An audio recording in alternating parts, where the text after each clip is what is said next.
Welcome everybody, I cannot believe we're actually coming on live. This is unbelievable. 2 days of ping ball machine over here. We're starting up with this game from the CivFR Squadrons. We didn't know exactly what game will be tonight because oh my god, so many things happened in the last few days. Anyway, welcome everybody. I do want to say hello there, Skinny Michael, Crispy AZ, Cody McGinn, good evening sirs. Thank you very much Kornok for that follow, and of course I do hope you're gonna enjoy the stream. We got Borderline in the house. Good evening sir, and how have you been doing? I hope you had an amazing Easter.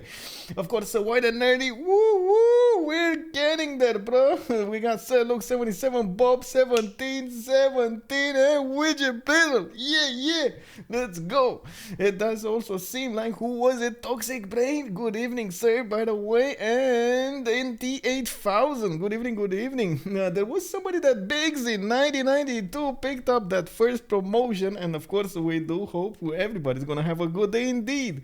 I do want to say by the way, thank you very much Miss Nicolette the Phoenix for that follow, and I do hope you're gonna enjoy your time here. Bob 1717 was already talking about food. We did have Crispy AZ sharing quite an interesting information. I do hope you're gonna be fine. and you're gonna get out of that, of course, with a much more energy coming through you.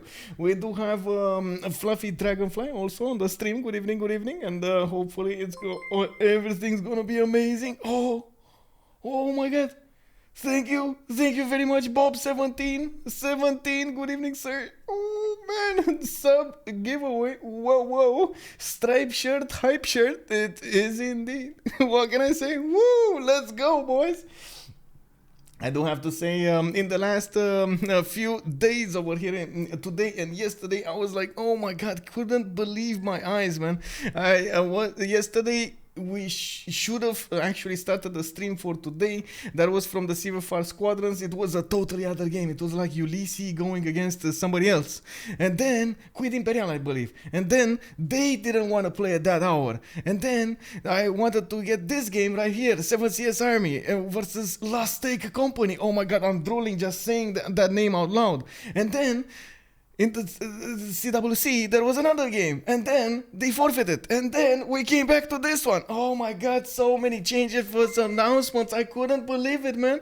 I was like, today and yesterday I was like, bro, how many times do I have to change everything? Okay, it's fine, let's do it. Last minute animation over here, it's fine. I felt exactly like that dog on fire, you know, the one with the meme over there, exactly like that. It's fine guys, it's fine, and everybody burning, hot. Ooh. We got Crispy AZ giving 4 more tier 1 subs. Thank you very much, and welcome. We got the Team Charlie 4444 Dumash. We got Burrito 14, Vervain 3. Good evening. Oh my god, it is indeed a flood of subs. Today on this game, of course, we do have a big addition to the roster of 7CS Army. We did cover them before, but today, man oh man, we got KabachOk streaming right now. Of course, you can see him already joining. KabachOk over here with, I believe, Freezil, Killayad over here, and the OverDoZz will be today playing for the 7CS Army. And on the other side, we got, let's see, Kornok, we got No Scout, No Ego, I believe we do have Ledarkill, and somebody else that actually needs to join soon. Oh my god, we got a hype train closing. Wait, 2 minutes hype train. Oh my god, let me actually join on this. How do I join on this, man? Oh man, let's go boys. I want to have it over here. There we go. When we gonna jump on the train, bro. Let's get it. Let's go. All Triangle, good evening, sir. Let's go. We got Philip joining us in the subs, in the Dreamers. Sophist Dismay also joining us. Ardnori Wasserschlange, guten Abend, my head. And of course, look at that, man. Look at that. The D Becker also joining us. All Triangle, how have you been doing, man? Welcome. Curry King already making some puns over here. Load the Gaul family. Get the engine revving. Boom. Yes, sir. Oh my. I don't have to say, finally, woo, another one. We got Schnitzko. Good evening. Old Triangle. Thank you, sir. Thank you. Seb, good evening. Bonsoir. How have you been doing? Can you tell us a fact about myself? Whoa. What kind of fact? I mean, like a little, like, what kind of fact? Like, you gotta give me more. You gotta give me more. Like a fact of myself. I stay late at nights. I don't sleep that often, and people call me like a machine. Sometimes I actually break down. Life story. Well, what can I say? Oh man, that's a long one.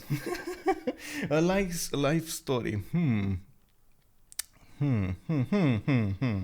Also, in the meantime, let me actually see. Old Triangle was asking me how have I been doing. I'm a bit confused right now. I'm waiting for this game to start. I am definitely expecting the best out of these boys, but at the same time, I have been feeling like a pinball machine in the last few days, and oh my god.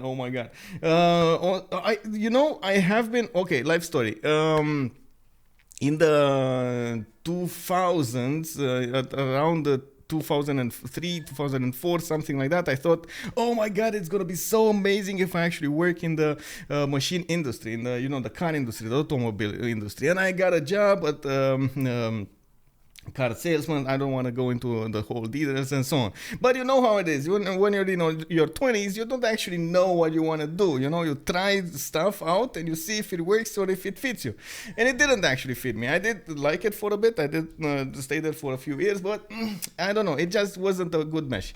Then oh my god, I started doing music and so on and so forth, which was interesting, but it couldn't actually pay the bills unless you go full in and you're from an early stage. It's kind of a different story. But anyway, this actually helps me right now because I do have, of course, I'm making my own songs.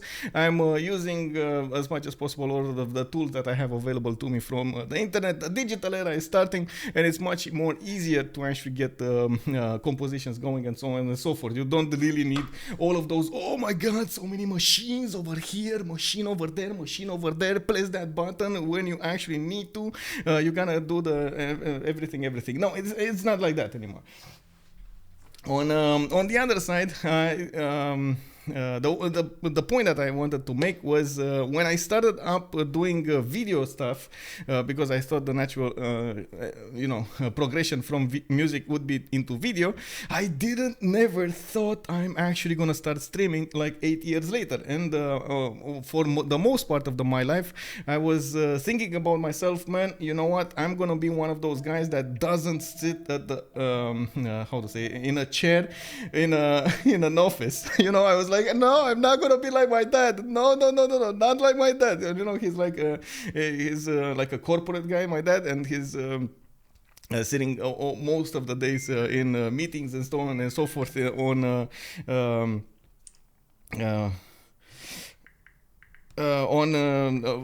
the company time. Anyway, so fast forward 10 years later, guess what? I'm sitting in an office, streaming office, and I'm sitting in a chair that I just changed a few days ago, and I'm like, oh my god, no, I'm turning into my dad right now. What do I do? But anyway, it's good. I can't say it, it's bad. But anyway, let's come back to this. I want to say, whoa, thank you very much, Kellogg's, for that Prime sub. Good evening, sir. And Karima King was also calling it out fact about why his number one escape from Tarkov player in Romania. Oh man, that's a hard one. I don't know if I'm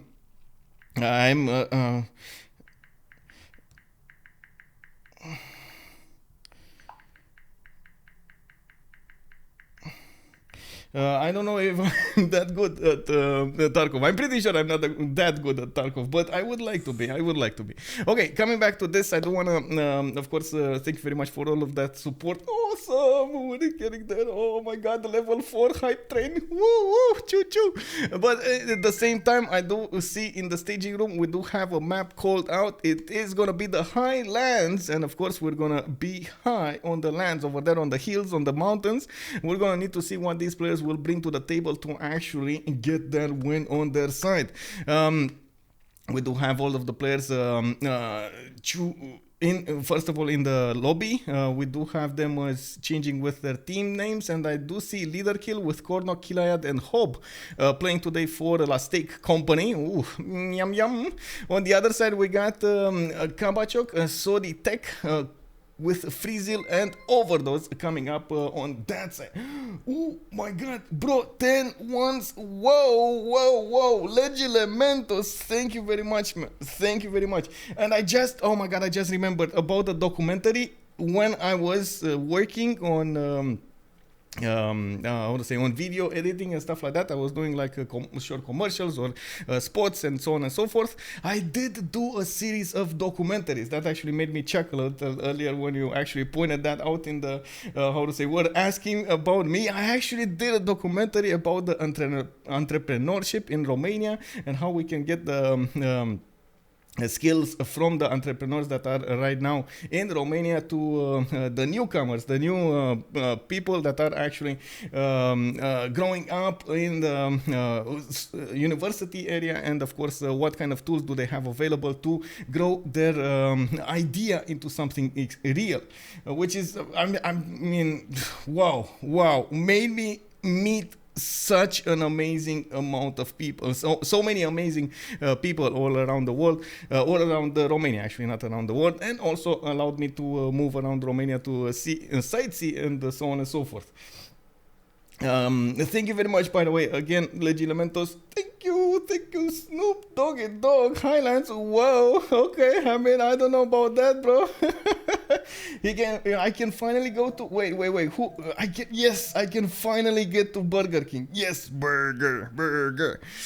Active ban phase. We do have Zulu taken out. It looks like Coupe is also not going to be a part of the game. Spain with Ethiopia and Mali coming up next. Interesting show over here. It does look like I mean, I'm a bit surprised that we did actually have Zulu banned first. Yes, I do believe it is a strong civilization. I'm not so sure it is that strong as to require the first ban. Of course, Ethiopia, it's a must ban over here on the map. We do have also, as you can see, Mali taken out, but still we do have quite a few civilizations that can generate that gold for their teams. One of them being Victoria. The other one, of course, being we do have Cree, we got Persia, we got I would even go as far as to say something like Brazil or Australia on this map could be quite interesting, even if you don't get that extra housing, benefiting from a lot of sheep or how to say those horses would be amazing, the pastures for Australia. We've seen in a previous game how powerful Brazil with the preserves, with all of the setup for faith is, and I'm pretty sure it would be amazing if we get to see it today.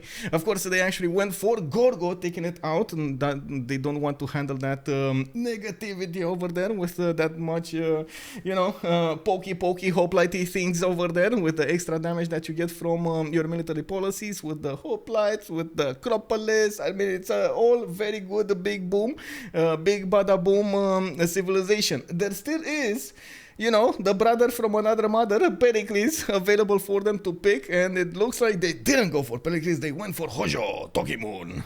Ledarkill did pick up first Poundmaker, and that is one of the internal trade route civilizations over here, and that strategy keeps on picking up, man. Poundmaker.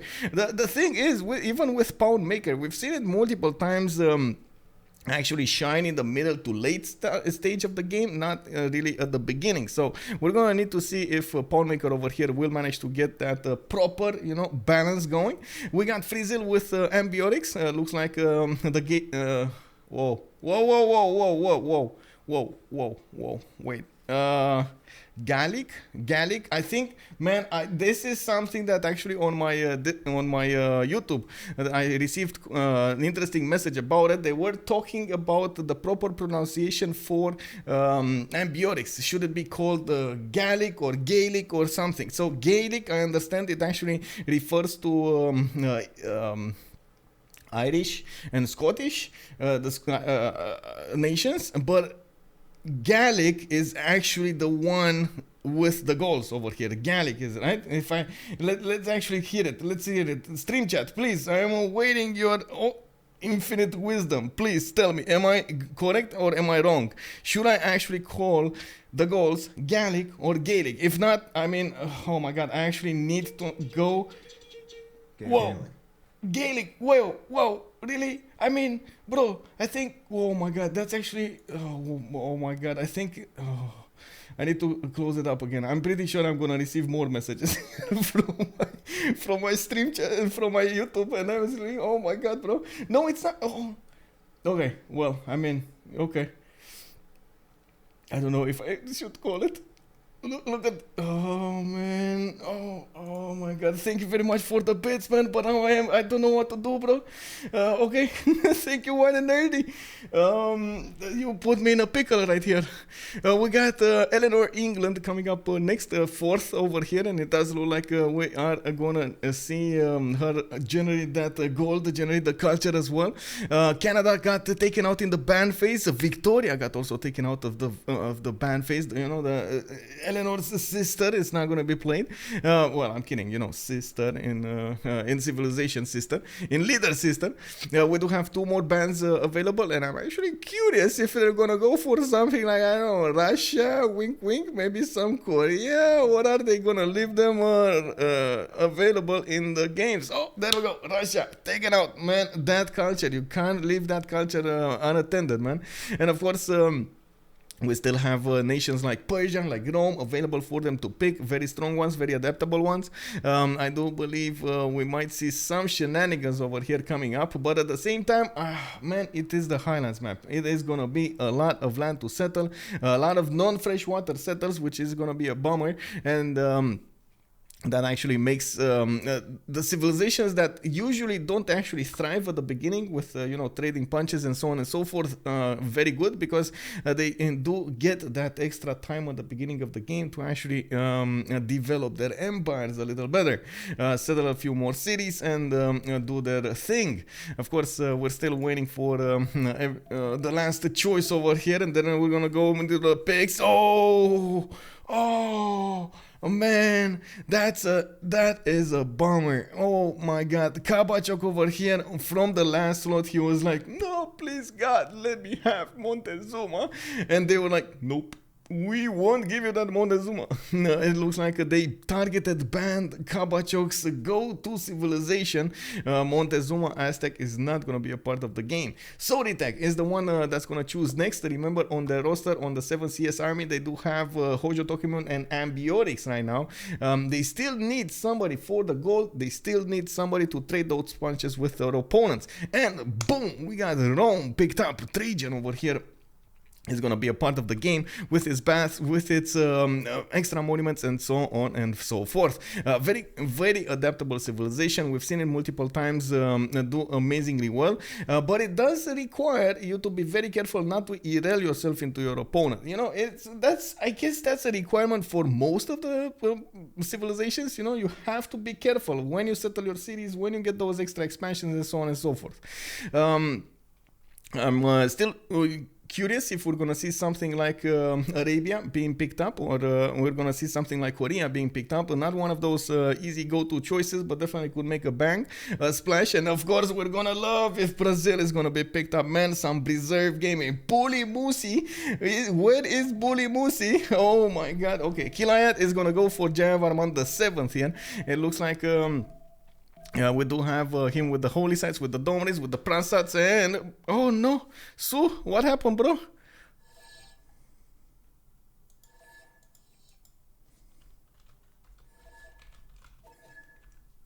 Oh, what happened, bro? Let me actually see. Uh-oh. Uh-oh.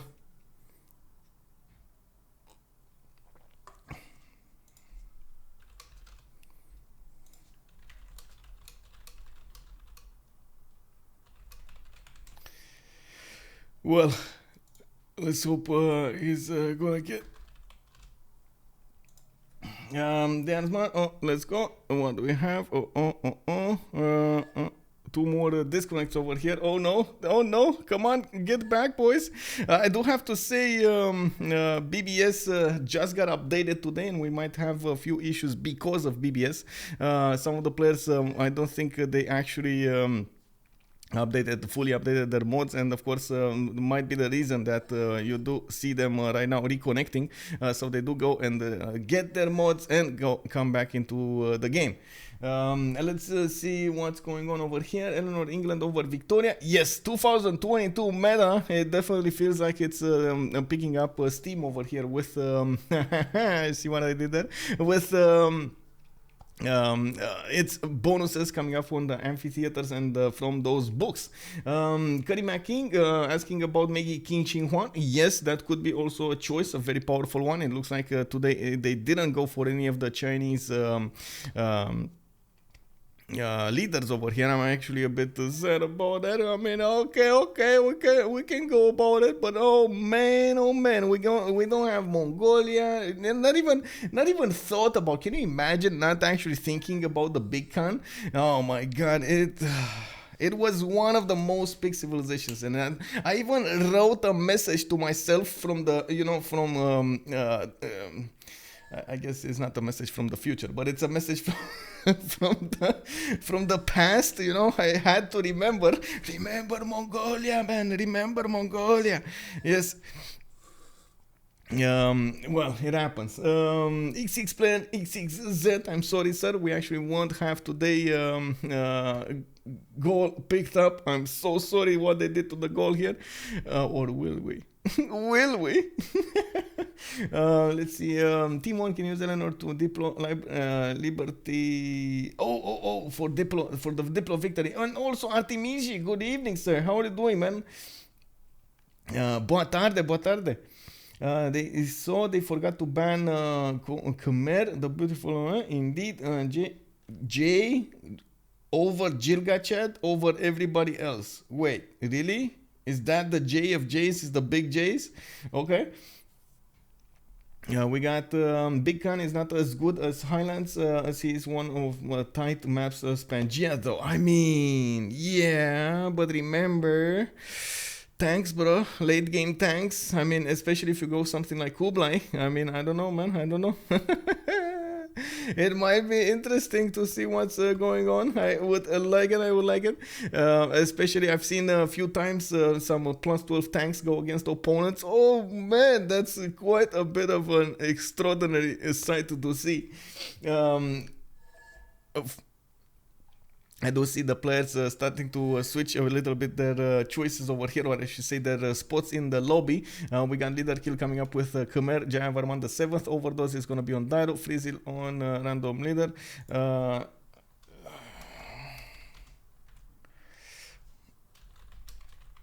Okay, I'm trying to message, by the way, with Sue over there, so I keep an eye on things. I do have to point something out, man. Yesterday I got a little bit of an inspiration over here, and I did do a new song. It's called Into the Jungle, and since we do have a little bit of time, I can definitely put it up on the speakers over here, so we get to hear it.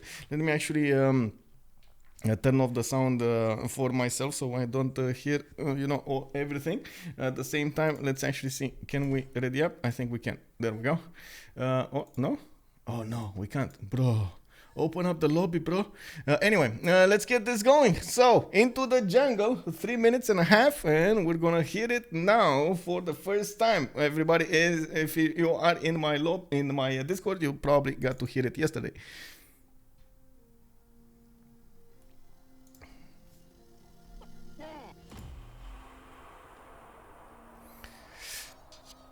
Oh wait, I just realized maybe you actually want to see it. You know, it's easier. This is something that I don't, I never got to see when I was doing music, and I guess it's a good one to give. It's not something you see every day, you know, actually people doing the music, the compositions and everything on it, so we might as well put it up over here while we're waiting for the lobby to start. Let me actually wait for FL Studio to show up. Give me a second. So there we go. I'm opening up the screen, and there we have it. This is it, boys.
I'd like to ask this.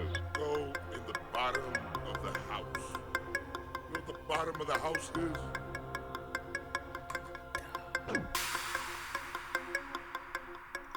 Go in the bottom of the house. You know what the bottom of the house is?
Okay, let's come back to the game over here. I do have to close this up so you know it doesn't actually start playing out weirdly. Thank you very much, guys. I hope you enjoyed this introduction and of course the song.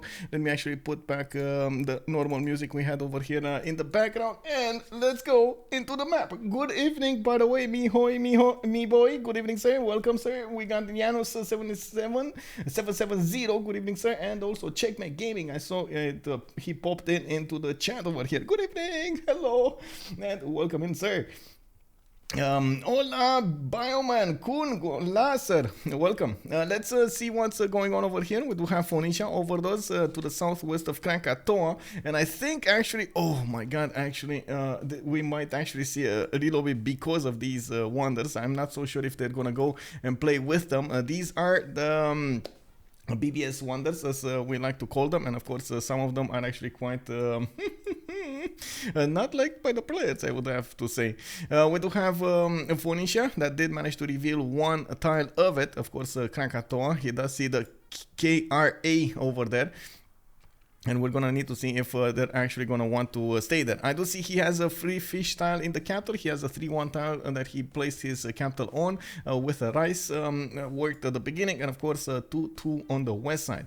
I'd also noticed we got Phoenicia over here starting to discover the south side, and he is gonna have a decent amount of lake, inland sea, however you wanna call it, you know, coastal settles to go for, and of course we're gonna see him generate that economy.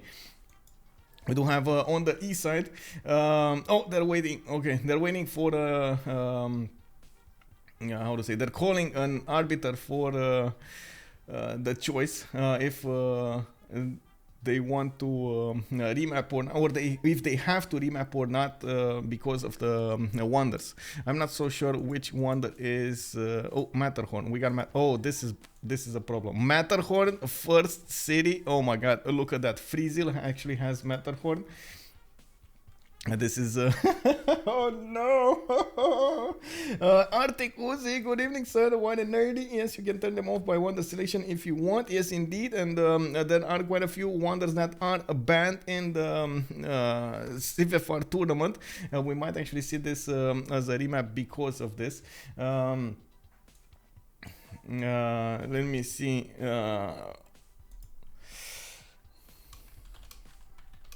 I think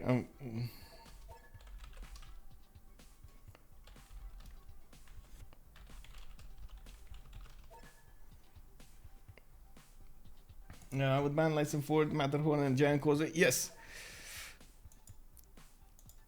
Exactly. This is these are exactly the rules in the game. Which one kind of wonders are banned? This one, for example, Matterhorn, and yeah, there we go. I think we do have a quick disconnect over here. There we go. We're disconnecting. Because we need to get this.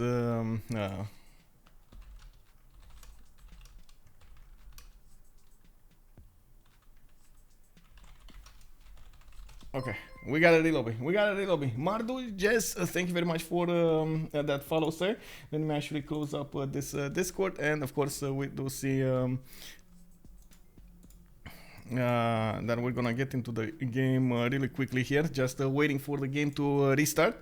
And in the meantime, of course, I can talk a little bit why they banned the Wonder. So first of all, Matterhorn does give you an awesome advantage, especially on the Highlands map or the maps that we play on. Most of them are like all of the games are played with the New World Age, and you do have a lot more heals compared to the normal games, which does mean if you do have an advantage, for example, ignoring heal movement, you can imagine you can get to your opponent much faster in some instances in half the time with your army. On the other side, we do have another wonder being banned, Lysenford. Lysenford is a wonder that gives you a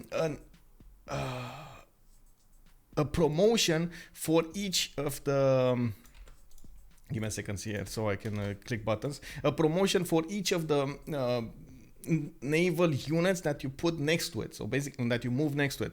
But the trick is with Lysenford, it doesn't all it does count naval unit, every unit that is actually going to pass. It doesn't matter if, for example, you first pass with a galley, you upgraded the galley into a, you got a promotion on the galley, like you got a level 1. Then you brought it back into your empire, you upgraded it into a caravel, you move it past Lysenford again, and you get another promotion.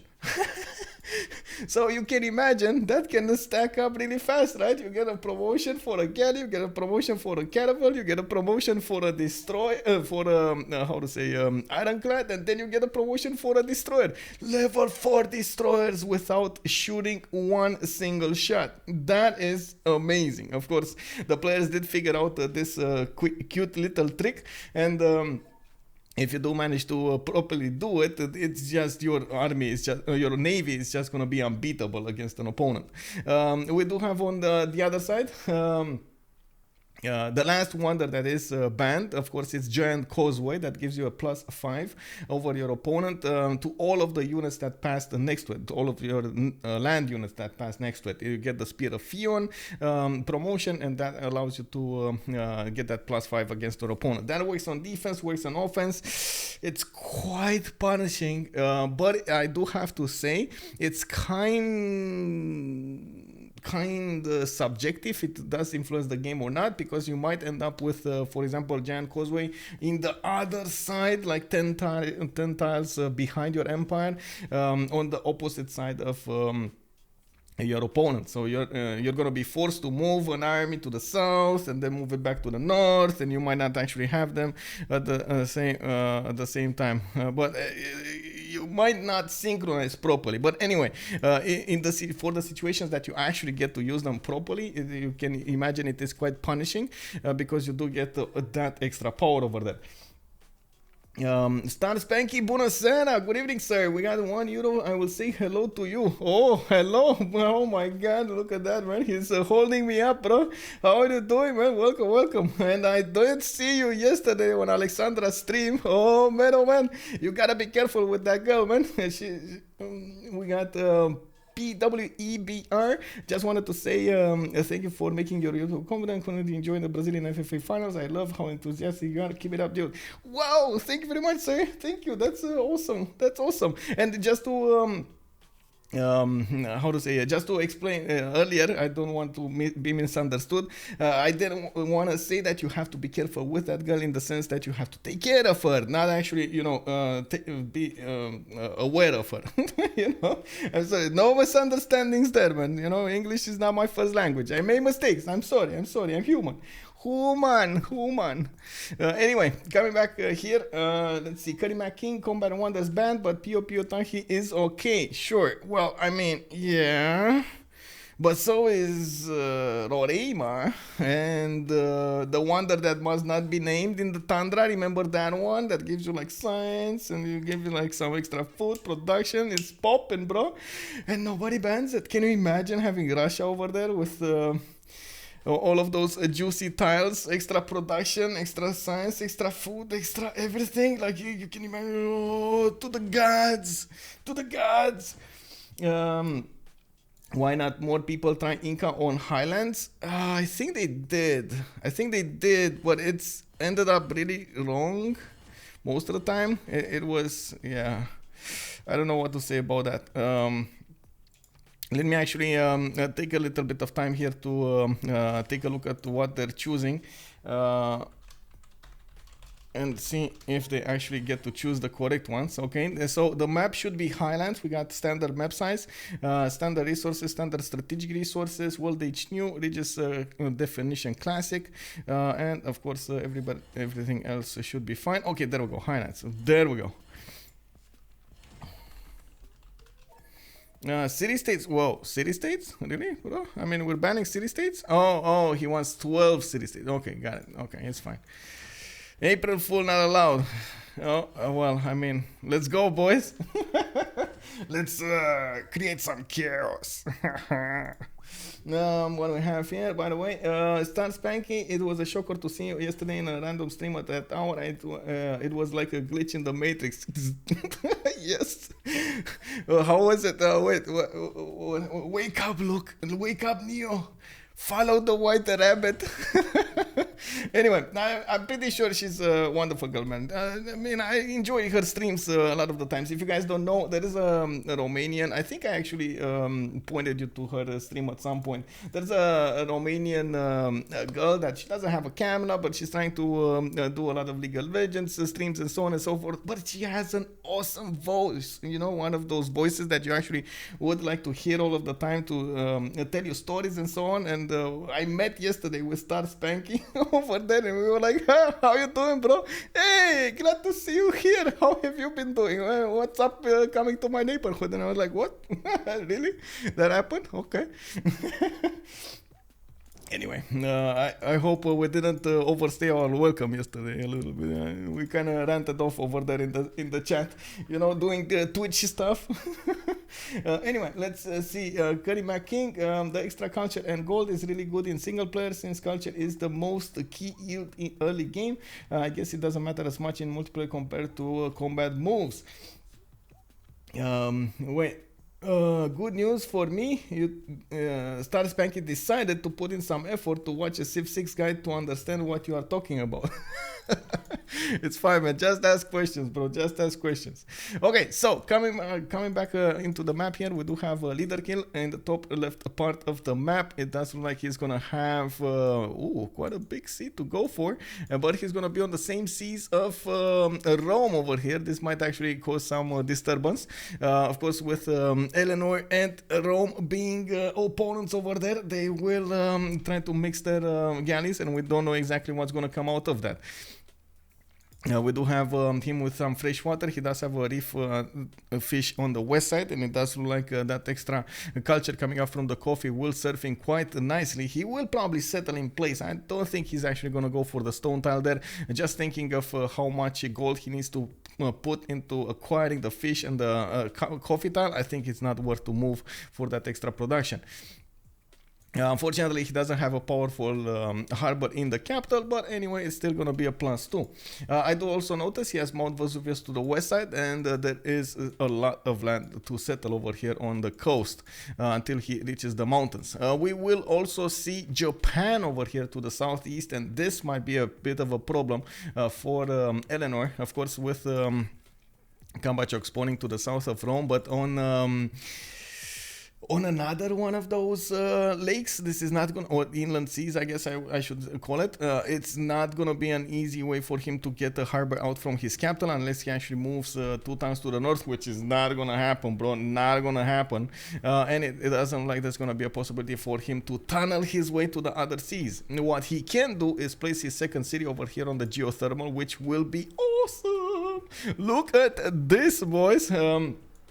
We do have him with that 2-1 geothermal with the extra science, extra culture popping from that city, and a +4 harbor, +4 campus with a possible +5 when he gets that +6. Oh man, that campus is gonna be popping, bro. It's gonna be amazing. Wait, it's +5. Oh my god, it's +5, +6, +7 possible with the harbor. Oh my god, let's go, boys. +14 with the double card. It's gonna be amazing.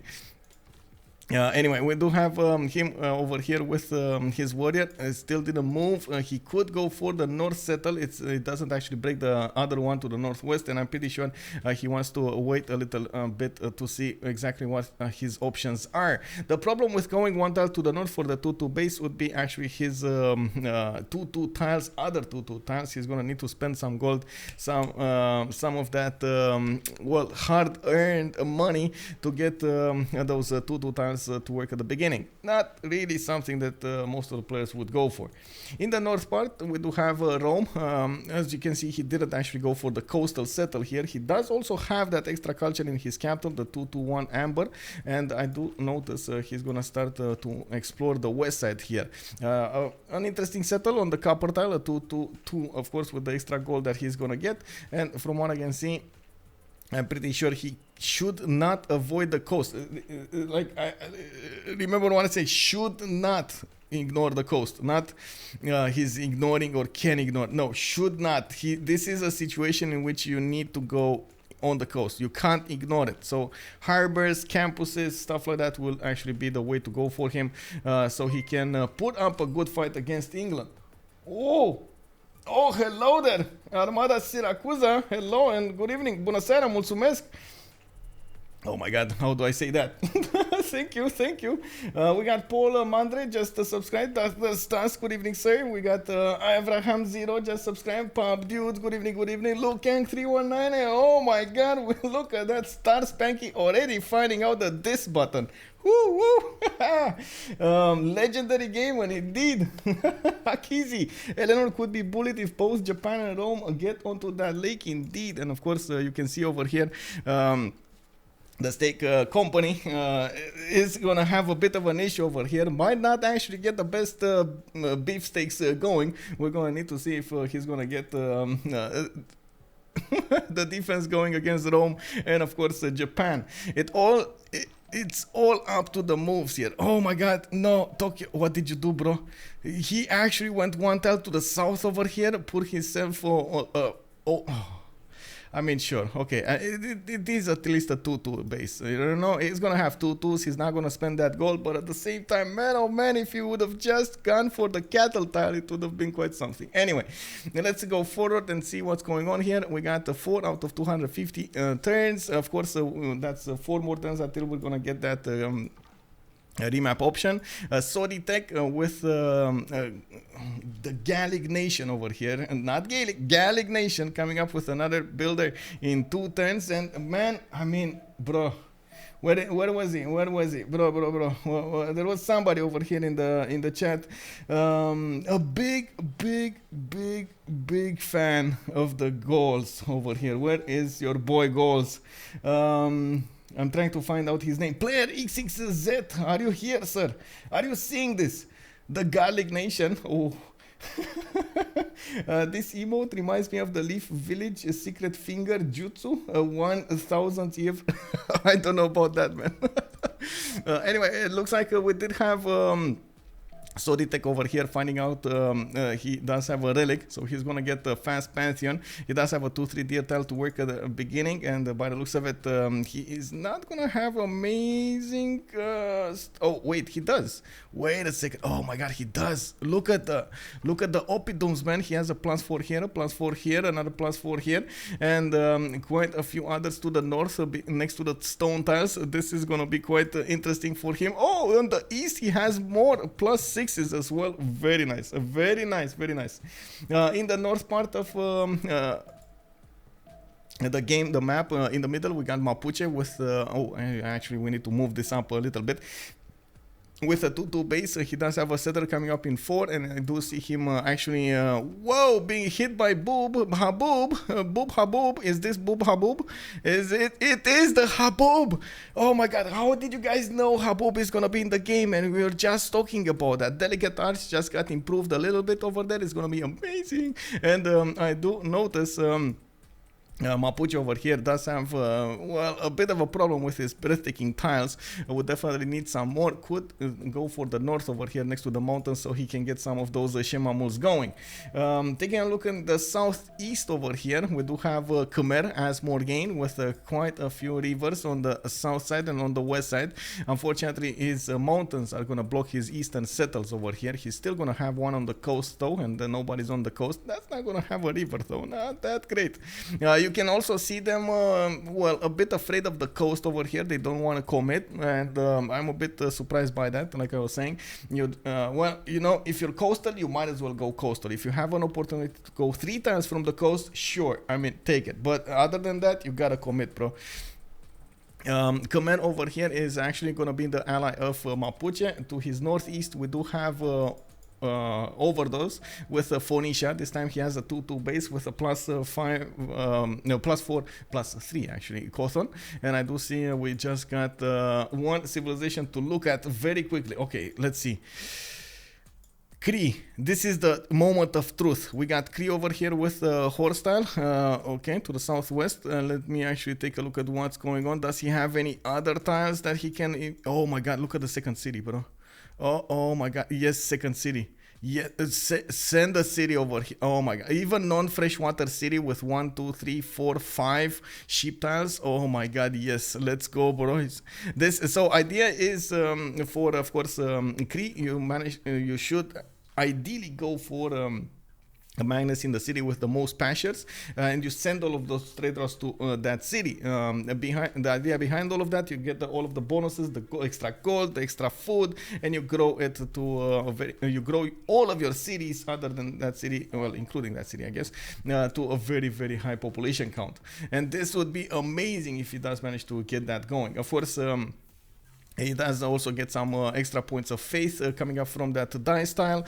He does have an Okchitao coming up of the capital with a settler in 2 turns, and I do see him trying to figure out what he's gonna do over here. Doesn't have a target to go at the beginning. He has allies on the west side. I guess he's only and an ally to the northeast. It looks like this is gonna be sim galore over here for the Cree, which sometimes it's a bit of a bummer, especially if you invested in the Okchitaus early.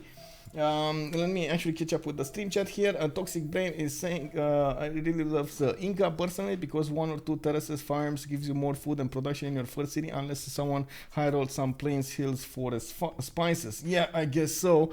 You do have a bit of a weird situation with Inca though. Most of the time, if you want to get the most out of those terrace farms, you gotta put those aqueducts next to them, and it's just such an awkward position to work them all. Of course, you can do it, but it does take some work, which, I mean, you know, a lot of other civilizations do need some extra work to play properly. Wink wink, the goals over here, Sodythaek. This Electra, good evening, and of course welcome to the stream, sir. We got Stone Circus Gaul incoming, called out by Legilementos, and I do believe this is gonna be definitely one of those games. He does have a bit of an issue here to the north, doesn't have a 2-2 base to pick to place on, but can definitely go for one of these water tiles over here. Looks like he's gonna try to go for the citrus first, which is not bad of an idea. I'm pretty sure he's trying to rush his Opidums, and getting a +4 early would be awesome. Okay, so let's chill down a little bit. Let's take it from the northwest part of the map and see moment by moment what the players are doing. We got Eleanor, England, with a possible iron in the capital. He does have a horse tile, which is going to be on that 3-tile island on the northwest. Not really the awesomeness one, but I mean, he needs sailing to actually get there and improve that horse, which is going to be a bummer. But I'm pretty sure he's going to go sailing because he's going astrology. He's discovering harbors.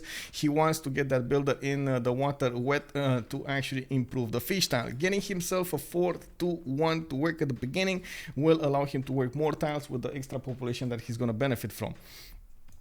Going also for the southwest over here, I'm pretty sure he should actually settle on the coffee tile, not only for that extra amenity, the extra culture point works from the beginning, and you do get some food, some extra housing actually from the freshwater lake over here. I do also notice Rome is coming up on his east, and he is gonna notice his borders over here. At the moment, you can see that they don't see each other. This warrior is gonna need to move a little bit to the north over here and stay on the coast, so he is gonna see those borders of Eleanor. Coming up on Rome, he's gonna get to see second city towards the northwest. Probably, well, I mean, I'm thinking he might actually put it on the deer tile, but we'll see. He did go for a builder first start, and it does look like he's gonna go pastures, of course, with horses already improved, and his 3-2 sheep for some extra food. This actually brings me up to another thing. You see how delayed his settler is? Oh my god. Wait, fertility rights? I mean, sure. He really wants that food, and I can totally get it. You know, extra food, you want the cattle tiles to work more. You have a plain start, you have a bit of a problem with all of your population, so you might as well get that builder and the extra food. He is still a few turns away, probably 2 turns away from figuring out England's spawn. When the second he's gonna see this, he's gonna need to do some change in his development of the empire, so he can actually put up a fight against England. Putting his second city in an inland, it's actually gonna cost him a little bit, but his third city that's coming up in 3 turns from Rome is gonna need to go on the coast somewhere. Might be on the copper, might be in the northeast on that plains hill. I don't know. We're gonna need to see it. In the south, we do have Kyoto with already his holy site put down. It looks like this might be one of those sacred path games. We do have him with the settler moving to the east side, and unfortunately he didn't see this. Oh my god, bro. I mean, this should have been his second settle. Ledarkill is gonna see it, and of course we're gonna have him discover also Japan's land. In the meantime, we do notice that Japan... Oh wait, he did see this. Where are you going, bro? He did see it. Oh, I guess it was too long, right? So let's to explain why he made the decision to move to the east side. This does have a logical explanation. First of all, citrus settle east side. Second of all, time to settle is gonna be an issue here. So let's take a quick look at the numbers here. It's 1 tile, 2 tiles, 3 tiles, 4 tiles, 5 tiles, 6 tiles, 7 tiles, 8 tiles to actually settle. 9 turns to settle.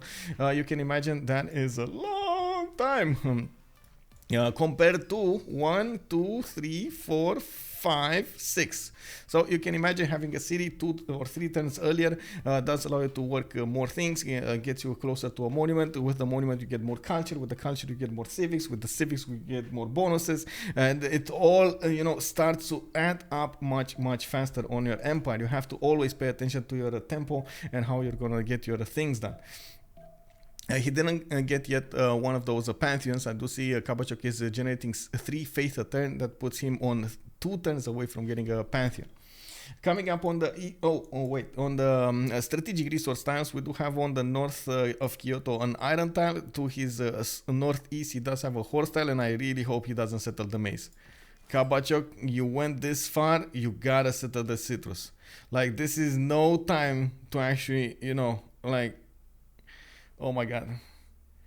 Is he playing with us? Is he playing with our hearts right now? Okay, there we go. Citrus settler. He thought about it for a second over there. He would be, should I get more of a turn over here from a maize style instead of settling the citrus? Bro, you gotta settle the citrus, bro. I mean, you get that extra food, you get the extra amenity, make your people happy from eating those oranges. Man, oh man. Is this the lakes map? No, this is the highlands map, Lo Presito. And good evening, sir. Actually, this brings me up to another subject. Maybe I should actually put the map name here. Let me see. Map Highlands. Okay. Highlands. And we do have... There we go. Boom! Map Highlands. There we go. Okay, I love Highlands personally. I like seeing the game go to nukes. Indeed. Good evening. Very nice, very nice. Let's see the game go to nukes. Woo!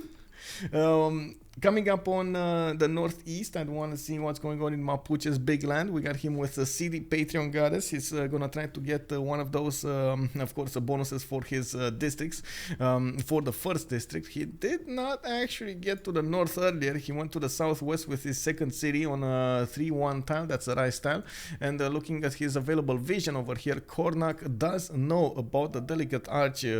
Well, that got touched by the big boob haboob.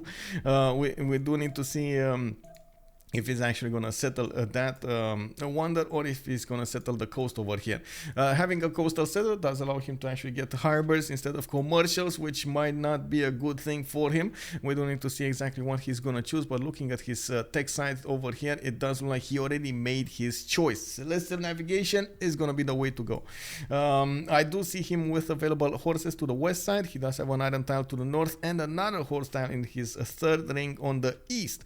We do have him with a builder tile over here coming up from Ngulu Mapu, three pop in his capital, and of course I do see a monument picked up in the city to the southwest. We got in the south the Gallic nation. Oh my god, I need to be careful with that, man, because otherwise, you know, I'm gonna be how to say disrespectful to the nation, and I don't want to be disrespectful, bro. We got him with religious settlements as a pantheon. Looks like he's popping his third settler to the west side here. He did already improve his iron tile in the capital, and I do see he's starting to get some more of these mines to the southeast of Tervana, where he is also getting a trader. He did get those oranges for his citizens, and by the looks of it, he's gonna still need to get to put down those oppidums. You can do it, bro. Come on, where is it? Iron working coming up in 6 turns. Early empire coming up in 2 turns. You can do it. No. Oh my god. Wait, is this a well, I guess it's not that bad, right? It's not that apocalyptical, but I gotta admit, man, like the second I saw Divodurum actually settled, I thought to myself, is this a brain fart? You know, but it's not actually. It's not, and I can explain to this. You see, he okay, sure, he does have this +4 oppidum, but could get another +4 oppidum to the southwest. And you know, the second I saw that, I was like, he did it. Okay, it's fine. You know, we got this, boys. We got this. I mean, we gotta trust the Sodythaek over here that he knows the way. Ozdemir Berg, good evening, sir, and joining me from the hospital where my grandma is currently staying. Oh man, I'm sorry about that. I do hope she's gonna be fine. Actually, today I had to visit the hospital with my own grandma because of her. I don't know. I guess I did share it last week. My grandma did manage to. How to say, break her hand, and we're now every week we're going to see her. Man, I do hope your grandma is going to be fine over there, and she's all the love, all of course, powerful, positive emotions coming towards you, man. Positive energy. Karima King over here, welcome. We got Toxic Blame saying that, okay, going to the nukes. Nukes are cool for Vis Electra, and Vis Electra was also asking us why did he not go for the 4 tiles north expand. That's a good question, but I do want to ask who are you referring to? Also, Philip, good evening, sir. Good evening and welcome. We do have Sodythaek over here improving more of these mines. You can see he's actually putting them in such a way that he gets his culture bombs going, which is quite important. I'm actually a bit surprised he didn't go and get some more of these quarries, but I guess he wants to maximize the builder charges, you know, his output from the builder charges. KabachOk. Vis Electra was asking about KabachOk. Why he didn't go for the maize tile? Well, the thing is, if you're not gonna settle on the citrus, you have to work the citrus, and working a 4-foot tile is not gonna allow you to work all of the other tiles. You also don't get immediately that extra amenity, which does sometimes punish you because you have to actually get how to say, get irrigation, get a builder charge, improve that, and so on and so forth. So it's much better to just settle on it at the beginning, especially if you do get it much faster than your opponent. And of course, It does allow you to keep your people happy, at the same time make more population in that city than otherwise. Okay, Holy Japan indeed. Xaipong, good evening, sir. Asking us the big questions around why is KabachOk playing for the 7th CS Army? Well, he got recruited. But I do have to point something out. You see this? Ledarkill scout, he's sniffing around the coast of Japan over here. He sees this happening. By the way, he sees this. I do want to open up the screen. He sees these borders. He doesn't know about the settler going to the north, but definitely knows there's a Japan player over here on the east side. Okay, coming up on the goals, what did he go for? Religious settlement, so going for more cities. Okay, Khmer, let's see him. River Goddess as a pantheon, he's putting down holy sites. He is being scouted by the Gauls. So they are enemies, and they will need to confront each other sooner rather than later. Of course, we do see that Khmer and Gaul are not that far away, not that far apart. We do have Asmorgane trying to defend his cities with well, holy sites, also with his scouts, keeping them alive. While from the capital, though, he is going to try to get a slinger, because next turn, when the turn rolls over, we will have a problem because this scout is definitely going to try to shift enter on the holy site. That's a 4 faith, 2 foot holy site. That is going to be a problem.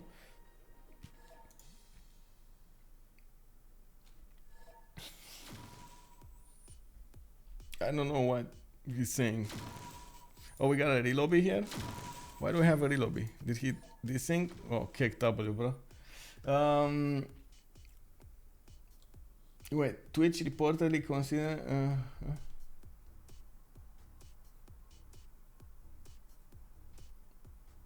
Wait. Bro. Start Spanky. That's always been the way.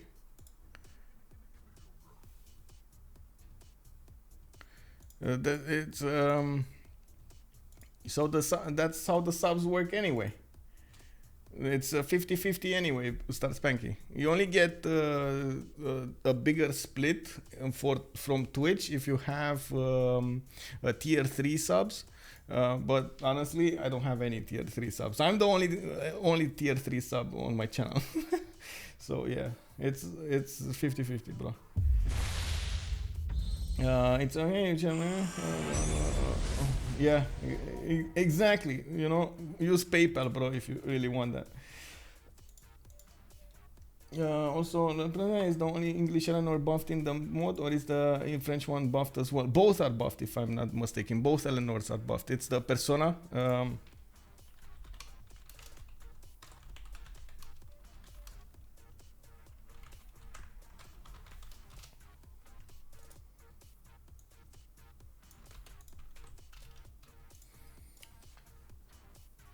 Francis hella strong in BBG, indeed. Well, I guess a lot of the players do consider Catherine de Medici a bit lower in their options, I would say, not as strong as the others, even though we've seen quite a few pushes with the Guard Imperial that, oh my god, went amazingly well.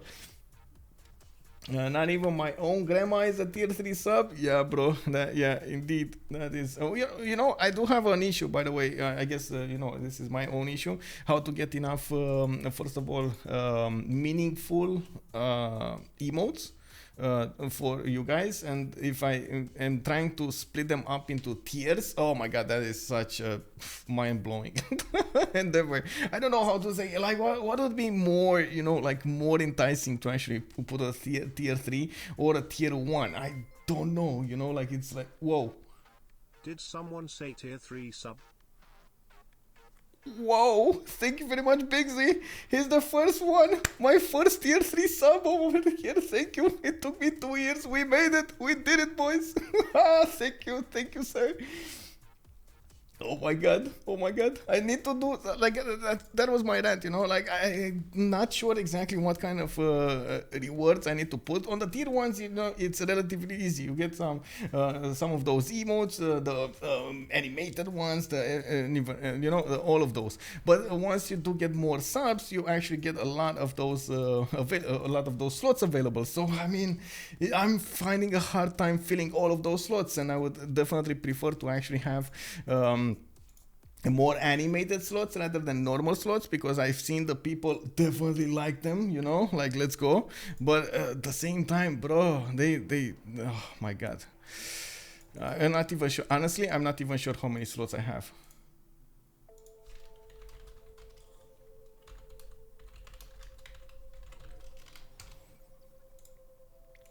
Uh,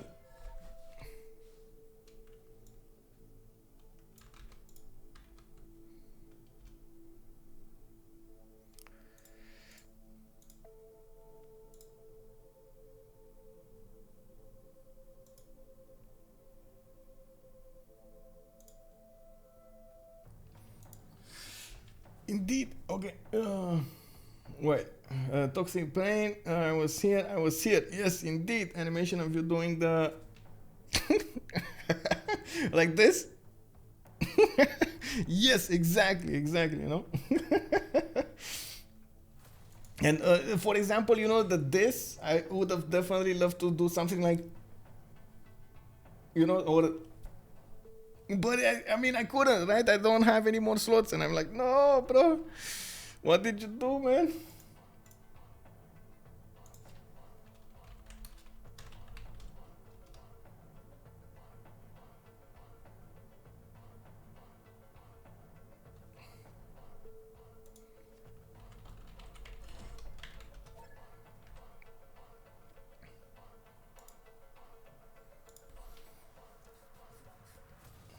I know, right? I mean, let me actually double check. I don't even know what is where do I find it? It's viewer rewards, emotes. Let me see. I don't even know how many slots I have.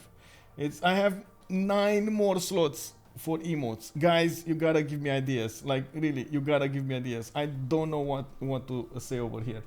I got 3 more standard emotes and 0 animated emotes left. Like I got all of them done. It's the scratch, it's the hype, it's the crazy, it's the hey, and it's the clap. I think all of those do deserve the slots over there in the animated emotes. Maybe the crazy, I don't know, maybe we should replace the crazy one, although I kind of like, you know, me maybe bubblehead. Maybe I should change it to a bubblehead. I don't know, you know. But I don't know. I don't know if you guys are gonna actually use that. Wait, something with water? Oh, bro, Spanky. I don't know, bro. I don't know about that one, bro. Good evening, Hand Z. How are you doing, man? Good evening, sir. My own version of Kermit, not going to be bothering anyone. Wait, which one is the Kermit one? Also, thank you very much, 08TPI, for the follow, sir. Welcome. Raised eyebrows as if to suggest they will get ganked by coast or Mongol horses. Ah. I understand. Well, start Spanky, man. If you have some kind of connection with maybe one of the Romanian brands or an international one, man, I take all the help I can get, bro. Water ban, you know, I especially actually take off those. How to say,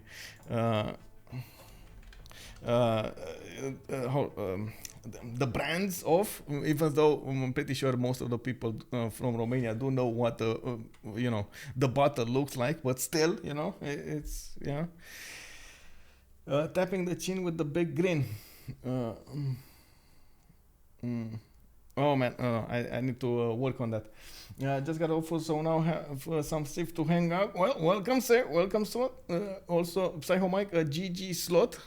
What's a GG slot, by the way? I am curious. What's a GG slot?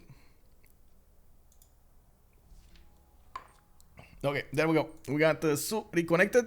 He did restart his game. We got everybody else available here. Let me actually double check 0MS. Okay, I don't have any 0MS. He does have, so he's reconnecting.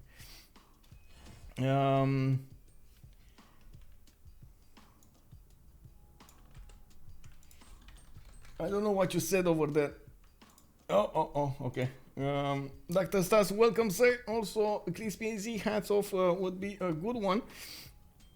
Hats off indeed would be a good one, right? But I mean, how do you get a hats off without doing the animated one? Like maybe we can actually give some suggestions, wink wink, to Twitch. Maybe there's a Twitch how to say, a dev over here in the chat. Please give us more animated emotes. We need more animated emotes. Oh my god, they're making such a good amount of content over here in the chats. Come on, let's go, boys. It allows the people to be so how to say, not subjective. Oh my god, how to say, expressive, you know, on the chat and on the stream.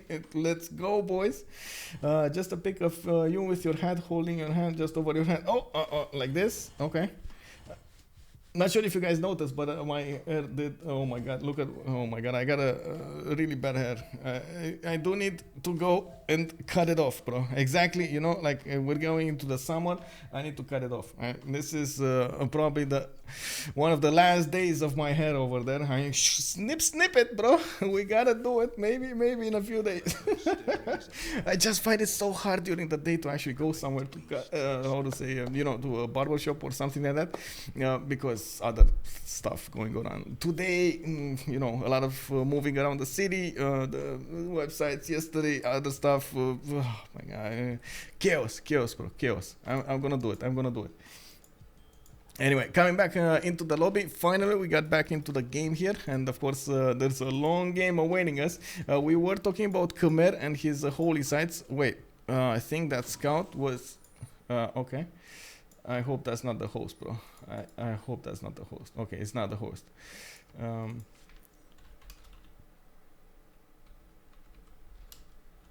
Oh, that was the host. Kick.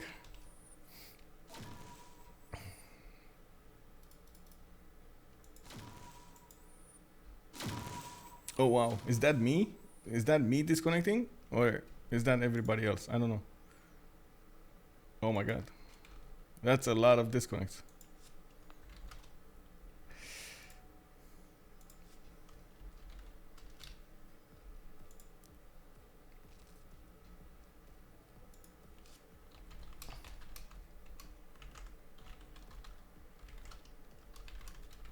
Okay. I'll try hosting it.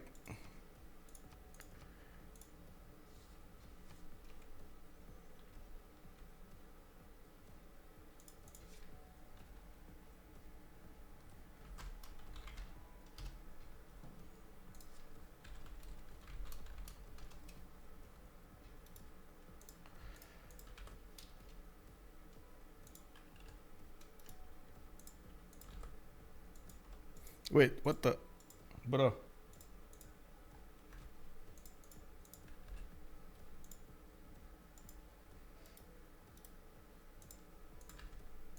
Why doesn't it? Oh my god, it doesn't actually give me the link. Bro.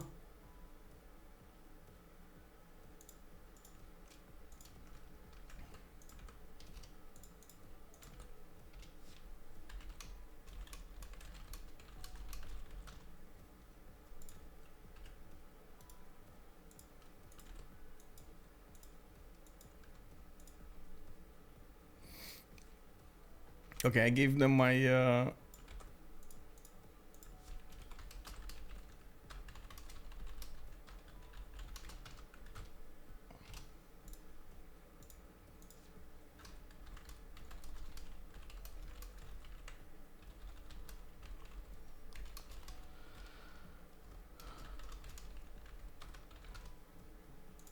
okay, let's see. Where's the first one? Was it a Steam update or something?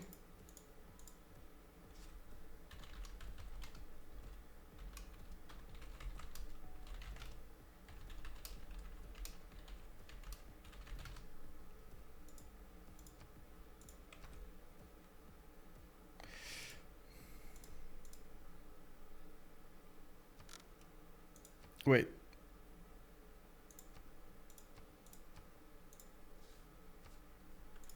Oh, I know what I did. Oh my god, I clicked the wrong button.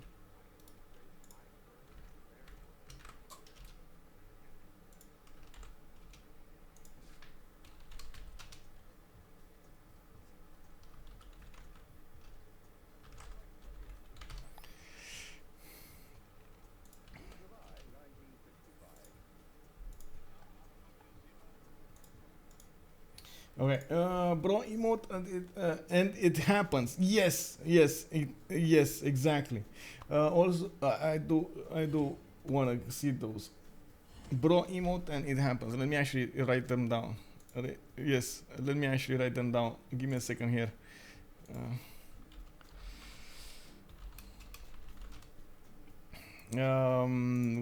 I do have a, by the way, on my Discord I do have like a specialized channel for the emote suggestions. So it's like the bro emote, and you said it happens. Okay, emote. I need to think how I would actually get those going, by the way. I'm not sure exactly. And hats off, by the way. And hats off. Hats off emote. So I got 3 emote ideas over here. Definitely can go for them. Yay! But I need to first snip my hair to actually get that hats off, because otherwise if I get my hat off, it will be like scary. No, don't do it, bro. Don't show me that hair, bro. It's this a horror movie, or is this a comedy movie? I don't know. I want an it's fine emote. Oh, that could work as well. Okay, it's fine emote. There we go. Thank you for the ideas. Let's see. KabachOk is being a casual mercenary. I think they actually recruited him, if I'm not mistaken. What is this? What is this, bro? Yeah, exactly.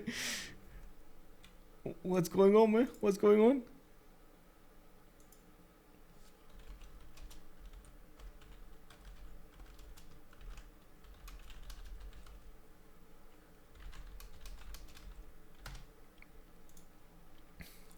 Okay, so everybody is reconnecting to the lobby. I hope we're not gonna crash the second we're gonna into the game over here. We do need one more player to join, and I think it is Ledarkill, if I'm not mistaken, over there. Oh my god, oh, actually, Asmorgane got that slot. Okay, Asmorgane, Jaya Varman the 7th. I do believe everybody has pings, and it should be fine.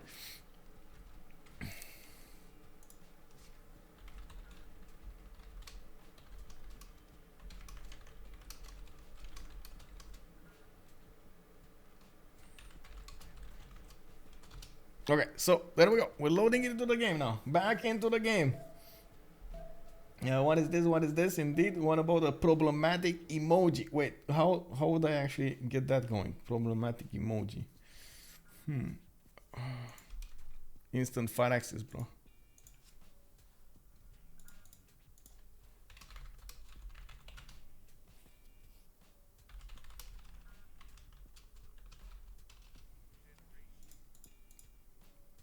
Man, I just got a fire access instant.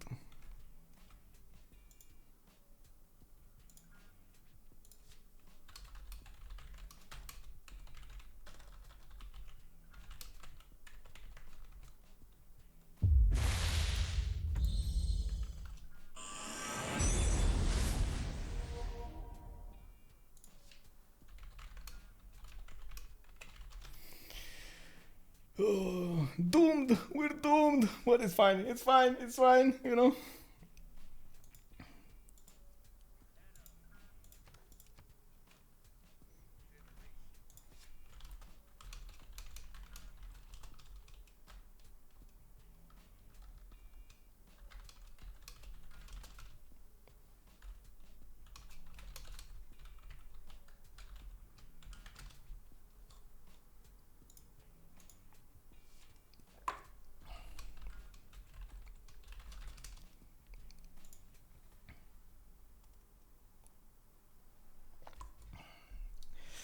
I think I have a one, by the way. This one, what servers? Where was it?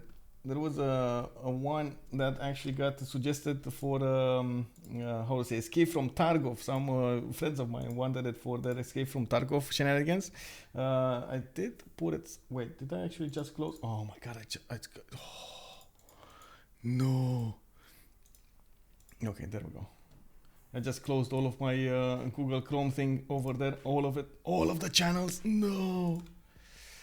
Okay, so I'm gonna put up the lobby one more time.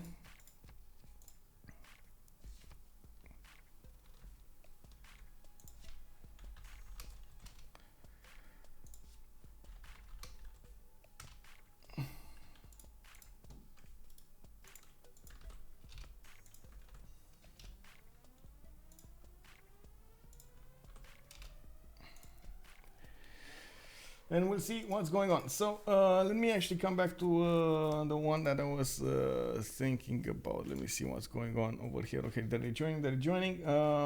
Problematic emoji. Need to think about that one, bro. Need to think about that one. I'm still not sure exactly how to get that one going. Oh, right. I wanted to say the servers. Wait, I don't have that one anymore. Did I delete it or something? Where is it? I'm pretty sure I didn't. Oh, I see it. The repair. This one. You know this one? Benjamin, what did you make? What did you do to make the Civ God so unhappy with the reloads? I know, right? I don't know, bro. I don't know, but I guess we gotta offer something up over here so we get this going. I don't know if it works with goats and stuff, but I mean, you know, I don't want to go that way. I hope we can get without that stuff going. Maybe we can offer them cookies. I've been a good boy, man. I can make cookies. I can give cookies.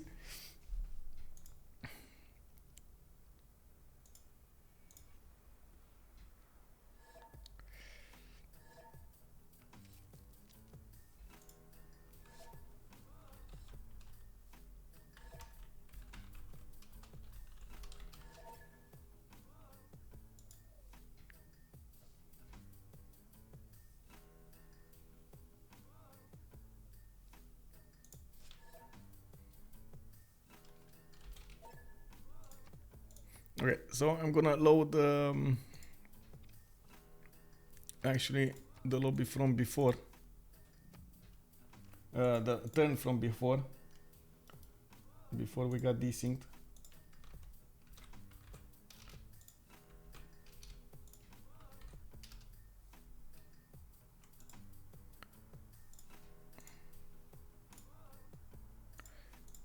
Just letting them join now. We might as well try to fix it, right?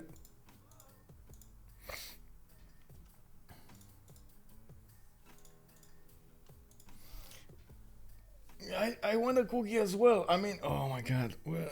One big cookie. Maybe this will work. Again, Sue is on the wrong spot. I don't know how he joined on the wrong spot.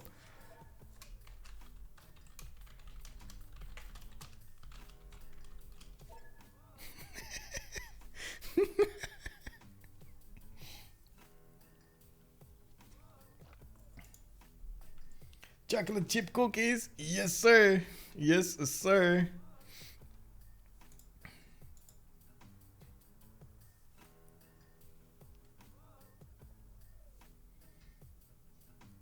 Man, yesterday, I don't know what happened, by the way. I did try to volunteer for the next one in the CWC. The next one, of course, the Sphinx versus Barking Yang matchup is going to be tomorrow at, I believe it's 1830 GMT. I do think they will try to get a longer game going. I'm not sure, though. I mean, we're going to need to see, right? The Sphinx versus Barking Yang, long time opponents over there. They do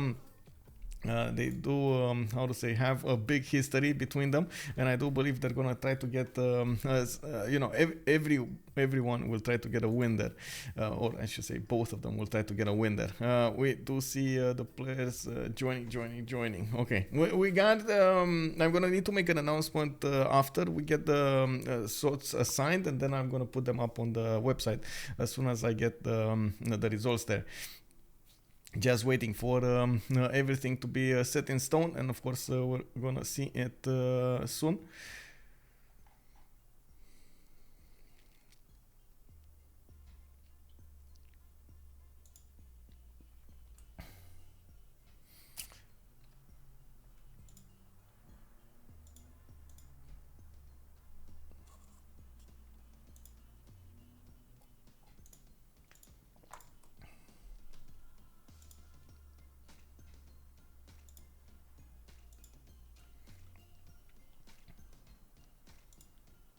Man, cookies are great. Cookies are life. What can I say? Just waiting for one more player to join. Mapuche, I'm not sure exactly who that was. And I do see No Scout, No Ego is rejoining here. Keeps on joining. Okay, there we go. Connected. It's fine. I don't know why for a second that it says mods missing. But anyway, we'll see. Hope it's gonna be fine. It's fine. It's fine.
From the first stirrings of life Oh.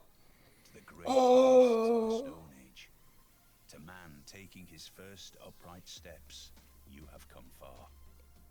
Now begins your greatest quest. From this early cradle of civilization on towards the star.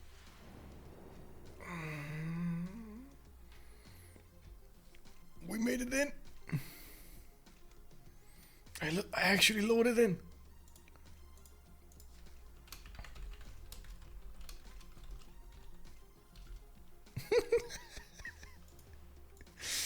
Wow, we got in, boys. Let's see if anybody's gonna fire access crash on us. I hope not. We got everybody resyncing over here. Okay. Okay. Slowly. I'm not touching buttons, bro. I'm not touching buttons. Exactly. All fingers and toes crossed. This is the moment we gotta play with our feet. No.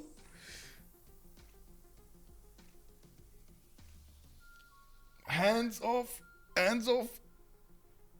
Let's go. Why is it gonna start? Yes. Exactly. Oh, I gotta do that now.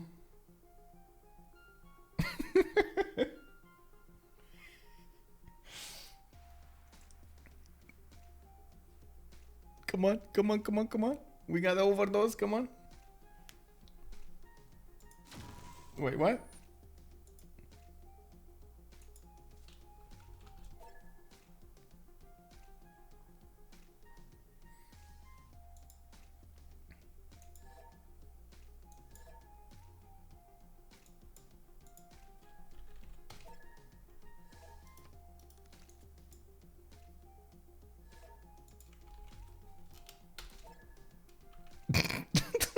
See the land of everybody else. Wait, what?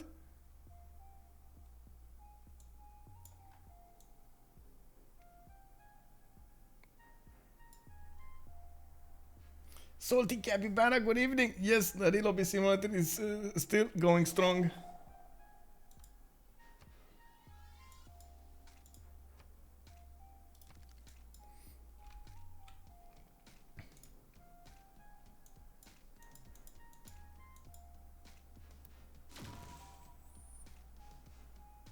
I guess that's a 0 MS check. Seems like we will have a new lobby, new map. I did suggest them that new lobby, new map, because I mean it's still early, like turn 20. We could definitely get the new Highlands map going. There are very few remaps on the Highlands map, but I think they just want to keep on, you know, keep their spawns here. They do have good spawns. Like oh my god, look, Cree did not go for that spawn to the south. I mean, that is gonna be an issue. I mean, not really a big issue, but that would have definitely meant so much food, so much gold for him if he did manage to get all of that going. Oh my god. Can you imagine having, like, from the beginning of the game, 7 food trade routes, 2 production, and 5 gold trade routes? Oh my god. Oh my god. 1, 2, 3, 4, 5, right? 5 of them. Very nice. Yeah, Cree city names are so long indeed, especially with the last stake company coming up over here.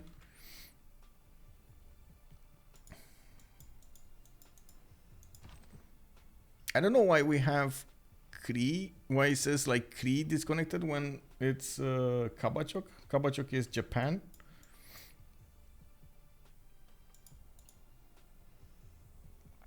Wait, were we dissing from the beginning? KabachOk was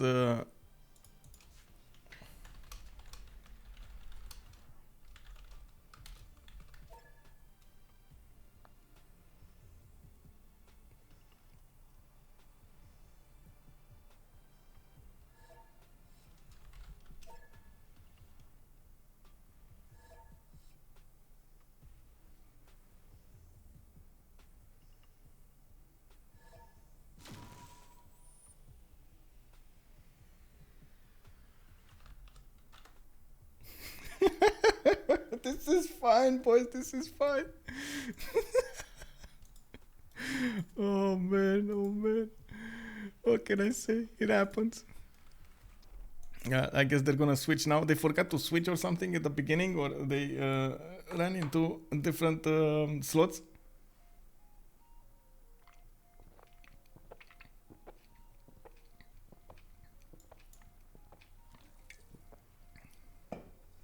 Um, 10 minutes to get to dinner. No my oven. Oh my, what a chaos. Yes, wait, what did you put for dinner? Oh my god. What for dinner? Salty capybara? Another one of those awesome crepes over there. Crepes. Oh my, those crepes, man. I gotta get some of those. Definitely need to get some of those.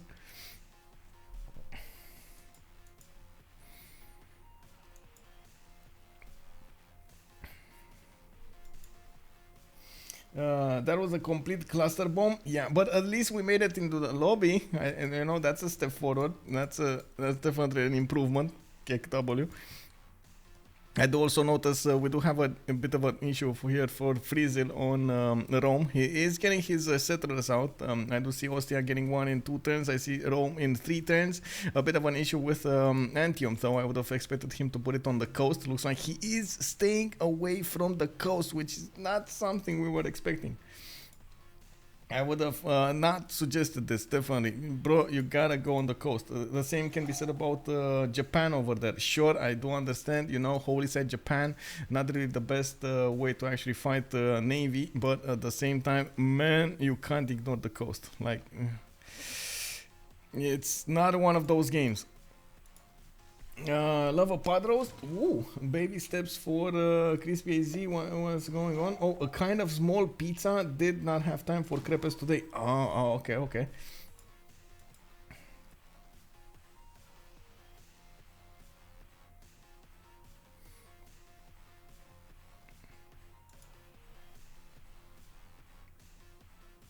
Okay, so KabachOk is rejoining on Japan. We do have a Gaul that needs to rejoin also, and I believe it was Cree that needed to rejoin, if I'm not mistaken. Cree trader, yeah, Cree.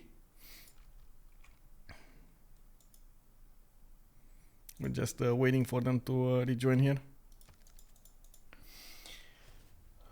Tonight is pot roast. Wait, what's pot roast? I heard that name so many times, I cannot connect it. Oh, pot roast. Oh, nice one. Nice. Nice. Yes, yes, yes.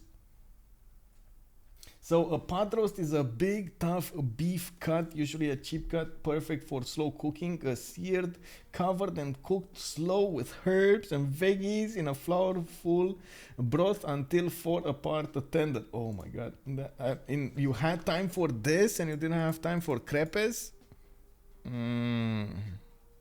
Doesn't it take a long time to actually get the beef, juicy enough?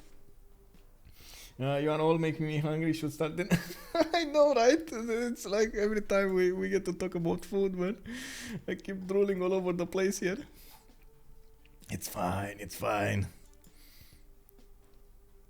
Okay, just waiting for. I'm hoping they're actually fixing their mods right now. I'm hoping they're unsubscribing and subscribing again to the mods so they can actually, you know, play properly here.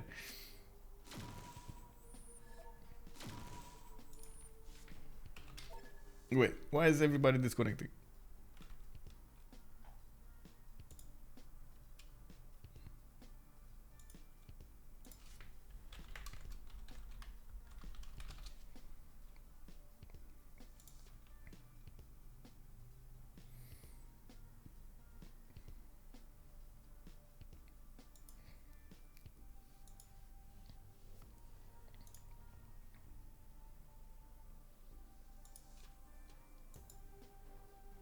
So we got Freezil, KabachOk.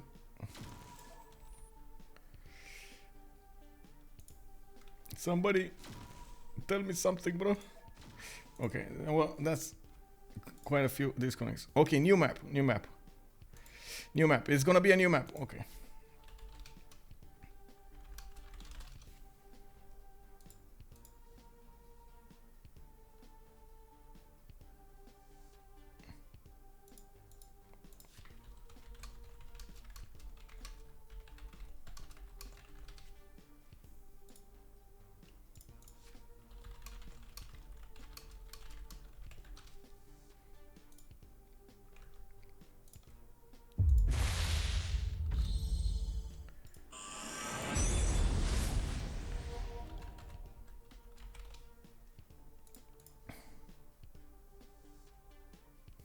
Okay, so I'm gonna need a few minutes here to actually set up a new lobby for them.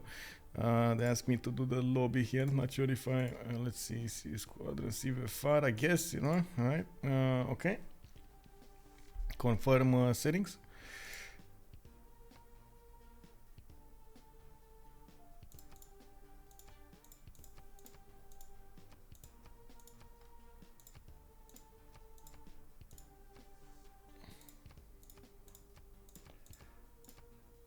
Give me a second. This takes a little time. I'm sorry for not paying attention to the chat and everything. Okay. Now I can give the lobby links.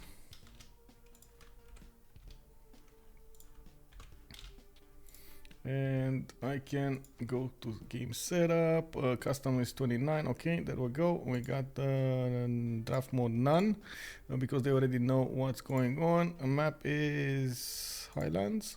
Let me double check resources. Okay, team names. Let me actually take a look over here. It's team 1, team 2, team 3. Okay, so it's 7. Wait, I don't know who are them, but I guess was it 7 CS or was it? I think it was Ledarkill Company was the first one, and the second one was 7 CS Army. Okay. Resources, custom wonders. Let me actually double check if they have them properly tuned in. The Jankos were taken out. Gobustan, okay. Grid by EQ, okay. And the Mount Tipila is fine. Mount Everest, Mount Kilimanjaro, Mount Roraima, Mount Vesuvius, okay. Sahara Albania, okay. Pamukkale, Paidili, good. Torres del Paine, Tsingy, Usunur Halo, Uluru, Yosemite, Zangidangsia, okay. Should be fine. Wait, why did it just, I didn't select any, but, oh my god, why did it just select one that I did? It was 29 before and now it's 30, why? Galapagos Islands, Gobustan, okay, sure. The big ones are important. Okay. Matterhorn taken out, okay. I mean, it should be fine. I hope it's fine. Fingers crossed it's gonna be fine.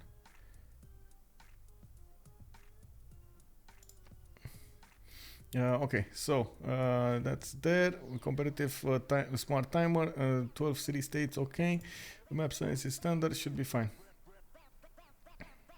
So Asmorgane is, yeah, the last state company, and then we got KabachOk on the other one. Okay, got it. On the second team.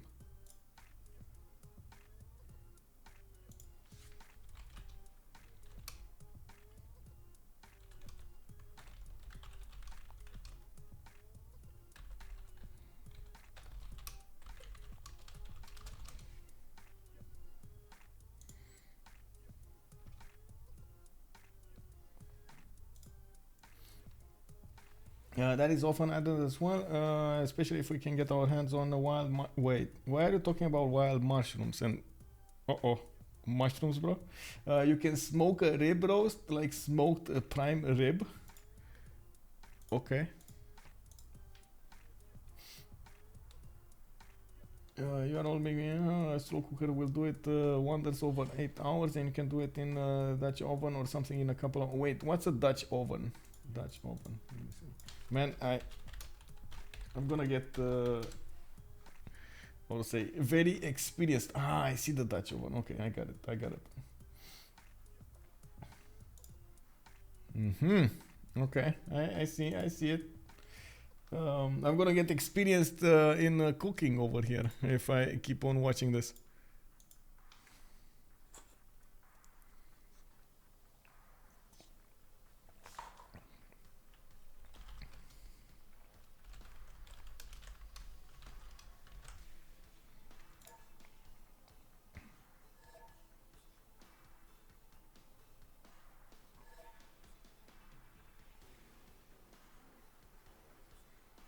Hey, it started raining outside. Whoa.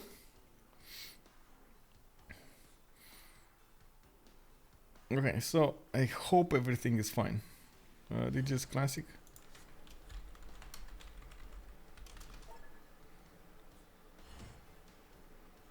Oh, no barbs. I want to double check barbs. That would be okay. No barbs. No barbs. Okay, it's fine. No map pins. I think map pins is allowed. Okay.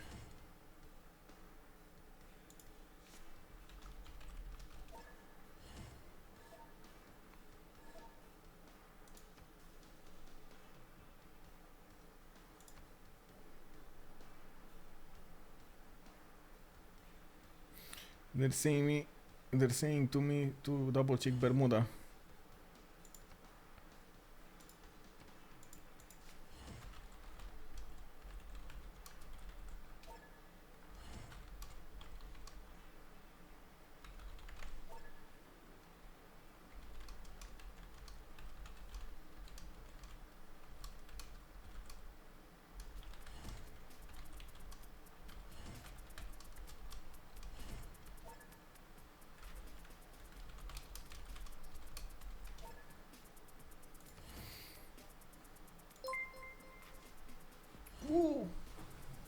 Hi Gaffney, thank you very much for the Prime sir and welcome. I do have to thank for your patience and of course excuse the Relobby simulator we got going on over here. We're trying to make this work and we do have, well today there was a mod update, BBS, the Better Balanced Starts did get updated and some of the players maybe didn't properly update. You know, Steam is iffy at some points and of course the first map was, whoa. We are going on the Highlands map right now and of course taking a look at what's going on over here, we do see the players trying to get going and it looks like we're just a few seconds away from seeing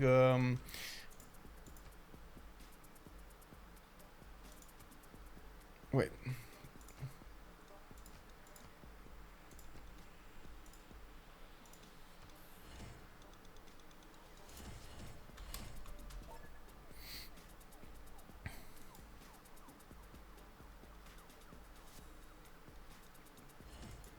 I did.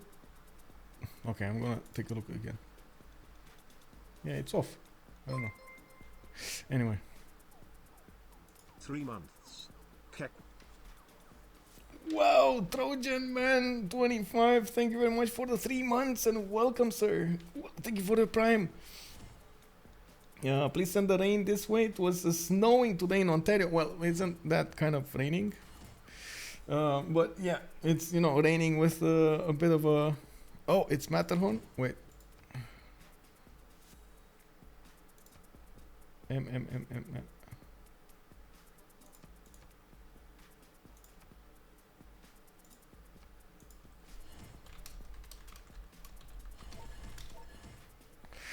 Well, I guess I'm gonna check the last one as well. Like Matterhorn, they want a Bermuda. Let's check. Let's see.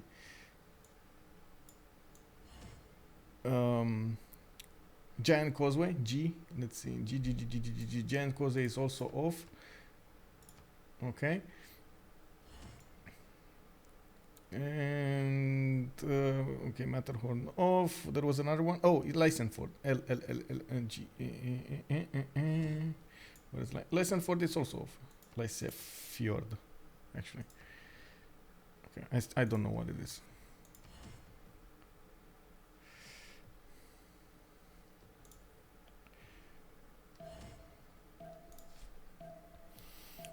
Quick drive to Flagstaff for snow, but there isn't enough of a pack to fill the lakes. Whoa! Oh, I mean that's a weird one. Okay, so hopefully we're going back into the game here. Loading. Please wait. I hope we're not gonna have that many problems after this. I do have to say one thing about mountains and snow, by the way. Can you imagine there is like from Bucharest to the mountains in Romania, we have like 150 to 200 kilometers, and there aren't that many good roads to go for. There's only one road with a 4 lane, 2 lanes on each side that you can get to the mountains. And in at the end of the area, when you get to the mountains, it's only 1 lane for each side. So that's 2 lanes in total. Unfortunately, that causes like kilometer long, and I'm not calling it like tens of kilometer long pileups, like well, not pileups. How do you call them? Staus in German, right? And that's how you call them. They're cars after car after car after car after car. Can you imagine the passion of the people, the wanting, the craving for the mountains of the people that are actually sitting in those staus for like 6 hours to move 10 kilometers? Can you imagine moving 6 hours, 10 kilometers? Man, it's 6 hours. I don't get it, bro. Like, where's what's so good about that? Like, I don't know, man. When I asked my parents and my friends, and they were like, yeah, but you gotta do it for the kids. They want to get some fun. They want to go and play in the snow and so on. I'm like, yeah, but it's 6 hours, man. Oh my God. Wait, that's a day every day? Oh my God. I know, right? Exactly. Look, basically, I think he could walk there and back in 6 hours. Yes, that's exactly my point. Unbelievable, man. But anyway, maybe at some point, the government would actually think of doing like a highway cutting through the mountains and getting us there faster, because this is not working. Oh my God, this is not working. Anyway, coming back to the game here, we do have a new Highlands map where we wanted to try to get a game going that is not actually going to crash on us. First one up is going to be Japan this time, of course, with KabachOk playing it. He is going to have a main settle underneath his capital, and that's when he's going to have some horses, some fertiles to the south over there. I do also notice we do have him with iron to the east side, and it does look like we do have him with 3 sheep tiles in the capital. That is an amazing amount of food available for him. Taking a look at also what's going on to the northwest, he does have a second settle on the rice tile. From what I can see, could even go for a 2-2 base if he wanted to. And of course, we do see that he is in this wonderful inland sea, which is not going to be populated by anybody else. He has the first dibs on all of these cities. Not bad, I gotta say, not bad. We're gonna need to check out how he's gonna evolve his cities. I do believe, of course, he does have a +3 holy site in the capital next to those mountains, and of course his capital city. And we did see him earlier go for holy site Japan. We might see that happening this time again. Taking a look to the south. A little bit of a thing over here. I'm not so sure if I should talk about all of the details of the spawns, because I'm not exactly sure if we're gonna have post turn 8 for a remap. Are we still going to do pause at turn 8 for a remap? Kick double.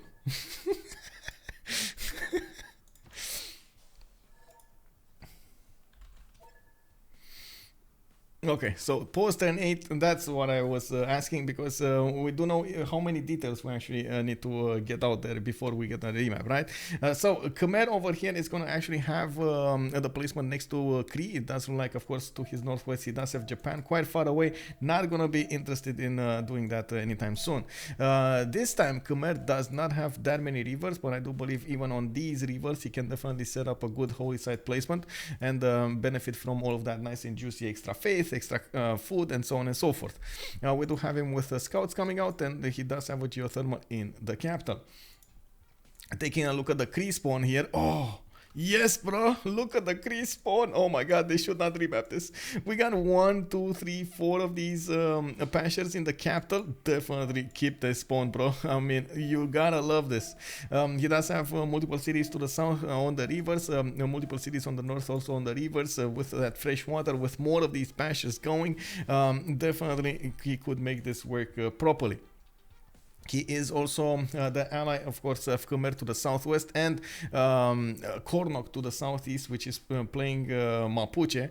I'm pretty sure they will get those trades going. He is the most likely candidate to actually war Japan over here on the west side. Maybe tickle him a little bit at the beginning with those Okchi towns. We got Mapuche with, unfortunately, not as good land as before, but definitely can work it. Some good tiles for his Shemamurs next to the mountains. And he does have 2 tools to work at the beginning with a 2-2 base. I can't really say, oh my god, I love this spawn at this point, but I'm pretty sure he can make it work. He does have the Great Barrier Reef to the east side, so at least that, with a +4 potential campus over there, you know, it's nice, it's nice. Let's take a look at Rome. We do have Rome with a few sheep tiles over here. I see him with 2 horses also on the west side, so quite a few pastures. I'm actually surprised. I'm actually curious what he's gonna pick, if he's gonna go for something like Open Sky or something else. We're gonna see if he does want to go. Oh my god, even kind of craftsman would be amazing here. He has 1, 2, 3, 4, 5, 6 resources in his first 2 cities that he could improve with that extra production and the 4th extra faith. In the north, we do have Ledarkill with 2 scouts coming out of his city of London. We got a settler coming up in 4 times, and hopefully he is very nice reefs next to the mountains, next to the coast over here, that are gonna give him those nice and juicy campuses. And of course, from what I can see, we do have quite a few cities that he can settle off that coast. Not ideal, but could make it work, right? He has a few lakes here and there to the west side, a few cities that he can place on this puddle, and from what I can see, even a cheeky chocolate head settle very far away. This is like, you know, how to say, the golden nugget of this spawn. Like, he needs to get there. That needs to be his ultimate purpose, to get to the chocolate hills and yum yum yum yum yum yum. We got, last but not least, the Gauls coming up with Sodythaek. This time he is gonna get, oh my god, on the continent of Marvelous. We got, of course, a +4 potential to the southwest. Oh my god, this is better. Oh my god, this is better. Okay, let me actually put up over here multiplayer helper, remap vote. This was it. Okay, let's see what they're gonna choose. This is better, by the way. On the Gaul is on the continent of marble, which does mean, of course, those quarries will get improved. He does get extra adjacency to his oppidums from the improved quarries around it. Oh my god. White turn 8, we totally remapped. Like, that save was like bonkers, man. Like, they loaded in different slots. It was messed up. So we loaded in a fresh save, fresh map, fresh everything. It looks like that lobby was doomed. And it looks like we're gonna have a remap. Okay, Asmorgane. Wait, that's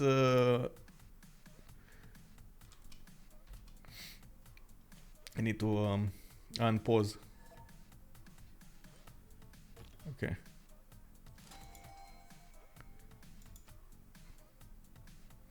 So that's Sodythaek company wanting a remap over here. Interesting, by the way. Remap simulator not done yet. Well, at least this time we're. I mean, I hope it's gonna be a much more stable game. sometimes this is all it takes, right? All it takes to make the game stable. Just get a new map. I'm not sure why it happens, but sometimes it does. The map generated just causes problems of its own. The information doesn't propagate properly, and some of the players sometimes do need to restart Steam and so on and so forth to do that. That was crazy indeed. That was, I don't know why they remapped that. I don't know, but I would love to know. Actually, Eleanor, goodie spawn. I guess Lotaro didn't have a good one. Cree, amazing spawn. Khmer, not bad, but definitely not insanely good either. So I guess the 7 CS army was a bit further ahead when it came to their spawns. Okay, we're loading into the map now. We do see the first players are starting to resync, and from what I can see, we will talk probably about Rome first. This time he's gonna have Uluru. Oh my god, will Big Haboob strike again? That's the question.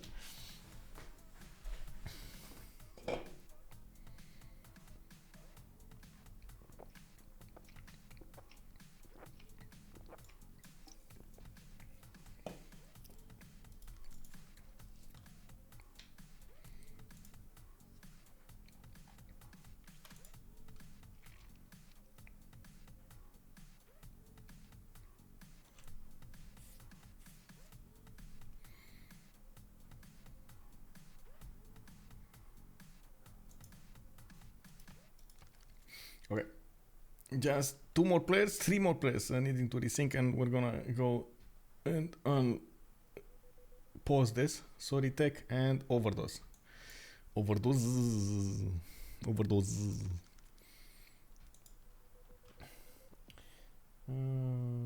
This map is far more interesting. Well, we're gonna need to see this one. A lot less coast available, by the way. I'm actually curious if they're gonna get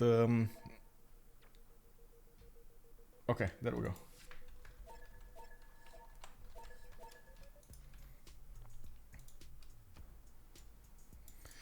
Okay, so let's see what's going on. We do have Freezil with his settler on a possible 2-2 base. He could go for the ivory if he really wanted to.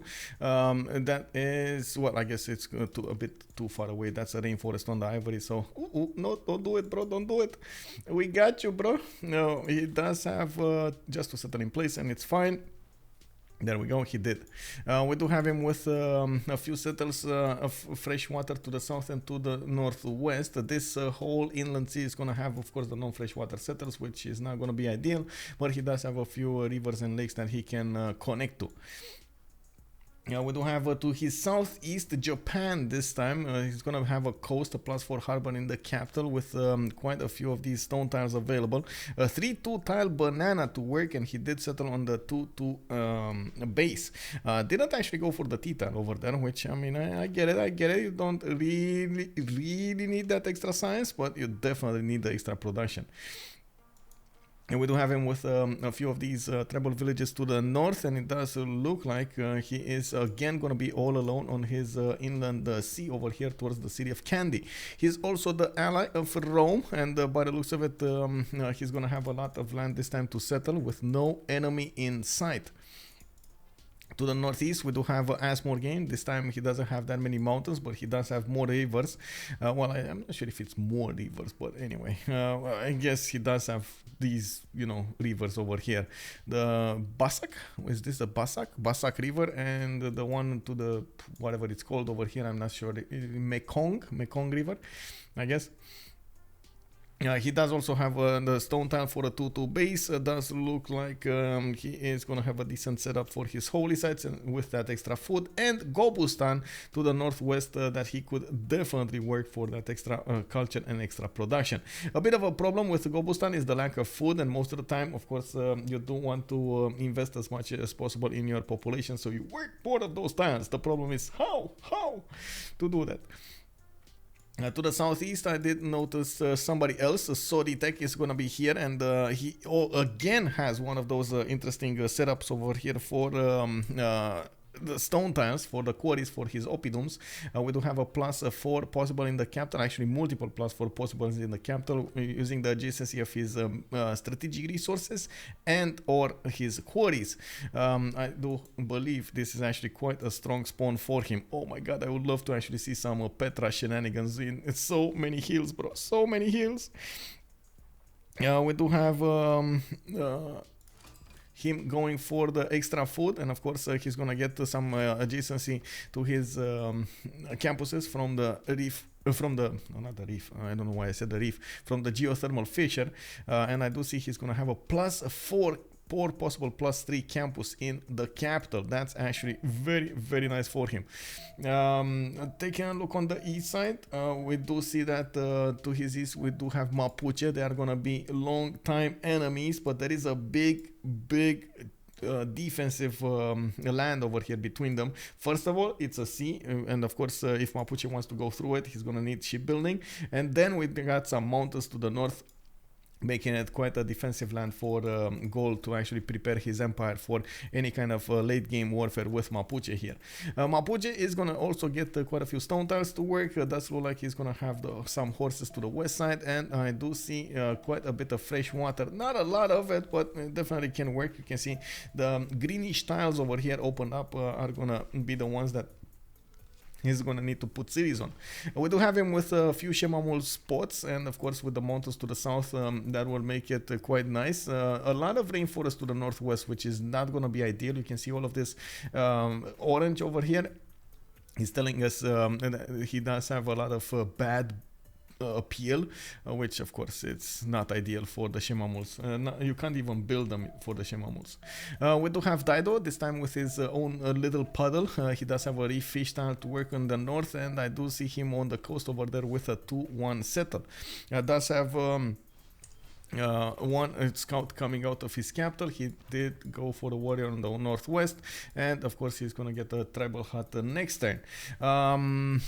Dido looks to me that it's gonna have a bit of an issue. To his east, we do have Cree, Killayad, right? We got from the beginning, he's gonna be poked a little bit by those Okchitowns, and I'm pretty sure he's gonna have a bad time about them.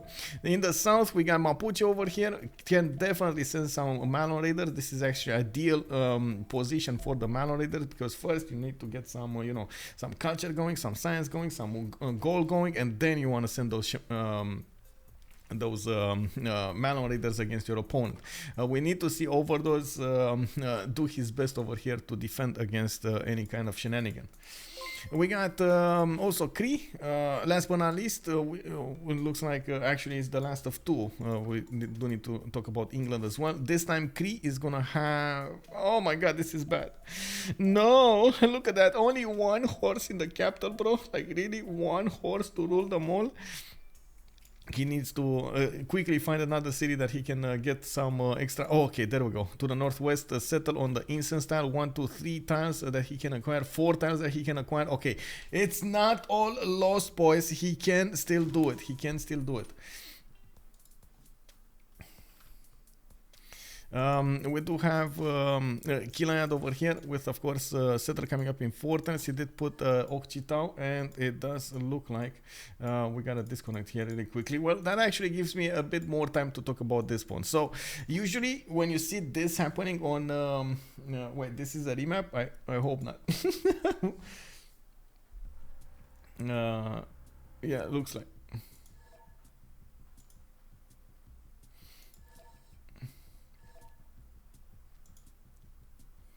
Llama Man CR, good evening, sir, and thank you very much for the follow, sir. Welcome.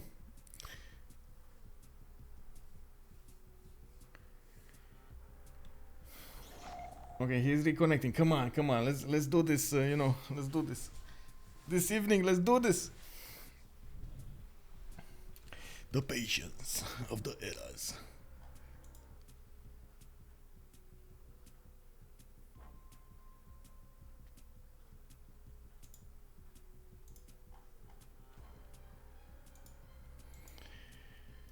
Okay, he's rejoining. Hopefully it's gonna be fine. It's fine. It's fine. Yes, Trojan man, yes. What can we do, man? There's so much positivity that you can have. A good thing is I did manage to get some sleep before the game, like 2 hours of sleep over there, and got my energy up, got one of those coffees going, and now I did actually go to the store and got some more madness over here. Amazing. I do have to get some water though, but first I think I need to wait for OverDoZz to join so I can pause for him.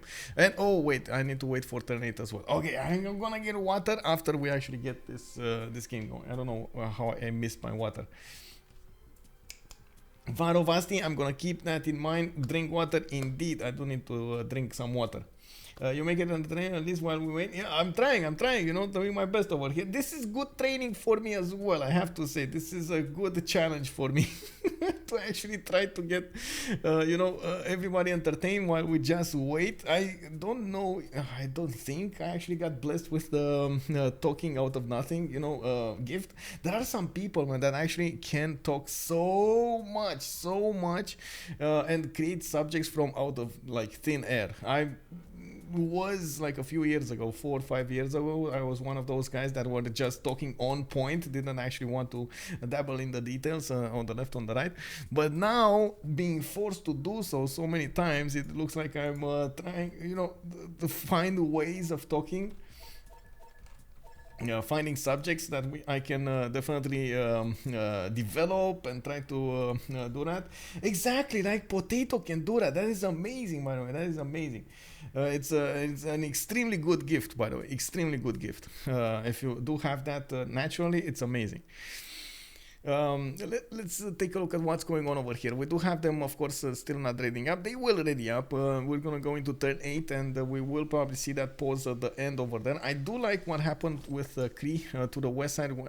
He does have the instant style. He does have the geothermals that he can use, but he needs to recognize this is gonna need to be his Magna City. That's what needs to happen. Right? The one on the instant style needs to be 100% his Magna City. 1, 2, 3, 4 of these. Cattles are over there, 2 camps as well with the honey towns. This is gonna be very good for him. Taking a look to the southeast, we do have a Ledarkill over here with England. He's gonna get his settler coming up in Fortens. He does have a 2-2 base and quite a bit of coast to settle to the west side. He's also gonna have the ally is next to him, while only Rome is gonna be his opponent, and that's gonna be to the east side. Of course, he will probably not want to put. There's like no incentive for either Rome or England to put cities in this land. No fresh water, no nothing. Okay, so this is the moment we need to actually have the pause. I will pause the game. We will get that remap vote going, and we're gonna need to see what the players will choose. One team already chose a remap. That's Sodythaek company. We do have the 7 CS army that needs to choose also if they want to keep this map or not. Did someone steal England's resources? I don't think so. Whoa, Freezil. Whoa, Freezil.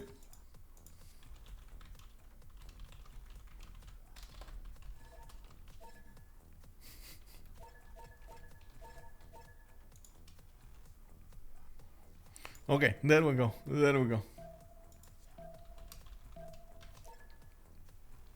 We got everybody calling it out. Good luck, have fun. Let's go, boys. This is a new map, new everything, new lobby, new year, new month, new everything, man. Everything is new over here, even with new pants and underpants. Taking a look at what's going on, we do have, of course, 7 CS Army going today with OverDoZz, Sodythaek, Freezil, and KabachOk, the new addition to the big city-state army, going against Sodythaek company, the juicy ones, the beefy ones, coming up on the east side, Kornok, Ledarkill, Killayad, and Asmorgane. Let's go, let's go. Vide Moster, thank you very much for the follow and welcome, sir. We got Viselecta. Also, some people pull too many subjects out of their nose, and I started this. Wait, you did? Oh no, bro! I mean, it happens, but what can I do? You gotta train that. You gotta train that, bro. Okay, so since this is gonna start, I do wanna first need to go and get some water. And give me 1 minute, 30 seconds.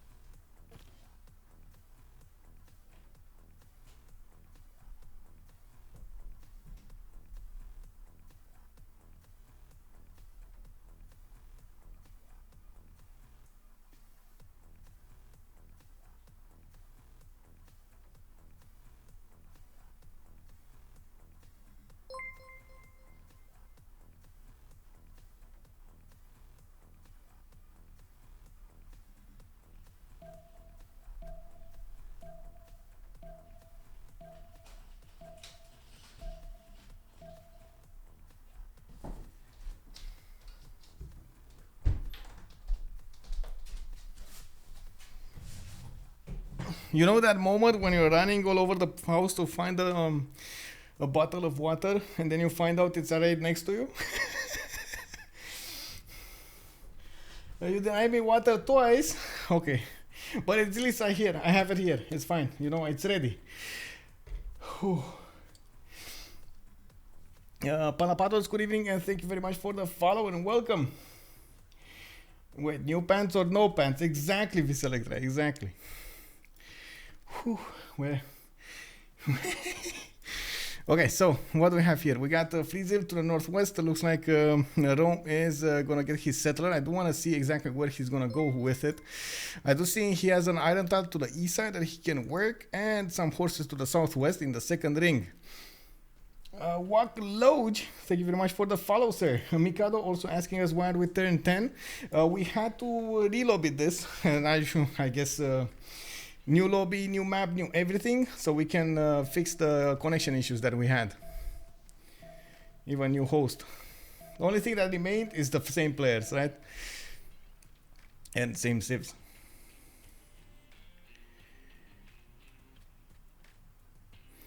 We do have another settler coming out from Rome in 7 turns. Does look like he is going to the west side next to the mountains as soon as possible. I did mention that there isn't that much of an incentive to actually go fully west, and this is why. Pressing the 4 button, we can see how much fresh water is around these lands, and it looks like it's all white, no fresh water. There will be some to the south next to the city of Candy, but that's about it, right? Nothing over here.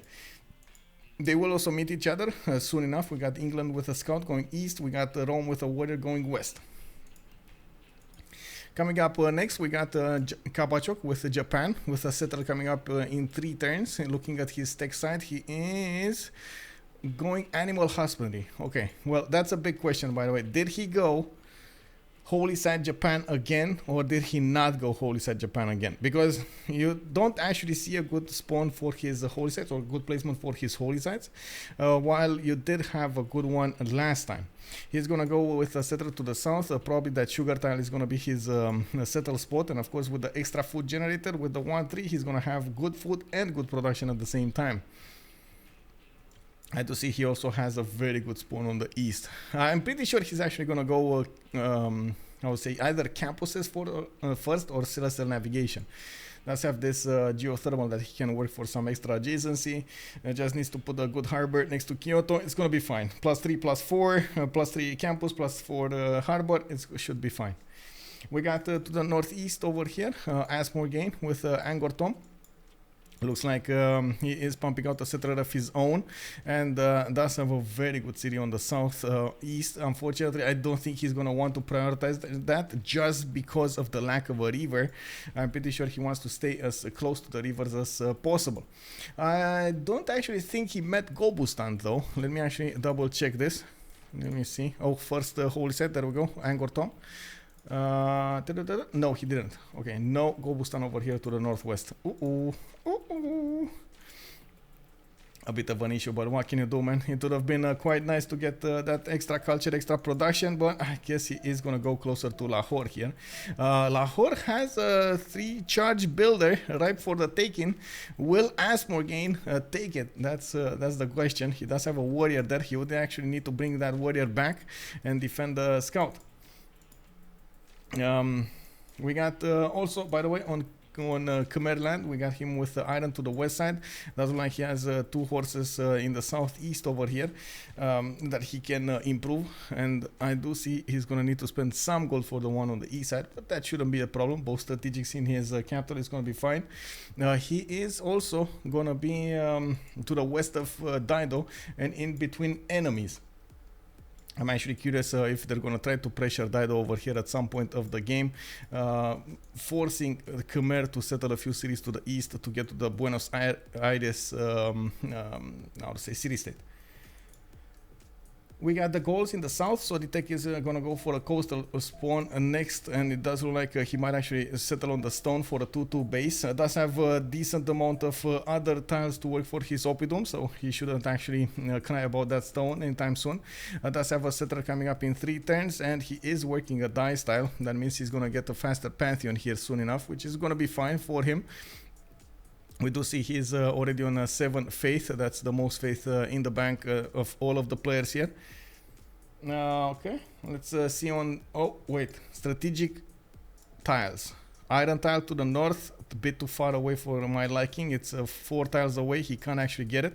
We got horses to the northwest, of course, next to the Gallic second city, and another horse tile to the southwest over there.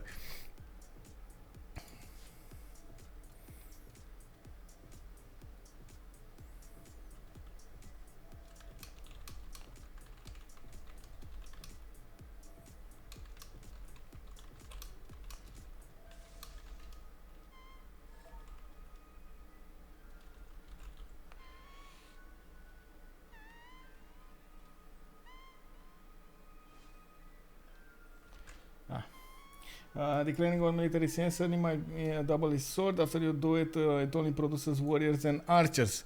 Yeah, I mean you gotta train your units somehow, right? You gotta man up, I guess. We're gonna see. And look at that, Asmorgane did declare war on Lahore and took that builder. Man, it was too juicy to pass. Which draft is your favorite? Mine is State Company. So you oh, by the way, good evening, Hyogo. Hello there. Salty Capybara also feeling sorry for Lahore. Well, it doesn't look like Lahore is getting bullied over here, and Asmorgane is definitely going to try to get that builder to safety. That's a good question. In which draft I like more? I mean, I like civs of the drafts. I'm not sure if I like the full competition here, the full roster of them. But I guess you're right. No, I gotta say, no, I gotta say, I like 7CS's draft a little bit more. I still do keep in a high praise Dido. I still, of course, do believe in the flexibility of Rome and Japan. And Gaul is just amazing if he does get his land. And he did manage to get his land. So I would definitely say 7CS at this point would be my favorite. Oh, we got another dissing here for Asmorgane. Oh well. It looks like a cat is also gonna take a beating over here. Cree is trying to go against it with some Okchitaus. Looks like he's also trying to go around tornadoes over there, which is not gonna be ideal, but might as well try. We do have Mapuche with God of Craftsman as a pantheon. He did go for the horses to the west side, 2 of them that he needs to get in his territory. Does have, of course, some extra iron tiles to work as well. 1, 2, 3 of them in his 2 cities. This is going to be actually quite a very good, I would like to say, God of Craftsman. Quite a few cities with that extra production, extra yields that you get from improving those strategic tiles. He's gonna get another settler. Ideally, he would probably need to put it to the southwest over here for that +3 campus immediately, and of course the extra production that he will get from improving the horses. We don't actually have him needing to go against anybody yet, so I'm pretty sure he would just need to get some more sim done, getting some more cities and so on and so forth. We got in the northeast Cree that did manage to actually put a city on the northwest over here. Oh my god, he didn't put it on the instance. Okay, let's see. Let's count this up. We got 1, 2, 3, 4 tiles available for him to improve. Okay, still not bad, but can you imagine if you would have put it here and got all of those? 1, 2, 3, 4, 5, 6 tiles. Oh man, it's 6 extra gold and 6 extra food in that city. Yeah, bro. Anyway, it's fine. +4 is it's still good in my book. He does have a second city over here that he can definitely put on that geothermal and get a +4 campus. I do believe he does have the iron to improve also, and by the looks of it, he does have a horse to the southeast of his capital. We still didn't see them reach the empire or any how to say potential governor point that they could acquire. So we don't actually see what he is gonna get for his cities. Last but not least, we do have England with 2 cities at the moment, another one coming up in 2 turns. We do have a war declaration being sent. I'm not sure for what, but we will find that out soon enough. We might see. No, oh, KabachOk did go for. Oh my god, he actually did go for holy sites. Took his time though, but did go for holy sites. Again, a sacred path gameplay over here. I'm trying to figure out why was the war declaration being sent, but it doesn't look like I'm gonna have an answer anytime soon. Wait, Ratumakos actually did go over there. Okay, I mean, sure, that can work as well. A bit further away for my liking, but definitely could work. Extra housing. We do have England benefiting from an iron tile to the southwest. It does look like he is gonna need some horses over here. Doesn't have any in his immediate vicinity. Has some to the southeast, but I'm pretty sure that's not a city that he's ever gonna settle. What I mean, not ever gonna settle, not gonna settle soon, you know, soon trademark. He did manage to pop a scout here. I think he actually popped it from a hut. I don't think he actually bought it, but maybe he did so he can escort his settler. We're gonna need to see. In the meantime, he's going to have a few interesting harbors that he needs to place next to his cities. A +3 over here, another +3 next to Plymouth. It does also look like he's going to have a +3 campus in the capital. And from what I can see in the tech side here, he is going for celestial navigation, just the same as Dido. They do need to get those harbors out to the Royal Navy dockyards. And on the other side, Cothons. We do have a cat under attack. You do see the Occitan, and of course with the help of Mapuche's scout from the south, he is gonna try to pressure a cat into submission over here. And we do have leader asking for a quick relobby over here because Asmorgane is desyncing every time.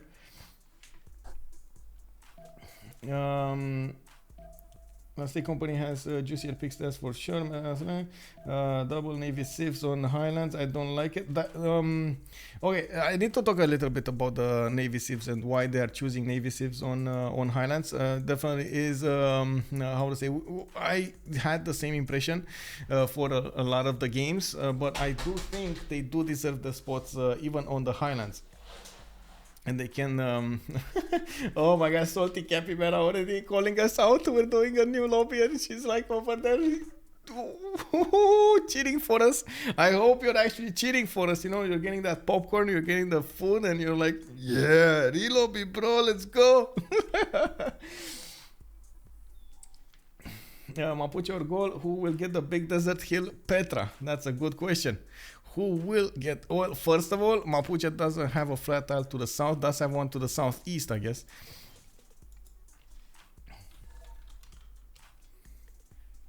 Okay, so I guess that everybody's disconnected. Okay.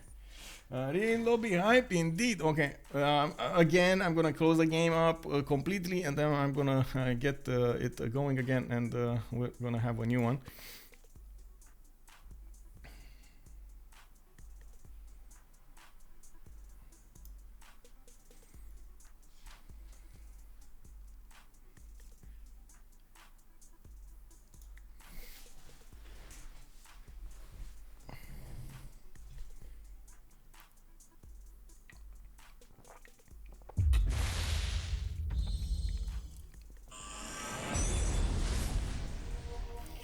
Lobby will hit both teams so hard and so often that they will give up and go to bed. Ah, come on.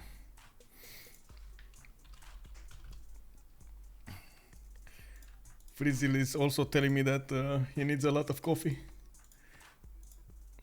Wait, we didn't make it turn 20 yet. Let's see turn 20.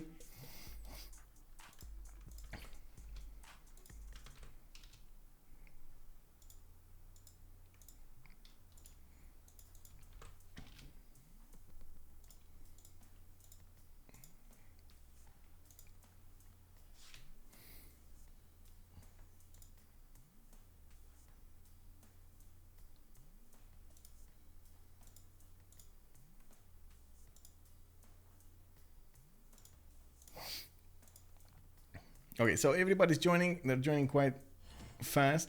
I do believe everybody's gonna be ready over here. Let's see how it's going.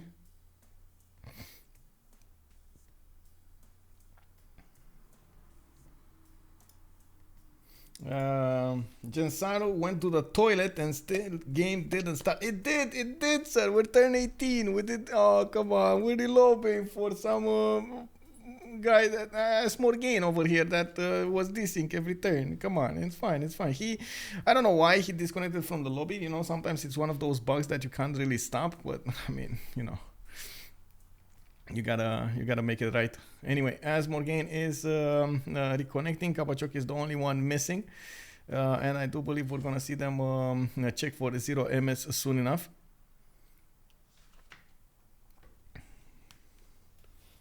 There is an easy fix for loud logos on game startup. You can go straight to the game menu.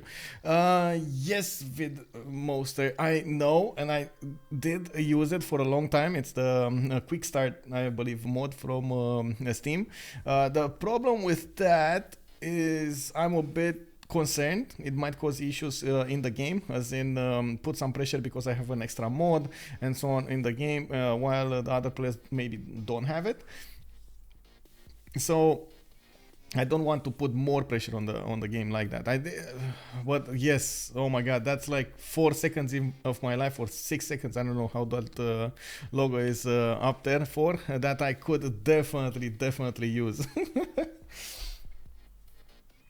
If Gaul will get emotip charges, oh that, yeah, definitely emotip charges would be very nice.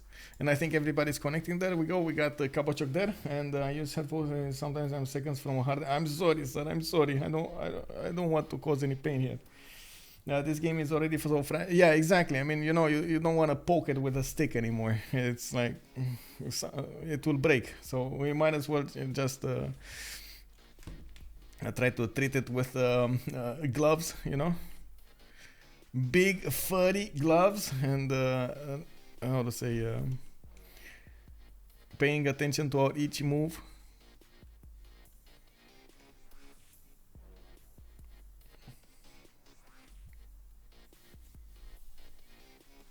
Well, I see KabachOk is taking his time in joining. There might be, well, I've seen this sometimes, by the way, some of the players to have a problem when it comes to, you know what, let me actually try something over here. Give me a second. I do want to switch my antivirus.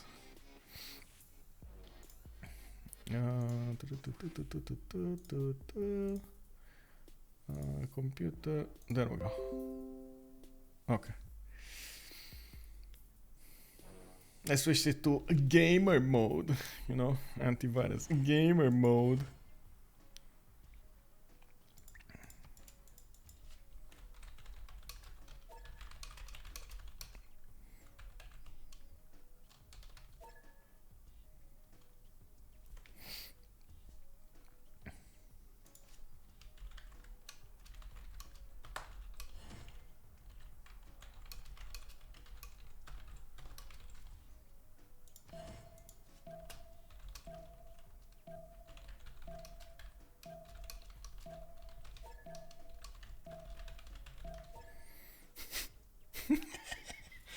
Running 24 civs on enormous map size with barbarian clans can be very unstable late game with all the units and 300 traders running around. Oh my god. 300 traders, bro. That's a lot of traders. Not to mention 24 civs. How are you? Oh my god, running 24 civs, bro. From this early cradle of civilization.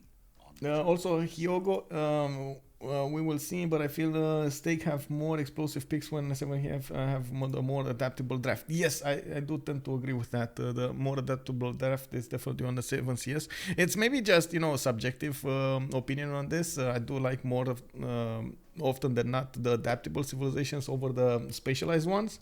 But if you do manage to get the specialized ones in the correct manner, it will be amazing. Okay, so I did remain... Yeah, with how do you call it?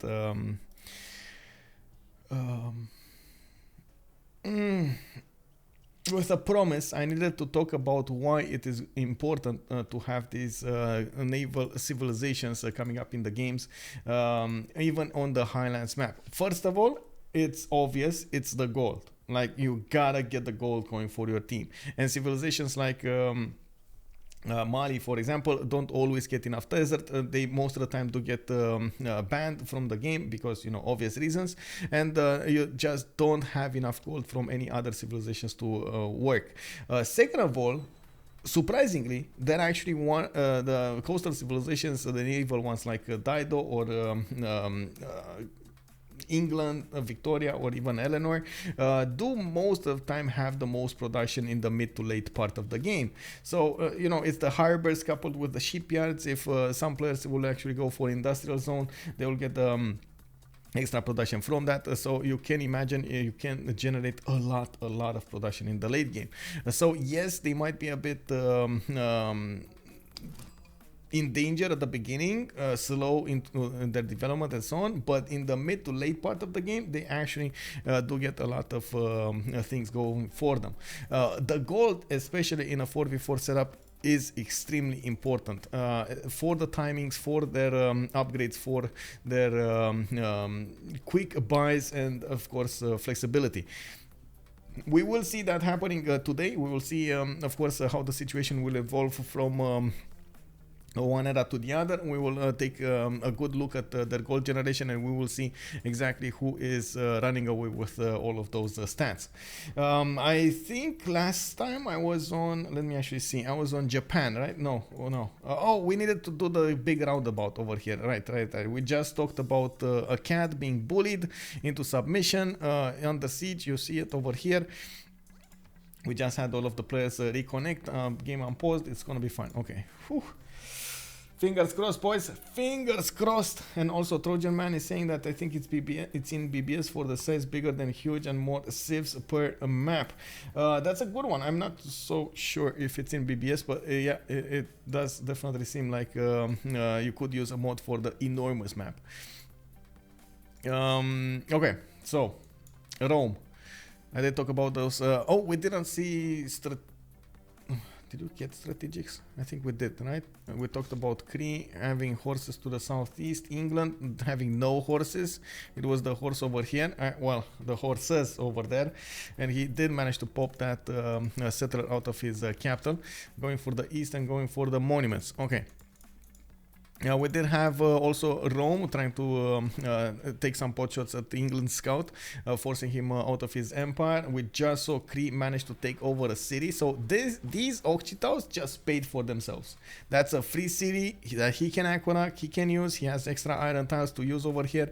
Definitely, he just needs a bit more housing to work in the city of Akkad.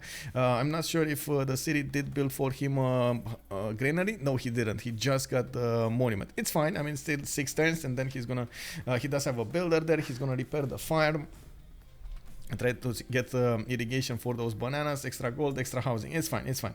Okay, so let me take a look over here if we do have the pantheons being picked up by the players. It looks like we got city Patrian goddess picked up in the city of Rome. He's also gonna get another trader from Arretium, well, a trader from Arretium, and it's danger time. We got Ledarkill slipping in from the south with one of those scouts, and I do see him able to actually go and try to snatch that settler. Actually, no, he's not. Let me actually check this out, boys. Check this out. So you see this settler is over here. He's probably gonna move it next turn on the 2-2 base, right? And that's the only time that makes sense in this location. Well, the scout over here, he doesn't see that settler yet.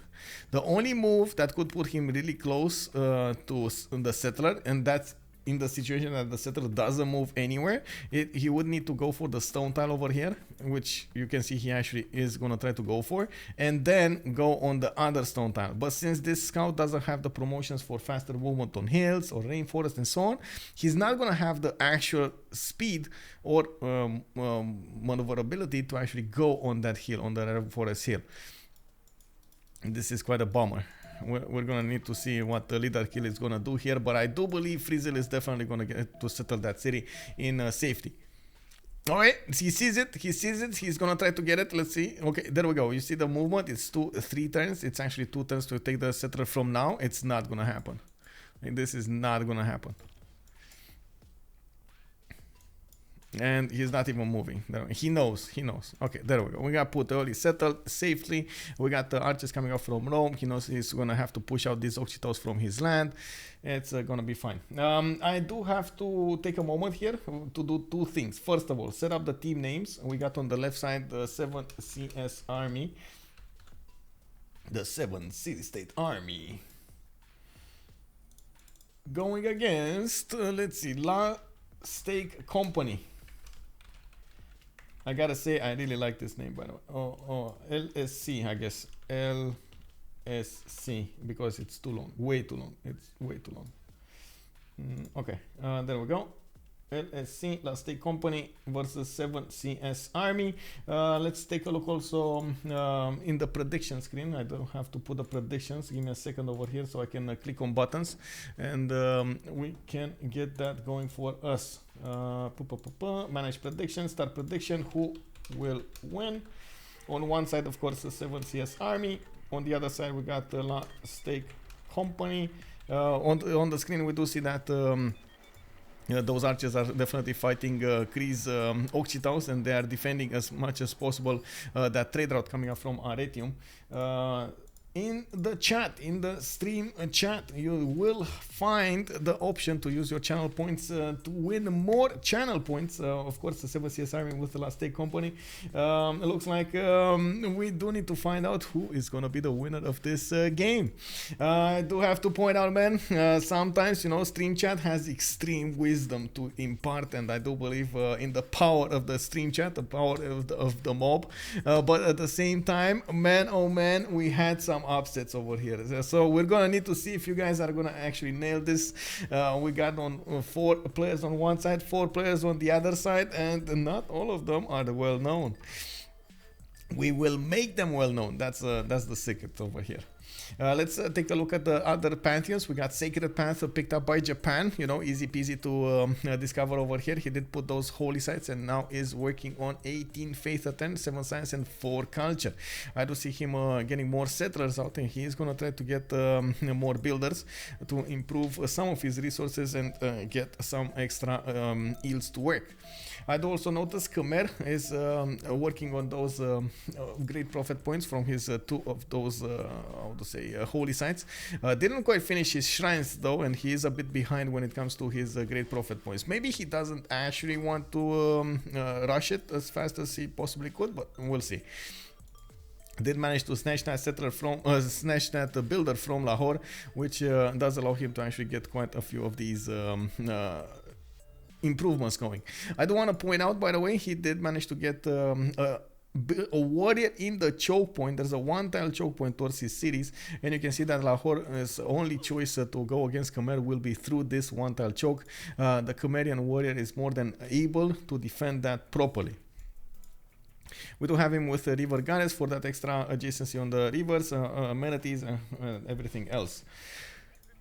Let's take a look at the Gaul here. We do have him with 3 cities, going for a non-freshwater city to the north of Novio Dunum, the city of Novio Dunum. He will need to actually improve some of these tiles so he can get everything going. Went for stone circles as a pantheon, and as you can see, he's getting a settler coming up from Aduatuca, and quite a few builders that will, first of all, giving the culture bombs from improving the mines, and second of all, he will get all of those quarries improved, that he will set up very good oppidums when he's going to get the tech.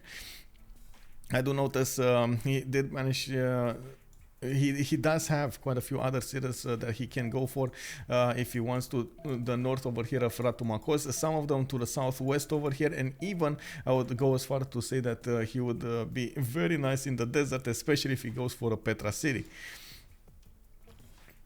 Okay, in the northeast we do have Dido with religious settlements. He's gonna try to maximize his output of settlers over here. I don't really believe he has a lot of cities to go for, but I'm pretty sure he will try to make the most out of these cities on the coast, even if he puts him a bit closer to Khmer than he would ideally want.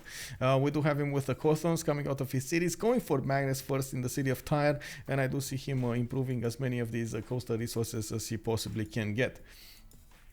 To the east side, we do have Cree, that is his mortal enemy over here, with the god of war and plunder coming up from his city. We do have more settlers, 3 in Mikisivwachik, 4 in Makva Sakahikan, and I do notice he did manage to discover that northern tile that we were talking about, and he is shadowing one of the Phoenician scouts over there with his own Okchitao. We do have him going, oh no, big mistake, no, bro, think about this, like you gotta think about this. No man, no, this is stop, like stop, drop and roll time. Magnus, please move it away from your capital, please move it away from your capital. Like, this is me begging right now to move it away from your capital. Oh my god, that is gonna be a problem. I mean, he doesn't have any bonus in the capital for that. Not even the horse that he had to the south is gonna be giving him bonuses. Move it out, bro. The reason I'm saying this, and I have to say this, I have to please, like, if you're gonna watch this, Cree, if you're gonna watch this, I mean no disrespect, bro, but I would really love to see those bonuses of Cree actually work to their full potential. And taking a look at the Cree bonuses, this is not where you want to look. This is where you want to look. You see over here on Poundmaker, he's getting all like outgoing trade routes grant 1 food per 2 Poundmaker per camp or pasture at the destination, and trade routes sent to your cities grant +1 gold to Poundmaker per camp or pasture to your destination. So that means if you send those trade routes to a city that has magnets plugged in and a lot of camps and pastures, you're gonna get food and gold coming up from those pastures. It's like such an unbelievable bonus if you do manage to get a lot of them. That's why I definitely suggested the incense. If you just go 2 more tiles, 2 more turns and settle the incense, you get an extra amenity, but you also get the amazing opportunity to have all of that around it. Worked. He did see what's going on over here, like. But anyway, we're gonna see him work those internals in any case. Maybe he's going for some chops that we're not aware of. We've seen some players adapt to the land differently than we're expecting them to, and they did try to go for a certain bonus that we didn't actually get to see beforehand. So I don't want to discount any of his strategies right now. We're gonna need to wait and see what he's going for, and of course how he's gonna try to manage his bonuses of Cree. We do have to the south over here, Mapuche, with God of Craftsman. He did go, of course, and improve quite a few horses. Did get that city to the southwest over here. We got him with a few settlers coming out also from his city. And OverDoZz just got a relic. He popped that, man. He, like those people, he went into the tribal village. He said, bro, I'm OverDoZz. And they're like all of the people, and went and said, this is our most prized possession. You can have it. Exactly, we got a slinger coming off from Willy Mapu, another monument coming off from Puel Mapu, and of course I do see that Kornok over here needs to make up his mind. What is he gonna go for? Is he gonna go for commercials? Is he gonna go for campuses first? He needs to make up his mind. I would definitely suggest, especially in the situation that he has like +3 campuses here and there, I would definitely suggest maybe get some of those going before you're actually gonna put down commercials on. But I think he's gonna go the other way around.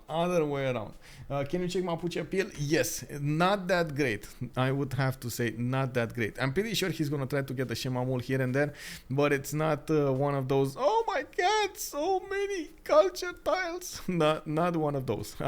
He's also gonna probably chop those rainforest tiles, gonna make it teeny weeny bit better, but once he's gonna plug in all of those mines in, not gonna be great. We'll see. We got also Eleanor over here with England going for that fertility rights pantheon. He did manage to get a free builder and quite a bit of extra food coming up from his some tiles. Wait, does he have any extra food from tiles? Cattle, wheat. But why?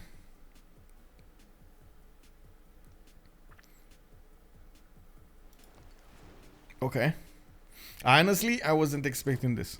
I mean, I was thinking maybe he's gonna settle a city over here to the north, next to the river on the 2-2 tile or something, and then get a +3 campus going. But I wasn't expecting this. He still can get a +3 campus going. Don't get me wrong. Like that reef tile, the reef fish tile is gonna give him the extra adjacency. Well, I mean, I don't know.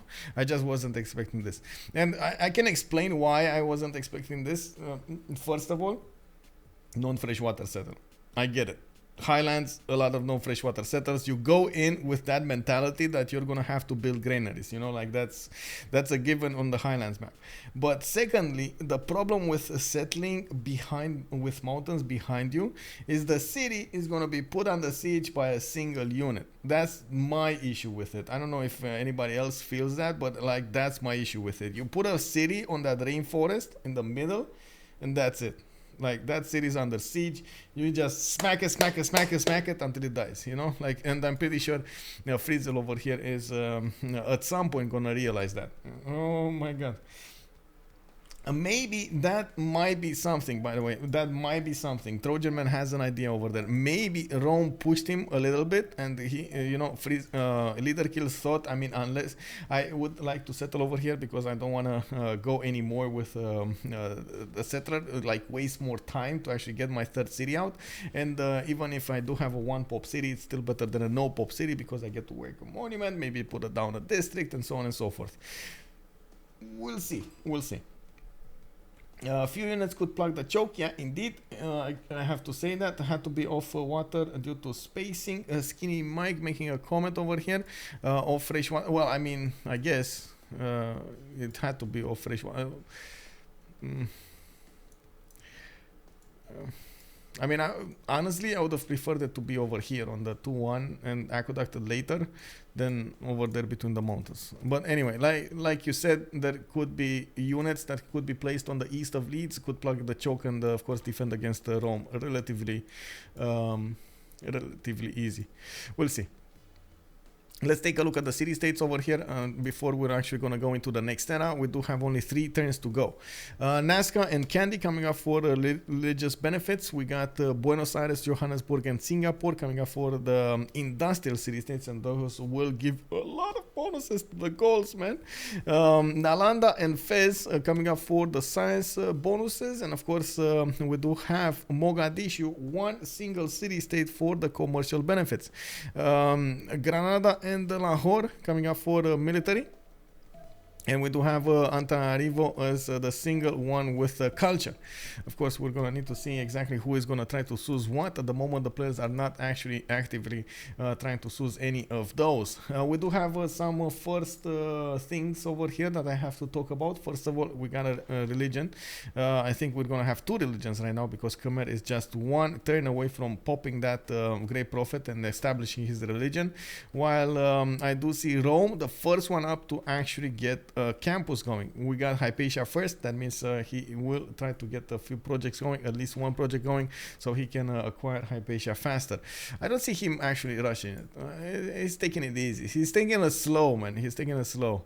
We got oh my god, why am I like always thinking when I say he's taking it slow, I'm always thinking of 2.5 men. I'm sorry. It's like one of those things that you actually get drilled into your brain. Why am I thinking that? We got Iridium with a settler coming up in 3 turns. Of course, he did have another settler coming up from Rome. He did go for Magnus internals, and he already has one of them, you know, going back and forth between his cities. While I do see KabachOk on the east side getting closer to Freezil. They will probably try to connect their armies up. We do have KabachOk stealing another. Oh my god, Lahore is getting bullied left, right, and center, man. He just got stolen by Khmer. Now Japan comes in from the south and takes another builder. Can you imagine what is that? Why is it? What is going through Lahore's mind? Oh my god. Never barbs and teamers. No, we don't have barbs. No. Barbs is just not something that we can actually go. Is that the multiplayer default? Only teamers actually on the 2v2s or the 4v4s, 3v3s, 6v6s, but not in the FFAs. In the free photos, we do allow the barbs because you do need you do need as much as possible to actually try to oh, that's a dead scout. That's a dead scout. Good moves coming out from Freezil and KabachOk, focusing their efforts over here to save the trader, and they saved the misses. They saved it. The shining princess going from one side to the other, from the Japanese cities to the Roman cities. They saved her. Archers coming out of those hills, big muscles over there. Then the scouts with his dogs will unleashed on the other scouts with the dogs, and they managed to catch it in a pincer. Anyway, remember Aztec gameplay from a few days ago when he had like 17 builders from a single CS? Yeah, there we go. I mean, Aztec big man. I'm waiting for Lahore to get mad and raise Khmer and Japan to the ground, one city-state to rule them all. Yes, exactly. Oh my god, can you imagine? Oh. I see KabachOk is gonna feel the pain, bro. He's getting bullied in the middle. Look at this scout, man. Look at that. He's like so little in health. He has 2 warriors of Lahore next to him. His builder was like, go away. No, save yourself. Save yourself. And of course, we do need to see if Lahore is going to prioritize attacking into the scout, taking him out completely, or taking the builder. What is he going to do? He has some incentive over there to take back the builder. What do you think, guys? Builder or scout? Builder or scout? He actually moved the scout away. He gave the builder back? KabachOk, what are you doing, man? Was that a mistake with the builder? Did he move? Well. Oh my god. Man, Lahore didn't need that builder anyway. He got a new one. He didn't need that builder. Right? It's fine. Elephant guy also calling it out. You never declare on a red unless you're sure you can kill it. Those things are unit factories. Yeah, indeed. And they are dying one unit at a time at the feet of a warrior of Khmer over there. Okay, so taking a look at the era score over here, we do have everybody in a golden age. There we go, we got everybody in a golden age. Let's take a look at their bonuses. First we do need to check out the religions. Let's see, Zoroastrianism on Japan, feed the world with lay ministry. He's gonna get some extra food popping. He's gonna get some housing. We got a lay ministry with a holy site with theater square, +2 faith, +2 culture, respectively.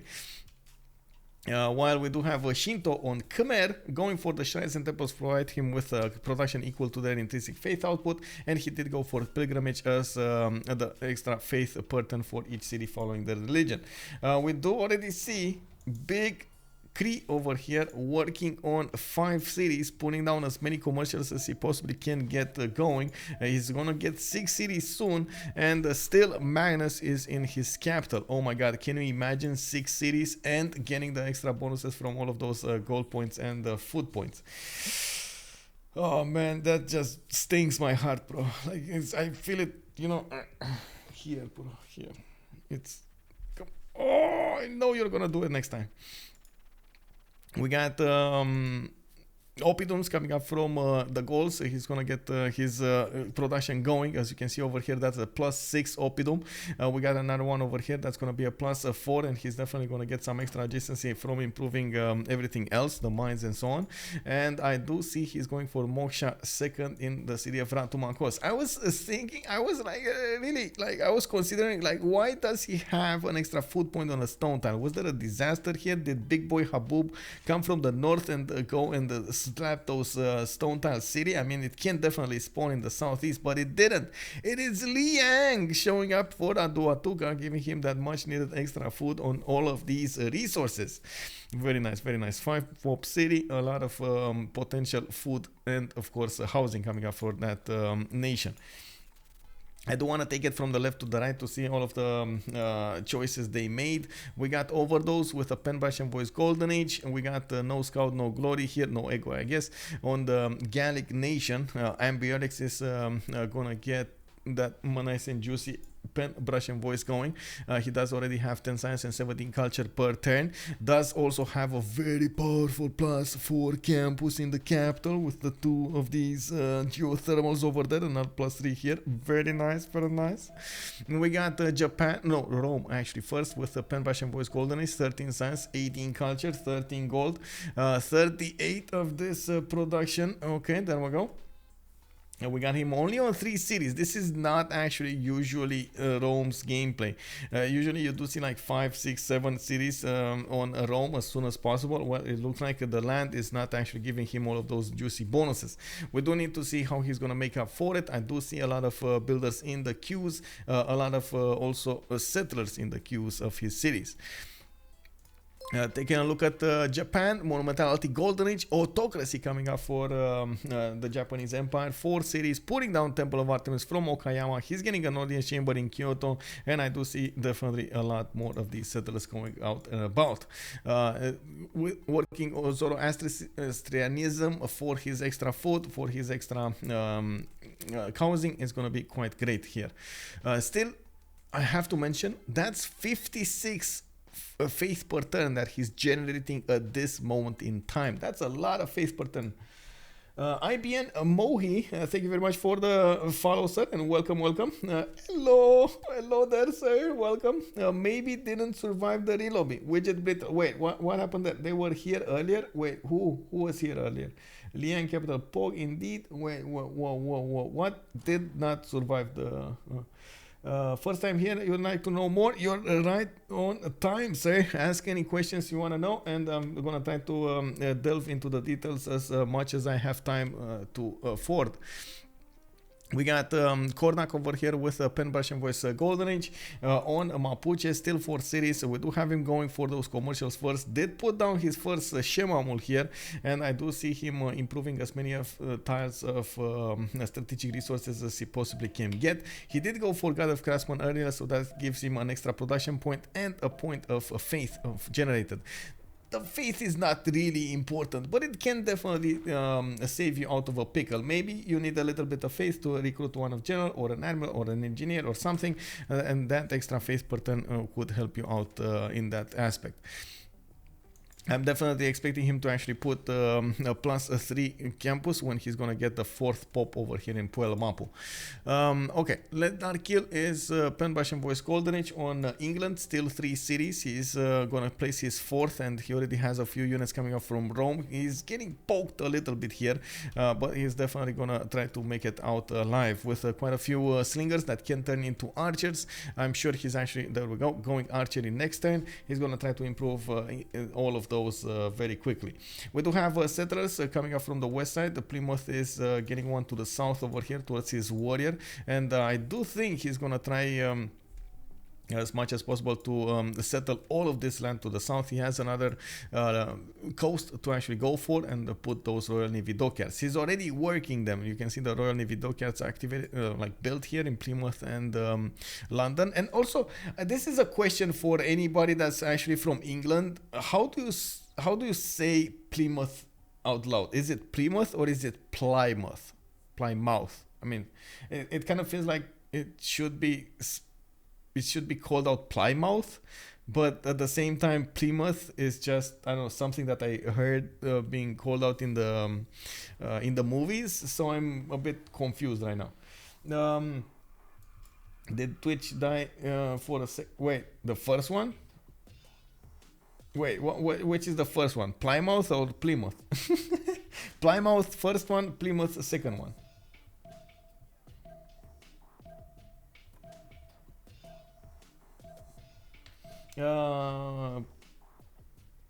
Plymouth. Okay, Plymouth. Okay, so Plymouth. Okay, so the second one. Okay, got it. Thank you. IBN Mohi, is there a website for the rules or something like that? I'm a Civ 6 fan, but only played it chill and versus. Okay, so if you want a whole website to actually go and check out our mods or check out competitions and so on, cpl.gg is a good one to start. You do have our rules over there for the overall communities, and we do announce, I try as much as possible to have all of the competitions over there as much as I can. Of course, the competitions from cpl.gg and our our World Cup. If you want to go delve deeper, each of the competitions have their own rule sets, and I can definitely go and take a look at them. You might want to also try out, if you want, civ6worldcup.com. That's a website that we also maintain for our World Cups, for the big matchups. The cream of the cream is going to be there, and we're going to try as much as possible to get the information out there from the players. In France, they call it roast beef city. Roast beef city. Okay. Coming up over here, we do have Killayad with Pound Maker. He's going sailing, and it does look like he went for 246 cities, getting those markets going, and I'm pretty sure he's going to try to get as many of these merchant points as possible. Already working on 6.9 green merchant points a turn. He doesn't even have all of his markets done. Not even one done. He's working so many points. Unbelievable. Very nice, I have to say. Getting more commercials here. A bit unfortunate that he actually placed that commercial exactly on the one tile that he could have aqueducted, but oh well, I mean, it happens. He's probably not going to get to act like that. He does have his Migi Waps, which do give him housing, so at least that, right? We do have this. It's fine. Taking a look at his Golden Age with a Penbash and voice and coupling that with his commercial availability here, he's definitely going to generate the culture he needs for the civics and the gold he needs for his armies and of course his enemies, his allies' armies. We got last but not least, Monumentality Age Khmer. He's on, let's see, what is Khmer over here? 4 cities, Khmer, 5 cities, because he's going to get another settler to the west side here. Starting to build up horses. I feel like Lahore is going to be the target here. I also noticed he went with a settler to the southeast of his capital towards those bananas, and he will try to get a horse over there to defend against any kind of reckless geisate going next to his settlers. We do have him starting up to generate an important amount of faith over here. 34 faith at 10, 36 production, but only 11 science for 16 culture. Went Moksha first in the capital, going Pingala in the second city, and I do see him benefiting from quite a few tiles, of course, to improve. Did manage to get that city next to Gobustan and got the era score points. Couldn't quite manage to get one of those tiles because he doesn't have a lot of food generated in the city of Indrapura. He's gonna need to wait to get that going. But I do have to point something out. Going for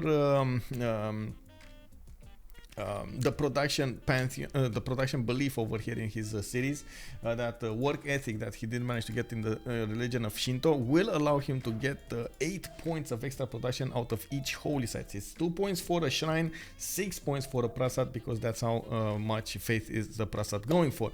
So definitely could be quite glorious over here if he's gonna get a very strong or a lot of holy sites in each of his city.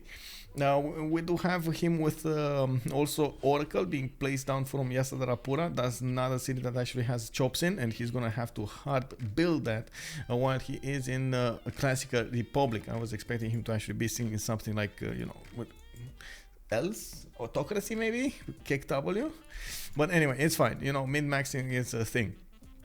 We do have audience chamber coming out from his capital, and of course we do see that he did manage to settle that city to the southeast. We're waiting to see where those horses will go, if they will start to hit Lahore or not.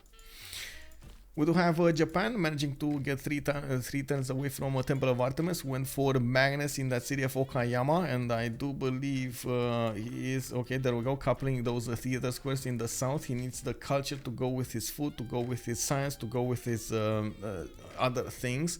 A bit of an issue over here. He doesn't have a lot of gold generated. Only 3 gold a turn, but it's fine. His allies, and that's where Dido picks up the slack over here. Is gonna try to get as much gold generated as possible.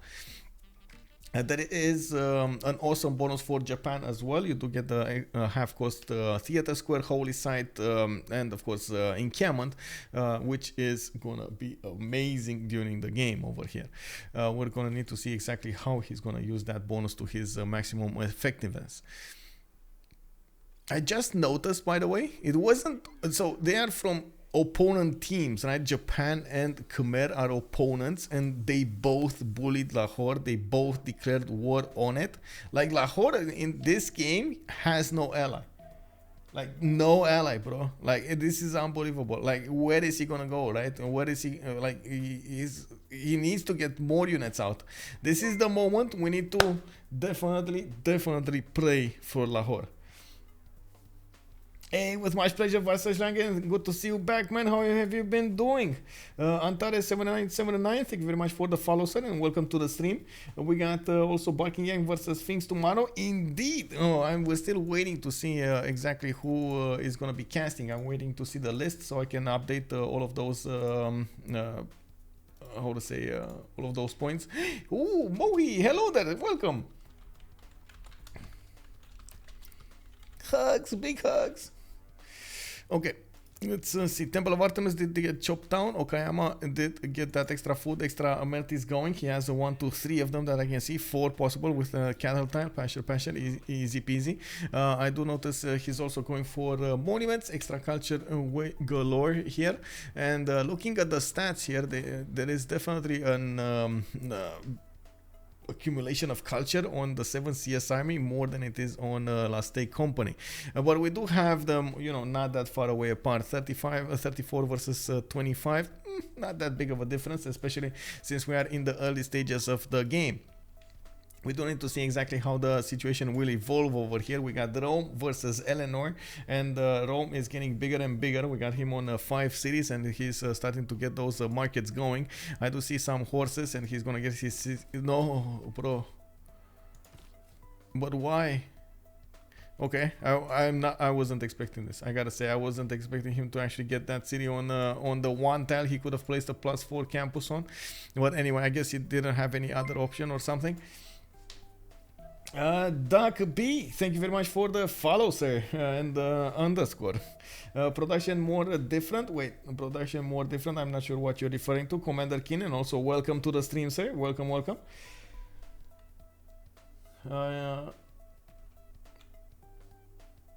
Give me a second. Okay. We do have more builders coming up from Rome here, and of course with his 20 science and 35 production, he is going to try to get to feudalism fast. And I'm actually curious, did he get feudalism? No, he didn't get feudalism. That builder that popped over there was not with a feudalism. Most of the time the players will try to synchronize the feudalism timing, so they get as many builders pre-built with the 30% card before they actually turn them with the +2 builder charges card into the +2 builder charges card. Per team, production is more different per team. Let's actually take a look at that. It does look like we do have 77 ambiotics. We got 70 KabachOk, Freezil is 67, so they are about 70-ish, while OverDoZz is on 44.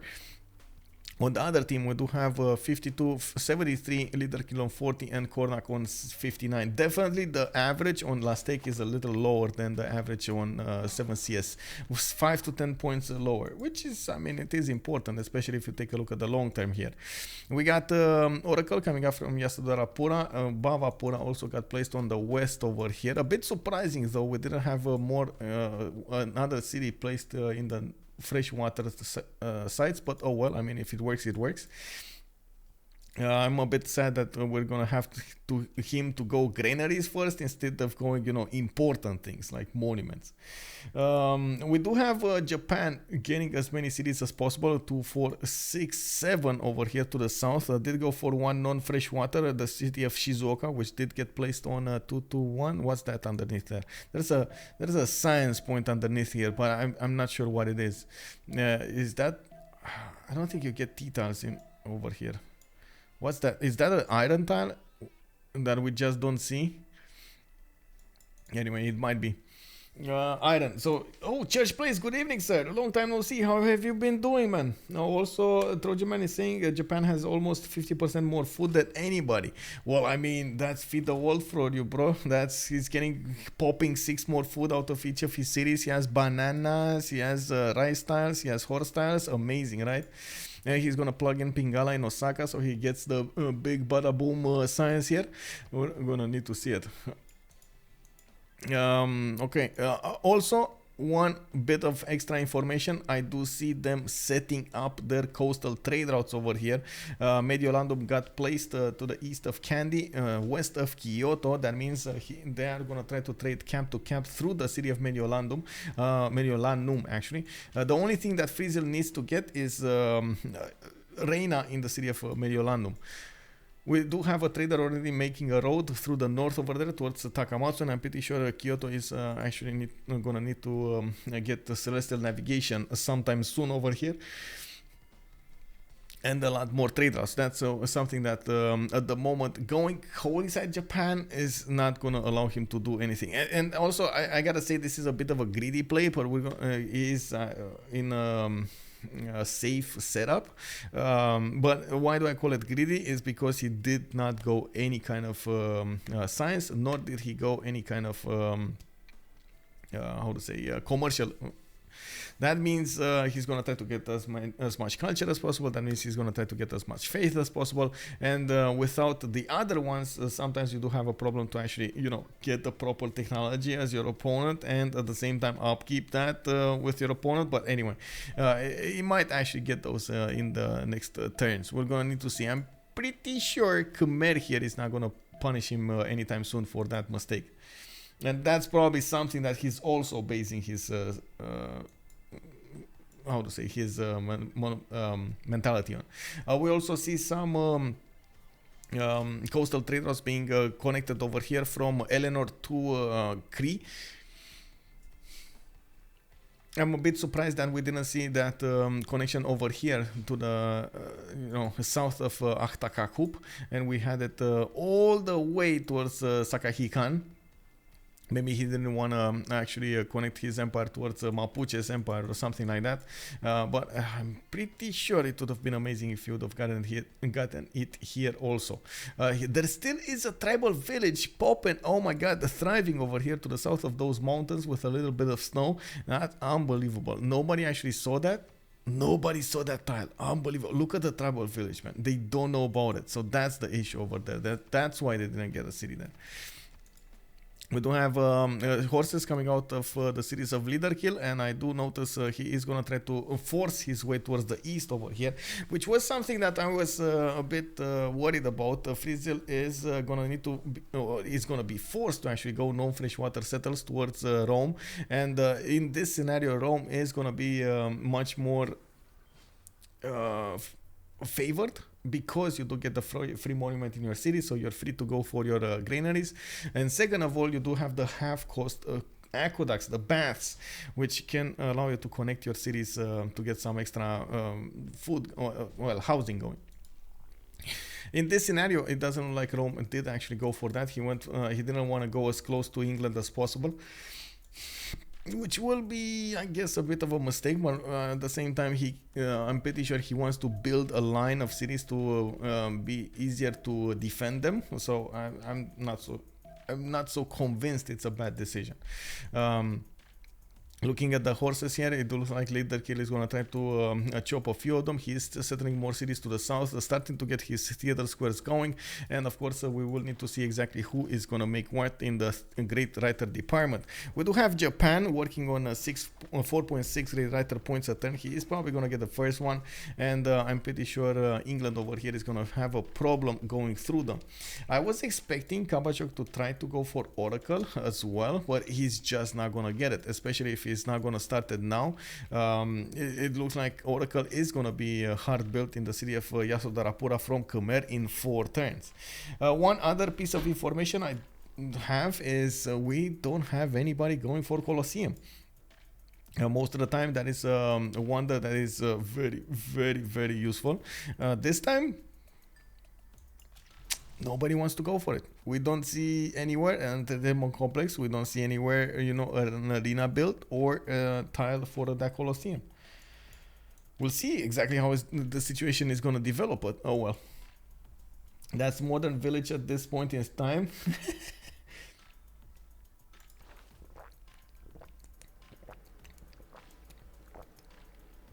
Yes, I can. So we got Bisheng in the Great Engineers, and we do have him with one more district, which is definitely not going to be bad for the Gauls here. Even though he did go for Liang in the capital, he's definitely going to want as many of those districts as possible. You do see that he's already meeting the army of Khmer with just one Geisate. It's going to be enough to actually stop the horse from pushing forward, but I'm pretty sure he wants to get you know, his city properly defended there. Trying to get also more settlers in the north and putting them, you can see, on the freshwater settles. It's not like he has anywhere else to go. I like his production availability, though. Already on 90 points of production is just as big as a pound maker over here. Imagine if he had the extra food. Oh my god, imagine, bro. 1, 2, 3, 4, 5 trade routes already worked over here with some oh my god, amazing. We do have a Cree just going through the great merchants like it's butter. 18.4 great merchant points a turn. Doesn't even need to actually do a project. You can see Ibfan Lan is going to be the next one from the medieval era. He's going to get an extra trade route capacity, and the trade routes to city states will grant him the +2 faith. Probably not gonna get any of that, but it's fine. You know, you still get the extra trade route. The extra trade route is the one going. Thought I saw Colosseum in Khmer. Wait, you did? Oh, how is he allowed to do this? Oh my god, he's taking such a risk over here. I mean, don't get me wrong, I like this, right? He's gonna take all of this risk and it might pay off. But at the same time, how is he allowed to do this? There are like so many other civilizations able to do that without being punished. They're just not wanting to go that route. For example, Rome over here could definitely get Colosseum in the middle, you know, put one of that down and work it, but he chose to go for government plaza and commercial first. Then we do have Japan again, could work it. Definitely Magnus, go and chop that out. And of course you do see how many cities he has over here. That would be amazing. We do have, let's see, Mapuche could have also gotten that. Gaul could have gotten, well, actually no, Gaul couldn't have gotten that. I don't see that many flat tiles that he could work. That's the problem, right? He would have needed the flat tile. This one, the rice tile, that hits all of his cities. Like one rice tile to rule them all. Can you imagine entertainment complex on a rice tile? Let's go. Asmorgane. Okay, he doesn't have movement speed. I thought he has movement speed, and I was thinking, alarm, settler. Oh, where you going, bro? Where are you going, bro?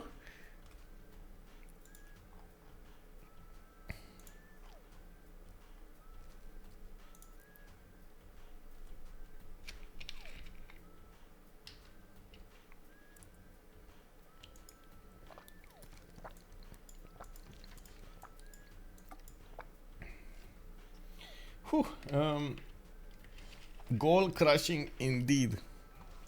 We do have KabachOk managing to stop the build queue for Oracle. He just moved the scout on it. Of course, he is going to be losing that scout soon enough. Looks like there is a horse coming out from Khmer's city that is going to challenge the scout out of that placement. We do have also Prasats coming out from Khmer, and at the same time I do see that at the moment Khmer is not really gathering enough faith in his empire per turn to actually make this very powerful monumentality for him. Did he manage to get 2, 4, 6 cities though, and of course with his sacrifice to go for Oracle and getting at the Entertainment Complex, that might and the Colosseum, he will probably try to get Colosseum. That might actually turn into a good empire later on, but he will sacrifice his beginning for that. In the south, we do see that KabachOk is trying to get as many of these amphitheaters and theater squares as possible. Right now, working on 3.4 great writers. He did get something. Wait. Oh, he's actually trying to go for. Not gonna happen. I don't know why he put it down. I'm pretty sure he noticed his opponent is doing it. Maybe he noticed it too late.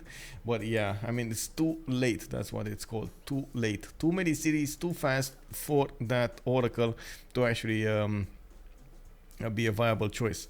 We got more of these theater squares coming out from Okayama. He did put down a theater square there. That's going to be a +3 next to the city center, and I do see he got pillaged a little bit. Not going to be that big of an issue. We do have him settling another city to the east side over here, and I do believe he's probably going to set it on the T-tile to acquire that resource. That's going to be his second T-tile worked. He's also probably going to need to get as many of these builders out with a feudalism +2 charge, so he can chop all of his land, because he has a lot of land that at the moment is just not improved. We do have also Rome managing to get a few more of these commercials. Still not competitive enough to go for the merchants. He's only on 6.9 great merchant points a turn, while Cree is on 18.4.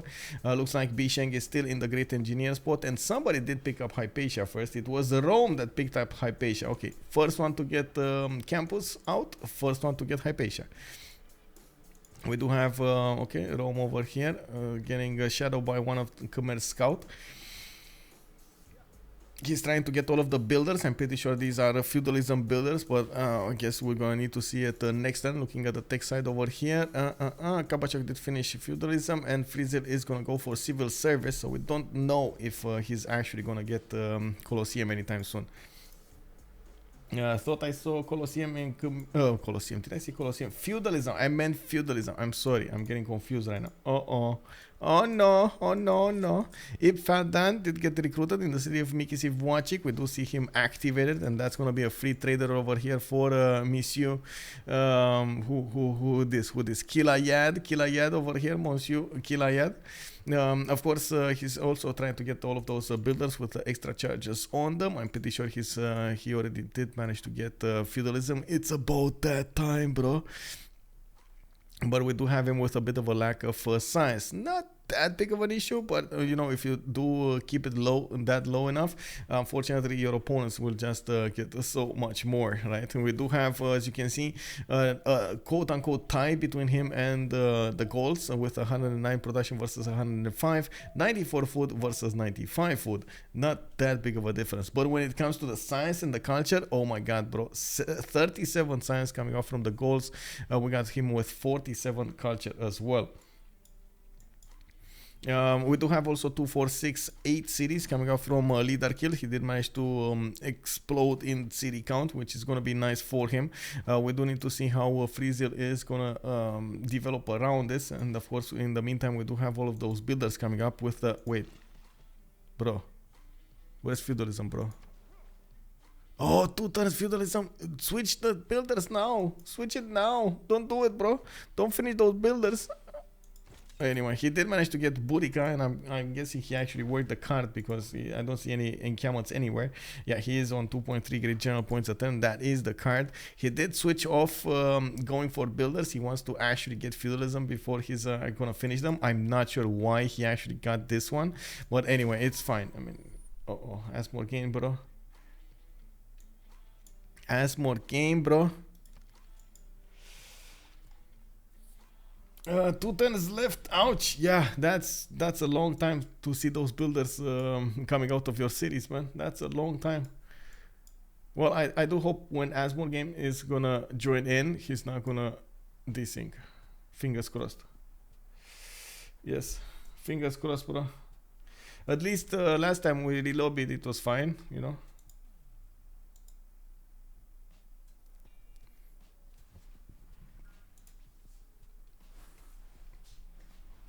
Yeah, I see Asmo is having an issue.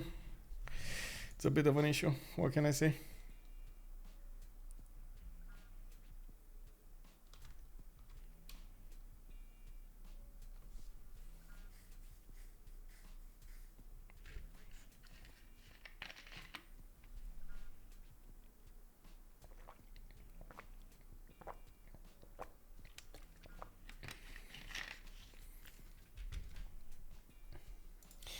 Can legions chop in BBG? Yes, they can. Yes, and they should. That's one of the things I've been crying about on my stream all alone over here. Not noticing a lot of the players using that chop mechanic, because it can be such a powerful addition when you are in a war footing, and you just need something like a little bit of a boost over there to get more units, to get more builders out, settlers, whatever you want to do. Just, you know, chop more legions with legions, and it's amazing.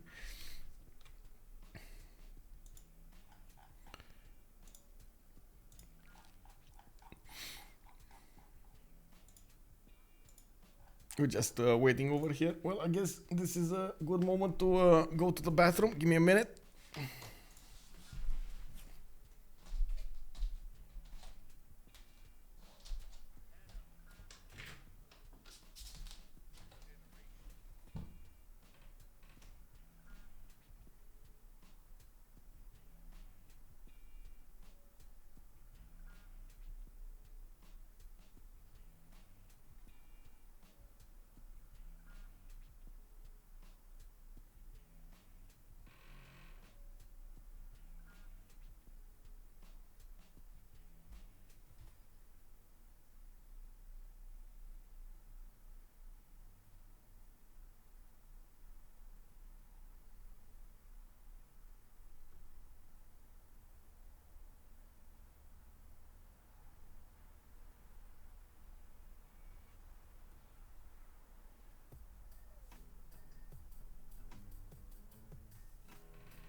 And just on time, we got Asmorgane over here coming up next. Let's see him. Come on, let's join the lobby. Hopefully he's gonna be fine.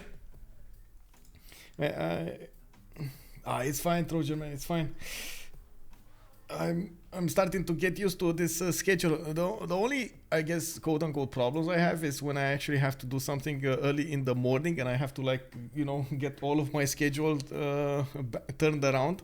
A lot of the things, for example, like the tax companies and tax institutions, I guess, are working early. So, kick W, bro.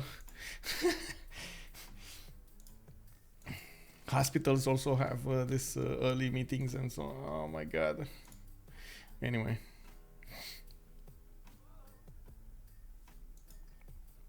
It's fine. It's fine.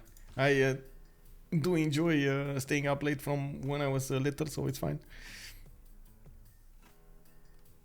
One of the things that I think I'm gonna start at some point doing is run during the night, as in try to get some workout done. If I don't manage to get it through the day, in the day, because I think it's so important to actually get some muscles working. And since we're gonna be in the summertime, I think it's we're gonna have good. I mean, I'm gonna have good temperature outside also.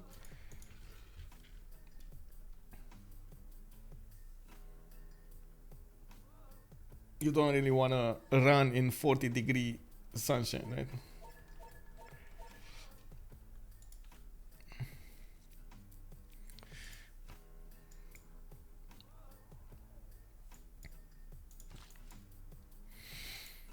I also note, I do want to point out something, by the way. On KabachOk's side, we do have him already with 160 faith and a lot of food generated, 135 food generated. He's going to get a lot more culture coming up from his writers, and now he's going to start putting down those campuses.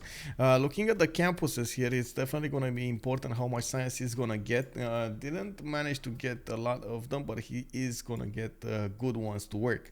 For example, this is going to be a +3. He has a +3 over here next, +4 actually, +4 on that rice tile. He has another one +3 next to Fukuoka, possible +5 on the hill if he wants to chop it out. I do see to the south between those stone tiles, I think it should be better to go for industrial zone, but he can definitely work that as a campus. Of course, the industrial zones will get the extra juicy bonuses from his quarries. And wait, no, oh my god, no, why am I thinking that? I'm thinking about the goals. No, it's, wait, I'm getting confused right now. I'm sorry, give me a second. Industrial zone. Yes, you do get it from the quarry. I was like, bro, am I mistaken? Am I thinking only of the goals? No, okay, it's fine.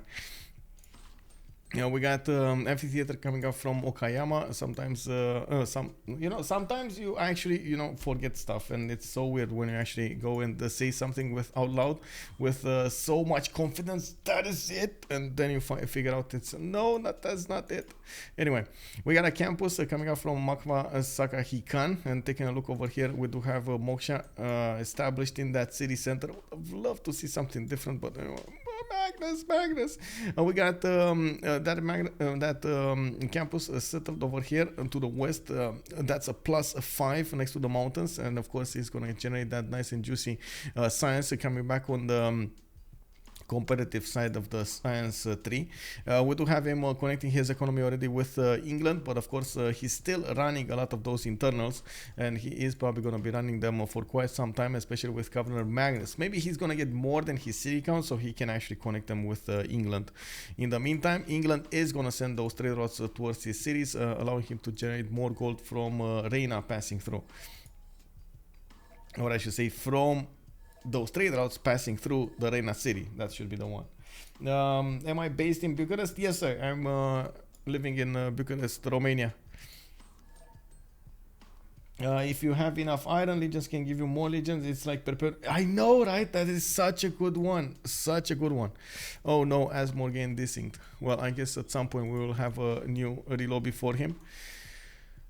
We do have heavy chariots coming up from Rome, and it does look like Freezil is gonna try to do some night attack over here, coming up with quite a few pre-builds. We do need to see if Eleanor is going to make up a defense, and I do think he will. We do have him Ledarkill here with 21 science per turn, 33 culture, and of course he will try to get a few of those units on the east side here. He definitely needs some more classicals, and he is going to need to get a lot of those crossbows to defend against the knights coming against him.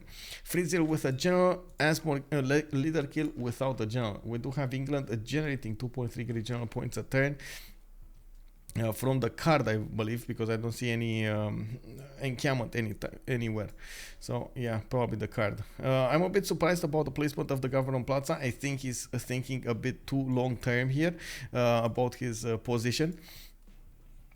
And we're gonna need to see exactly what. I guess that's gonna be a campus. I'm guessing that's gonna be a campus. You know, it looks like the perfect placement for a campus. You know, like 1, 2, 3, 4. That's a +4 campus. Might, you know. But anyway, we don't have the first encampment being put down from city. I think that's actually Sheffield. Okay, that's Sheffield. That's the one pop city that cannot be aqueducted. He did need to build a granary there, yeah, and he didn't actually build that granary, so it's gonna take a while until he's actually gonna make that city worth. We do have Mapuche, also Kornok, going for his markets right now, going for audience chamber in the capital, and I do notice he didn't actually manage to place a lot more of these Shemamuls.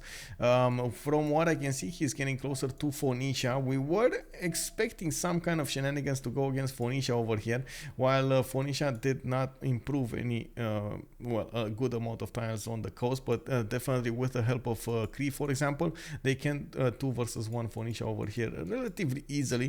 It's going to be punishing for Phoenicia to defend against those Malon raiders. Kornok is on 18 science with 35 culture. I do see him on 15 gold a turn, and it does look like he's definitely going to need a lot more to go for any kind of attack here. Especially arriving at the castles is not going to be easy for him with only 18 science. You do take a while to actually get to the Malon Raider technology, and sure, you can actually get to mercenaries with 35 culture, but it's, I mean, everything else is going to be slowed down. They're asking for a relobby. I guess we might as well. Where are you from, Vidmoster, if I'm not too inquisitive? Curious, I guess. I'm sorry. Curious. I meant to say curious. Why? Wait, Ledarkill is... why is... in French, isn't it like a yes? I think it's a yes, right? Oui. It's a big we.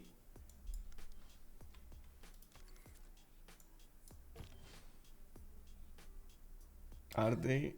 Yeah, okay.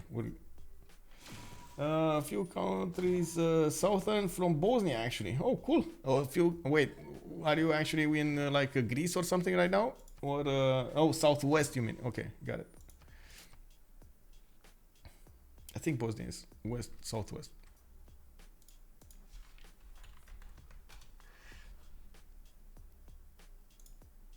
Cool.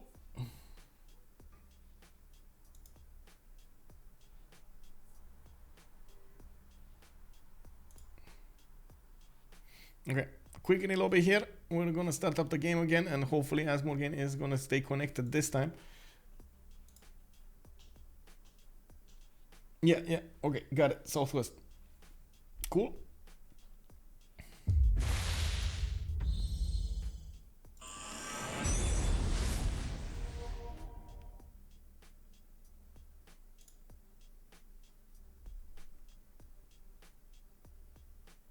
I'm so sorry for the logos, man. I'm sorry. For the sounds.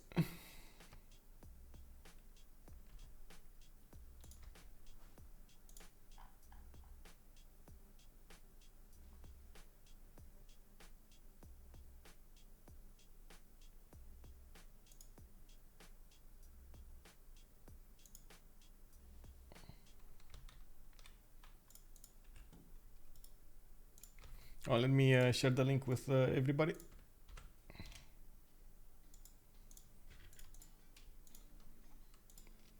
Ah, they're joining. Okay, it's fine.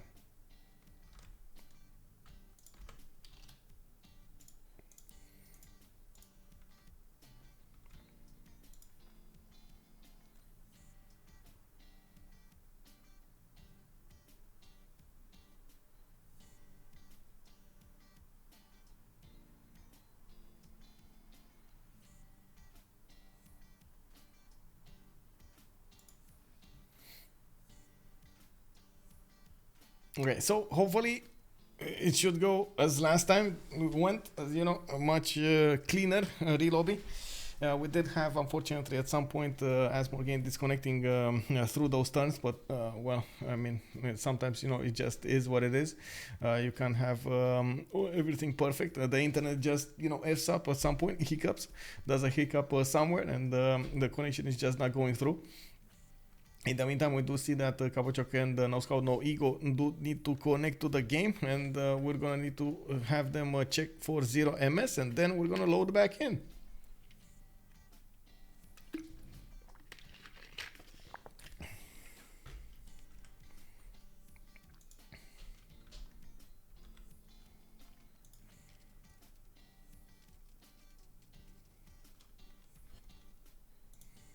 KabachOk? No?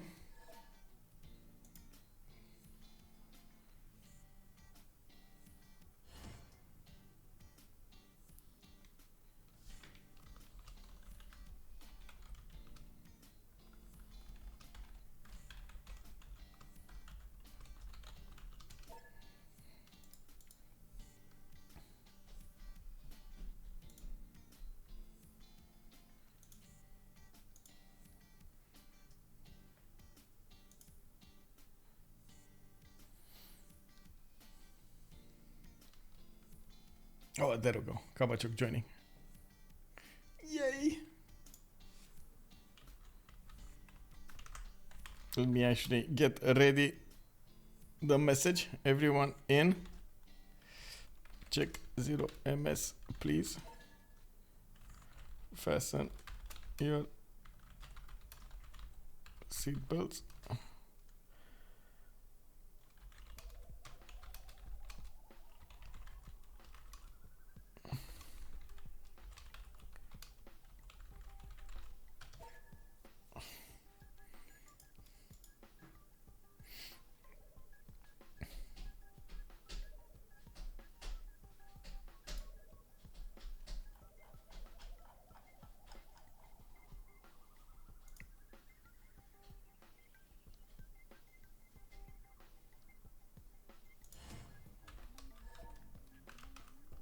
Okay, so KabachOk does have a 0 MS. Is he joining?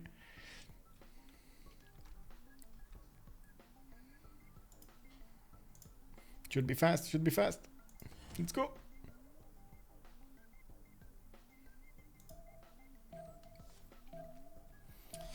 I know, right? Kinderek plane. Can you imagine getting Kindereks in plane? Yes.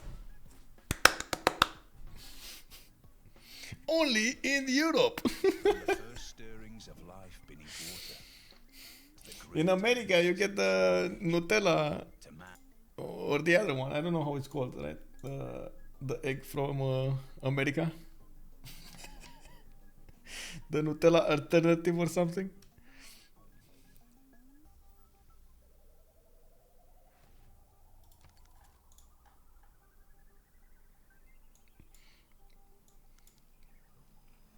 You get a double Big Mac. Yes, exactly. You get a double Big Mac. Big Mac. You know, in Romania, Big Mac is like this. In America, Big Mac is like this. You don't even know how to actually eat it. Oh, you get them there in Canada? Oh, nice. I didn't know we actually get Kinder Eggs in Canada. So only America is the only Kinder free zone? Oh my god, no bro. Kinder Egg free zone. Can you imagine? That is quite a bummer. I don't know what to say. Wait, preserves? Indrapura preserves coming up next to Gobustan? Okay, interesting choice to go for preserves next to that tile. We do have, of course, him finishing up that oracle in Yasudarapura. I do see Prasats going in, and I do also notice we got most of the players joining back in. We only need No Scout, No Ego, and OverDoZz to join. Wait, a Big Mac already has 2 burgers on it? I'm so confused. I know, right? But that's just, you know, like it's different. Just American Big Mac versus European Big Mac is just, I don't know, man. The size is different. Americans really like big burgers.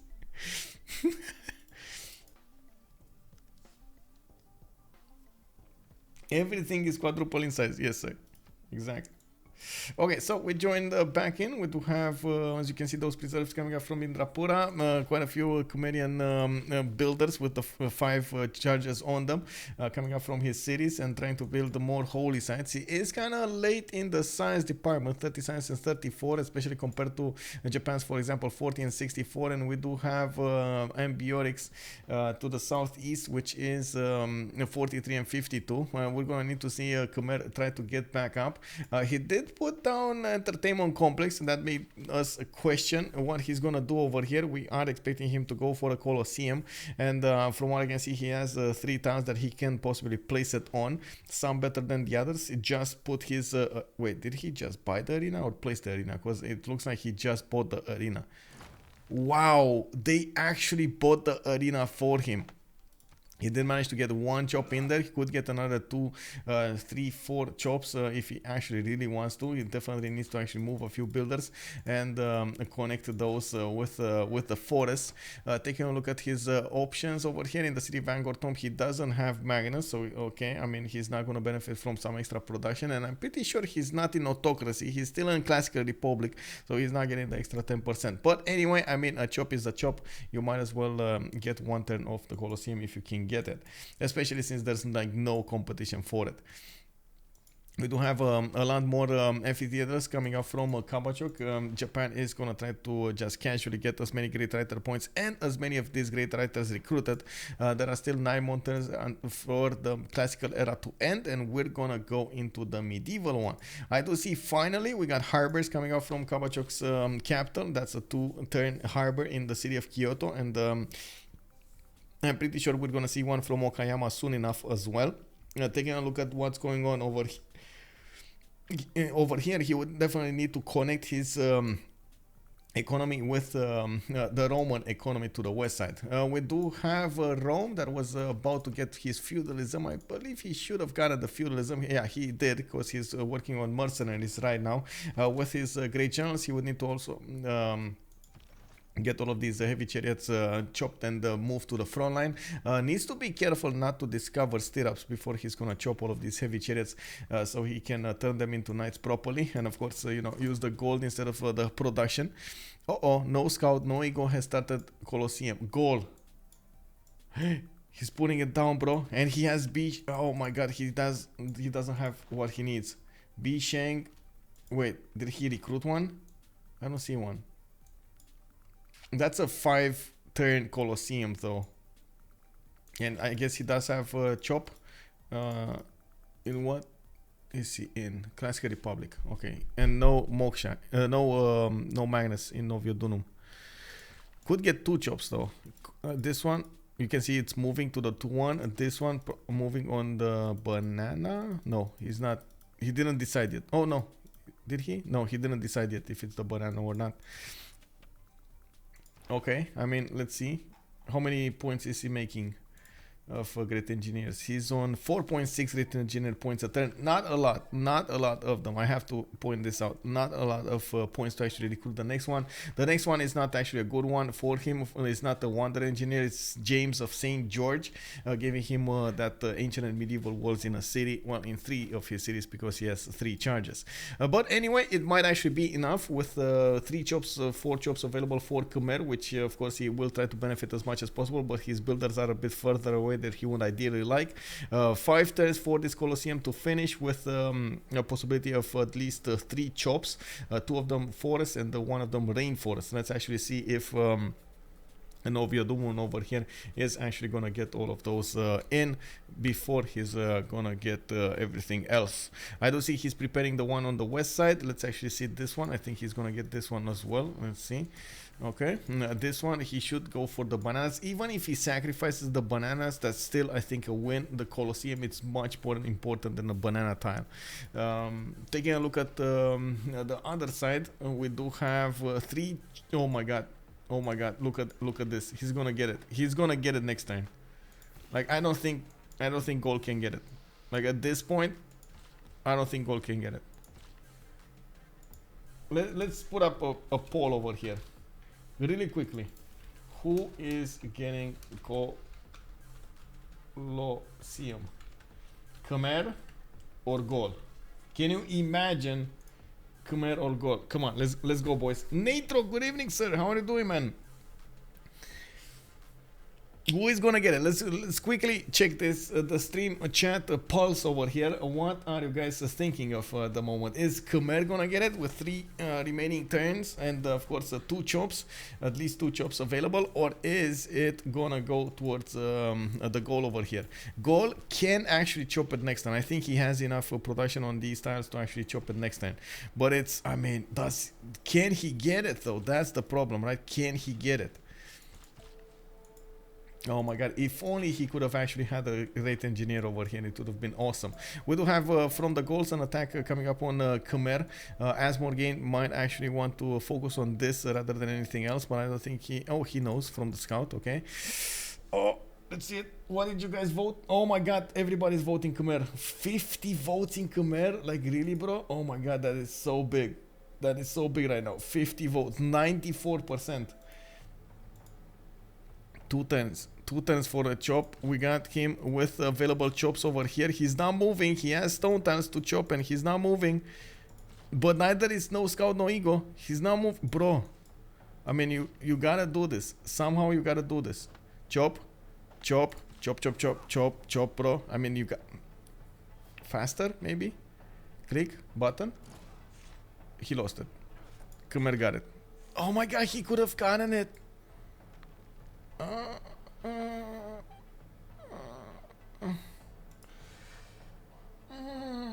Pinzus, good evening, sir. Bienvenue. Wait 4 hours and only turn 50. Ryotsun, hey, bonsoir, man. How are you doing, man? It's a normal time, or did I miss some unexpected issues? A lot of issues, bro. A lot of issues. We had to remap like 3 times. We had to change lobbies. We had a lot of stuff. A lot of stuff. Like, oh my god, it happened. You know, it's fine.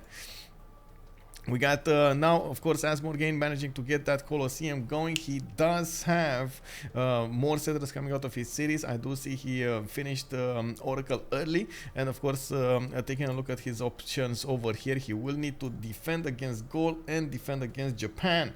While there is a big army coming up from Freezil on the Khmer city, he is going to prepare all of that army to go against his opponent, Eleanor, on the west side. One of the big things that I do also want to point out, you do see that Freezil's army is 281. I'm pretty sure Ledarkill is aware of that number, and he will try to get some defending armies of his own, trying to get a few boats as well in the water.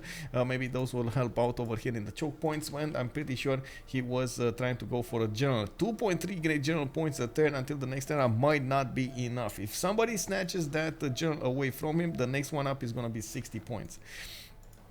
We do have 7 more turns until the medieval era. We do see that, well, Asmorgane here is still, unfortunately, well, yeah, okay, it's fine. It's fine. You know, it's all good. We got Killayad with builders coming out of his cities. These will have 5 charges on them, all of them, and I do see him starting to chop quite a few of his tiles and improving them with as many mines, as many of these how do you call them, Mickey Waps as possible. He did slow down his development in the science department at the beginning because he went as much as possible for his economy, and he is doing 42 gold per turn, while of course you do see that KabachOk, for example, is taking away from his team 14 gold a turn. That's not actually a good result over there. We do have more of these great merchants recruited. I do see Cree is generating 20.7 great merchant points a turn, while Mapuche is on a 9.2. They are from the same team, so they will try to split those up as much as possible, you know, trade them with each other so they get as much as possible from the merchants. We were expecting Mapuche to do some kind of attack over here against Phoenicia, maybe you know, try to shatter that economy, while OverDoZz, we didn't talk that much about OverDoZz. He did manage to get 76 of production, and we got him on 124 food. You know, take a look at his cities. You see more of these Kornok coming out, a lot of trade routes going through his cities, and of course he is using Magnus internals. He's putting down encampments from his capital, so he's trying to get some extra defense to go against possible attack from Mapuche. You do have to remember, Mapuche does get an extra +5 going against civilizations in a golden age, and I'm pretty sure Dido will try to stay in a golden age. We do have more of these cities settled on the west side. Phoenicia did manage to get 2, 4, 6, 7 of them, and of course he's trying to get as many of these science points as possible going for his cities. Unfortunately, he also has to protect himself against Khmer on the west side and Cree on the right side. That's not an easy feat to do. Let's see what's going on. I think, oh my god, I think this is gonna be punishing England over here. England is 41 science with 44 culture. We do have him apprenticeship 1 turn, divine right 5 turns. He is probably going as hard as possible for his golden age. This is the moment that actually we do need to check where the golden age points are, and what kind of potential will the boys have to actually get their golden ages for the next era. For the next era. Taking a look over here, we do have OverDoZz already with 60 out of 56. I do see a Gaul with 56 out of 51. Freezil is going to be 43 out of 44, so he's definitely going to need a lot more. But he can get Bath. That's 4 points. He can get a legion, that's another 4 points, and he can definitely get a boat in the water for another 2 points. So there's a lot of potential over here for him to get that golden age, but he needs to focus right now. He's tunnel focusing, getting this attack going against England, and of course in the meantime we do see that Ledarkill is starting to chop his own heavy chariots from his cities and hard build a few of them, even trying to get more theater square festivals going for some extra, you know, points in the great writer points. I don't know why I said that with such a confidence that would be important for this defense, but I you know, it's one of those things, man. It's one of those things. Salty Capybara also mentioning yep, a lot. I guess you're talking about the problems. The first 3 hours of the stream was essentially relobby simulator here. Wait, we just went 3 hours, really? Oh man.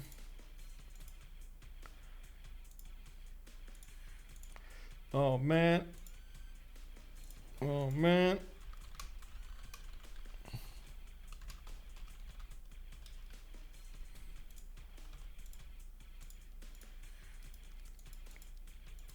Oh well. Okay, builders coming out from Arretium, Rome. We got commercial hubs coming out from Aquilea, more of these campuses. There is definitely a potential over here for Rome to be bigger, but if he's investing a lot of in this attack, he might actually not get what he wants from this. But he will definitely put the pressure on Eleanor, and Eleanor will need to stop simming for a little while, which might be exactly why he's doing this. In the NA score screen, we do have Freezil, 45 out of 55, definitely needs those 10 points, and this is his moment to get what I was talking about, those baths going, you know, the Legion going. You gotta do it, bro. Like one Legion, one bath, that's it. We do have KabachOk, 62 out of 52, 10 points over, and he is, as you can see, getting a lot of cities out. Worked 2, 4, 6, 8, 9 cities, 11, oh my god, 9 and 10 and 11 cities going, while he is going to get the Grandmaster Chapel coming out from his capital Kyoto. You do see he's working on 211 faith a turn and 160 production, a lot more than Khmer is making. Not only he's doing about the 3 times as much faith, but he's also generating 60 more production than Asmorgane, 60% more. That's a lot. Mahabodhi Temple just got placed in KabachOk's land in the city of Takamatsu, where he does have Liang. I was expecting to build it over here in Okayama, but he didn't have any more forests left. Okay, he's starting to get a few more chops. Definitely could benefit from some industrial zones. Now we got the Knights coming out to play. First Legion, also from Khmer. We do have, let's see, Freezil on 51 out of 55 points. Just needs 4 more points to get this going. We do see him placing a lot of districts over here between his cities in the Government Plaza. I like that he took his time and tried to get as many bonuses for his tiles around the Government Plaza, for his districts around the Government Plaza. We do have 1, 2, 3, 4, 5, 6, 7 possible, 8 possible knights, 9 actually, 9, okay, 9 possible knights, but they don't have a battery.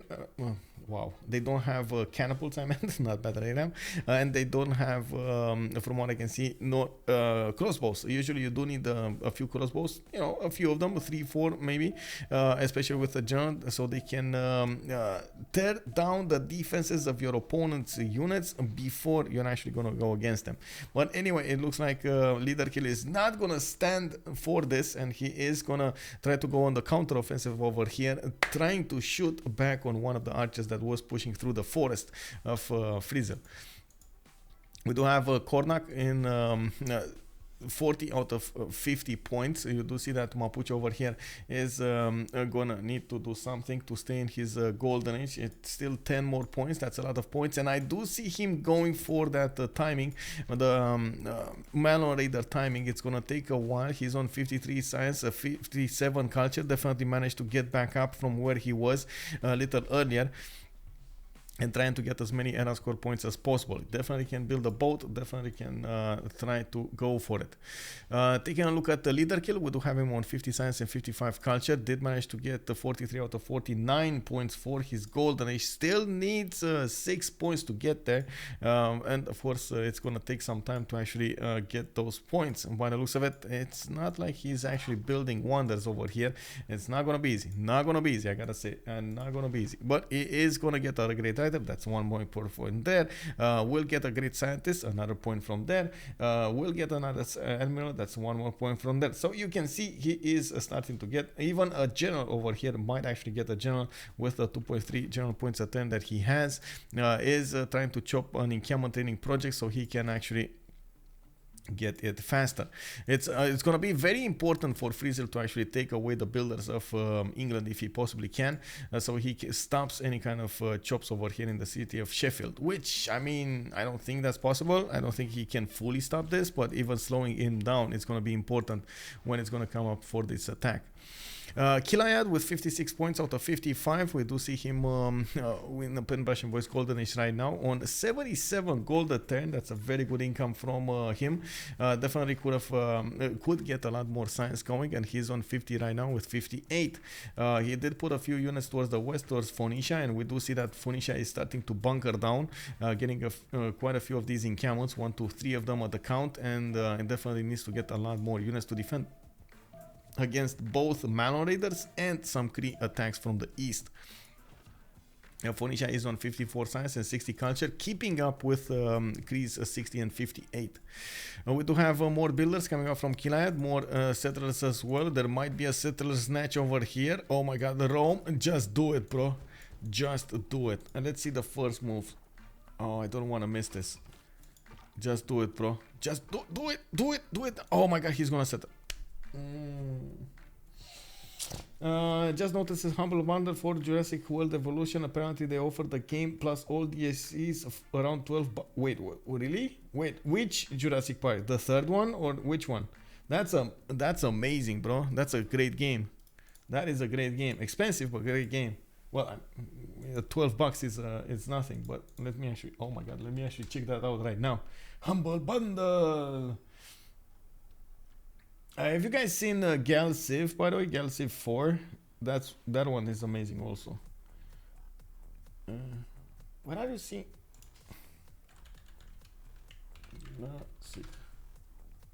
Oh, I see what it is. I see what it is.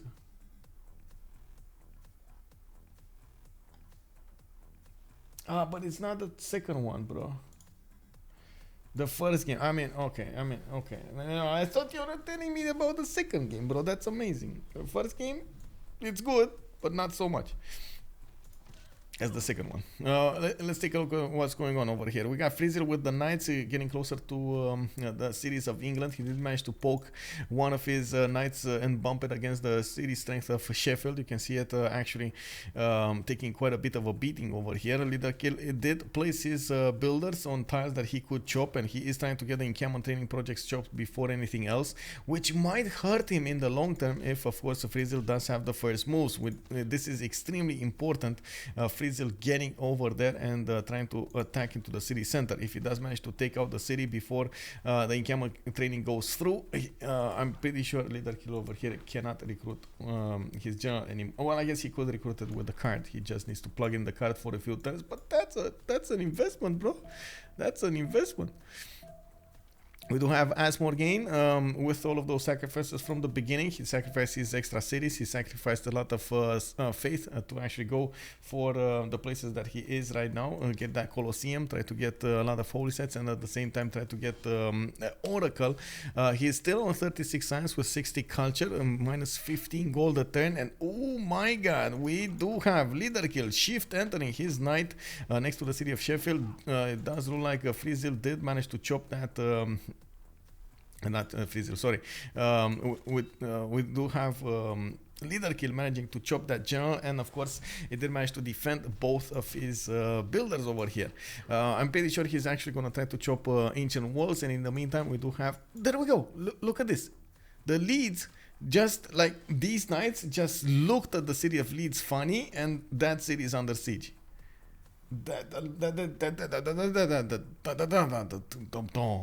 Oh my god, bro. And wait, there's a voucher in this bundle for the second game. But how do you use the voucher, by the way? I don't know. Maybe it's just me.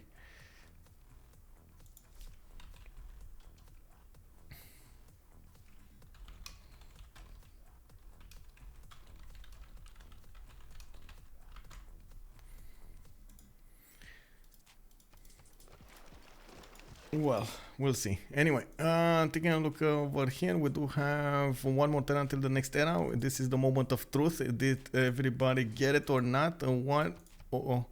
Asmorgane, 58 out of 59 is in trouble. We got the Killayad going for it, 58 out of 55. Ledarkill did get it. The Kornok, 46 out of 50, not getting it.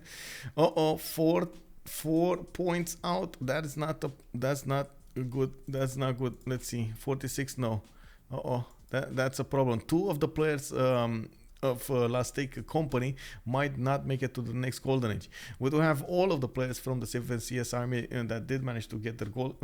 They did manage to get the golden age points, and of course we do need to see how Sodythaek company is gonna get this going. Maybe a city-state suit, maybe a levy, maybe something else. But we do have a Mapuche, for example, needing a lot of gold from his allies so he can upgrade his Malon Raiders. Did manage to get, there we go, a few of them. And did he just he just upgraded ones for the golden age. There we go, 50 out of 50. So it's just Asmorgane. Oh my god, with all of that, oh my god, that's a problem. I mean, he was 1 turn away from getting an industrial zone, but that wouldn't have given him anything. Did get Gobustan with, oh my god, the preserve going. Look at these tiles, bro. 2 food, 4 production, 6 culture, and 2 faith from each of these tiles. Very nice. Of course, Granary coming up in 2 from Indrapura. I do see we got more holy sites and the knights coming out from his cities. Gaul did manage to poke him a little bit of pre-IVR, but couldn't actually take away that much from him. Of course, Gaul is going to get bigger and bigger, and we do have quite a difference in the science and in the culture department. The economy is kind of shaking though, and of course, since Phoenicia can't generate any gold, it's going to be a problem for the late game. Phoenicia is going to be forced to build quite a few units so he can defend himself properly against Mapuche. We do need to see how the war is raging over here between Rome and England. From what I can see, he can definitely take out one of the archers of England, and I do want to see what's going on. Wait, why didn't he take this one out? Is this a heal? Yes, but bro, that knight was there. I don't know what happened with that knight. But anyway, we do have Rome trying to get in behind enemy lines over here in the city of England, while we do have the ancient walls going up in Sheffield. He is going to try to get as many pillages as possible from the tiles of Eleanor, and that will at least annoy Eleanor to death over here. Well, we'll see if that's actually going to matter. We do have Freezil managing to get enough of these knights to take out more of the archers, and this is going to be important. If England does lose its archers, he's not going to have the pre-builds for his expos later. We do need to see exactly who got what. We got Dido, Penbrush and Voice Golden Age, second one. Ambiorix did go for second Penbrush and Voice Golden Age, 76-102. We got Rome also 64-67 with a Penbrush and Voice Golden Age. KabachOk, Monumentality Golden Age, his second one. He's still on Iron Working in Mercenaries, but he is on 80 science, 111 culture, and 257 faith per turn. It looks like KabachOk is getting too big to handle. We do have Kornok with Penbrush and Voice Golden Age, 59-64, Ledarkill on Penbrush and Voice, his second one, Killayad, Penbrush and Voice, Asmorgane, Normal Age. That is unfortunate. That might actually kill Khmer over here. Okay, let's go for this. This. Actually, let's go preserve. Okay, this.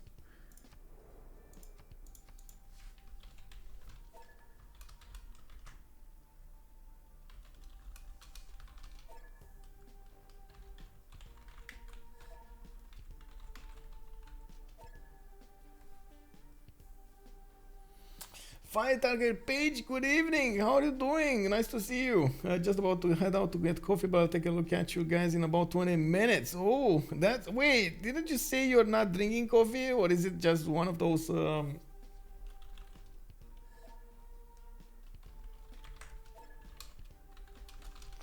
Okay, ma'am. Thank you for stopping by. See you later. Looks like this game is still gonna be raging. 4:10 p.m. I think New Zealand is like 5 hours behind right now, so there's it's 11 oh my god, 11:10 a.m. Wow, that's early in the morning. I'm not even sure if I say it's like ahead of me or behind me, because it's like halfway there.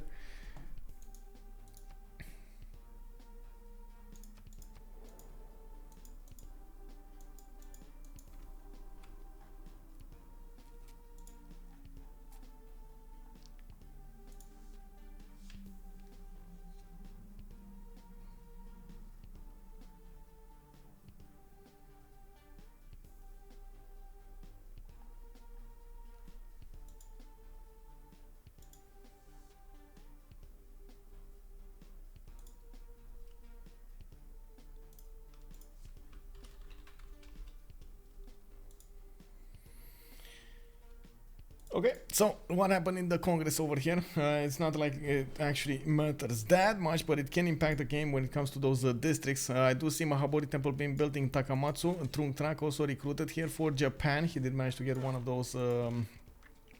those generals. I'm pretty sure Khmer is going to be the target, and we're going to need to see what kind of units he's going to use. I'm thinking Cuirassiers, but you know, I might be wrong.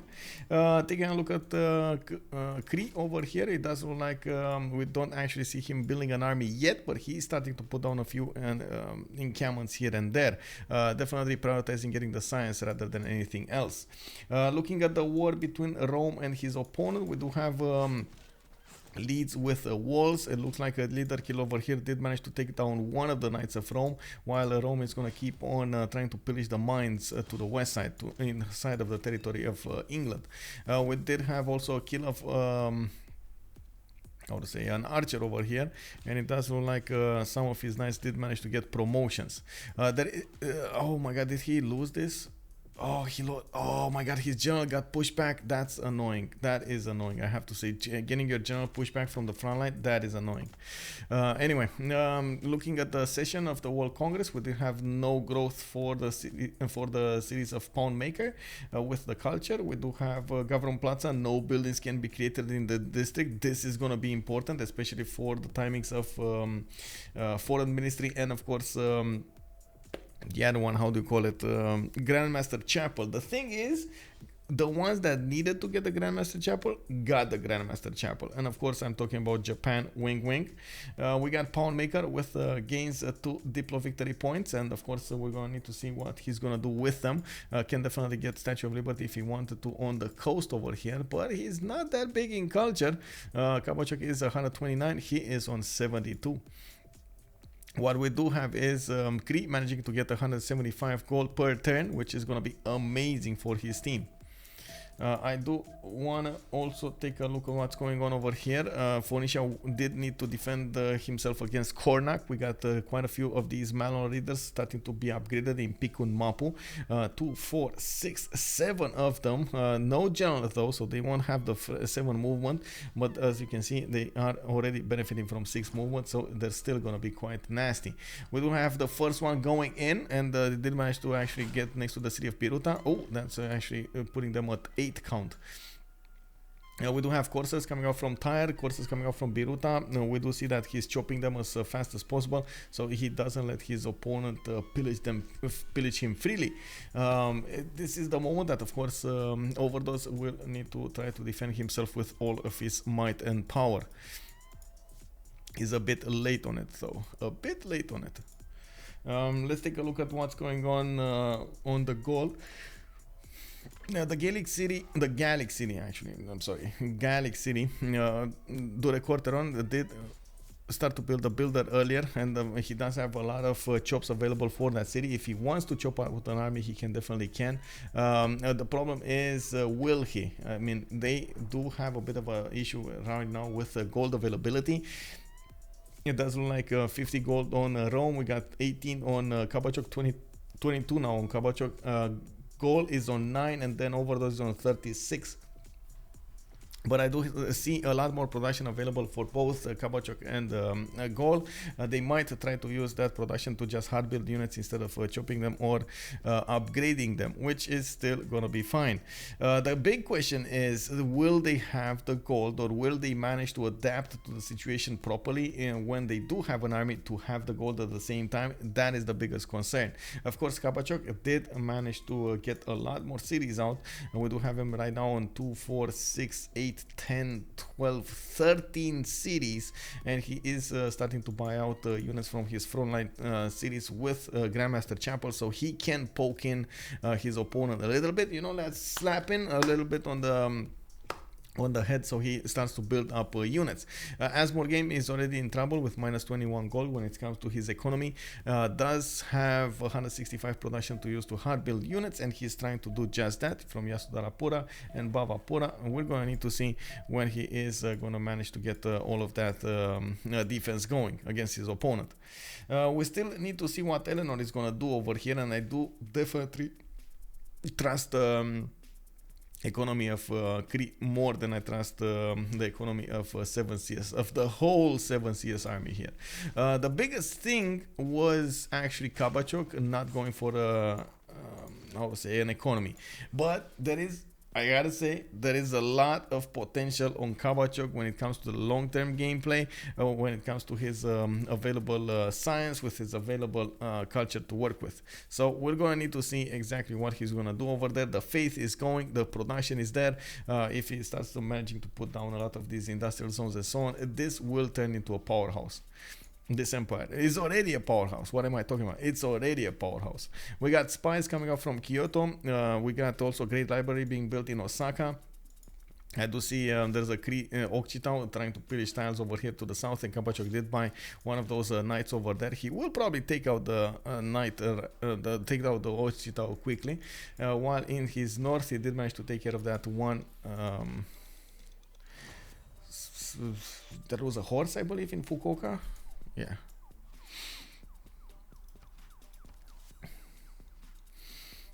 So it's all about, I would say, Phoenicia and Mapuche right now. If Phoenicia does stay alive and Khmer dies, well, I mean, that's going to be a 4 versus 3 situation. That is going to be hard to come out of. We do have a the Diplo situation with 4 Diplo points on KabachOk because he didn't manage to get Mahabodhi Temple, while only 3 points are on Killayad because he won that World Congress option. It doesn't look like anybody's going to go for the Diplo really soon, but if they do turn, and if this game does turn into a 4 versus 3 situation, that is definitely going to be an option. We do have more libraries coming out. A lot of these courses came out of the cities of Phoenicia, and of course he's going to try to get them on the front line as soon as he can. He also brought them from the north over there, managing to kill one of the first Malon Raiders, but not before that Malon Raider got a pillage. You can also see OverDoZz is trying to position his courses in such a fashion that he doesn't allow Mapuche to just walk in with his Malon Raiders and pillage his tiles. Japan is going to be a monster late. Yes, he's setting up that empire. Oh my god, he's definitely going to be a monster. Like this is you see it, you know, growing. You can see the muscles like the popping out of his how to say skin. You know, you can see it, you know, even like his shirt is popping his shirt off. Well, yeah, well, we'll see if that's actually gonna be what's gonna happen here. We do have also him attacking Khmer before Khmer managed to plug in those tiles, and you can see with just a few knights, KabachOk and of course the great general over here, he is gonna try to go against the cities. Next turn we're gonna have a knight coming out of that city, and there is no movement enough on the knights to fully attack it, but I'm pretty sure he's gonna try to attack it at least twice. We still have him with a lot of science available and quite a bit of culture. That means he's gonna get faster to his nationalism and faster to his cuirassier technology. If he keeps on buying those knights and of course buy out his field cannons and whatever he needs when he gets there, he's definitely gonna get the necessary army to take down Asmorgane. I think they just want to try to pressure them as much as possible to take away that advantage of their opponent's economy, even though honestly on the goals over here I do feel like it is a bit of a problem with only 4 gold a turn. That's something that I guess I didn't talk about when I didn't mention it, but I didn't mention it at the beginning. And one of the things that probably chat was talking about the Last Day Company as a favorite when it comes to their economy. Even if 7CS Army does have the much more flexible civilizations, it does look like Last Day Company did manage to get that gold generation and got the flexibility out of that. Now, if they will manage to actually keep alive Asmorgane, totally different question. We're going to need to see. Of course, the 7CS Army will need to also show us that they can actually turn this into a winning position, turn what they have right now, what they built right now into a winning position. One of the first thing I see in the yields tab, we got Gaul on 282 production. That is a lot of production. 70 more production than their most productive player on Cree. Good evening, Ryotson. Bon nuit, sir, and thank you very much for joining us. Good night. Good night. Yep. Thank you. Thank you. Thank you. Let's take a look at what's going on over here. Yasorapura being put under siege. We do have Asmorgane with 2 knights inside, and he's probably gonna lose both of them. Let's see. Yeah, there we go. Just lost both of them. That's the first city taken away, and Truk is gonna move closer to give the bonuses to all of the other knights. This is the moment that KabachOk is saying thank you, merci beaucoup pour le city. He's getting pour la ville, actually, right? It's the ville is city, I believe. We do have KabachOk also buying more knights from his western city and Takasaki to get more units on the front lines. Asmorgane is trying to get the walls up, and of course it's just a matter of time until we're gonna see even catapults or trebuchets, not to mention no, sorry, not field cannons. I'm missing those out. Oh my god. Bombards, that's what I wanted to say, being bought. Freezil, even if he didn't manage to get the job done on England, he still forced him to build walls, got a few builders away from him, forced him to chop a few tiles in which he didn't actually want to chop, and I do see at the moment England did manage to defend properly. Didn't lose any city over here, but it got a few units lost, and of course a few tiles pillaged. We do need to see how Rome will follow up this in the next era. He is on 104th science with a 76 culture, 66 gold a turn. His focus should now be on economy, especially since his allies cannot get that big of an economy. I do see him settling more cities, and of course he did manage to connect a few trade routes with Japan over here, and he's trying to get some of these industrial zones going. Okay, industrial zones, campuses. I do see 1, 2, 3. Okay, this is the moment that Rome needs to realize all of these internal trade routes need to switch to externals. Like, this is a must right now for their economy.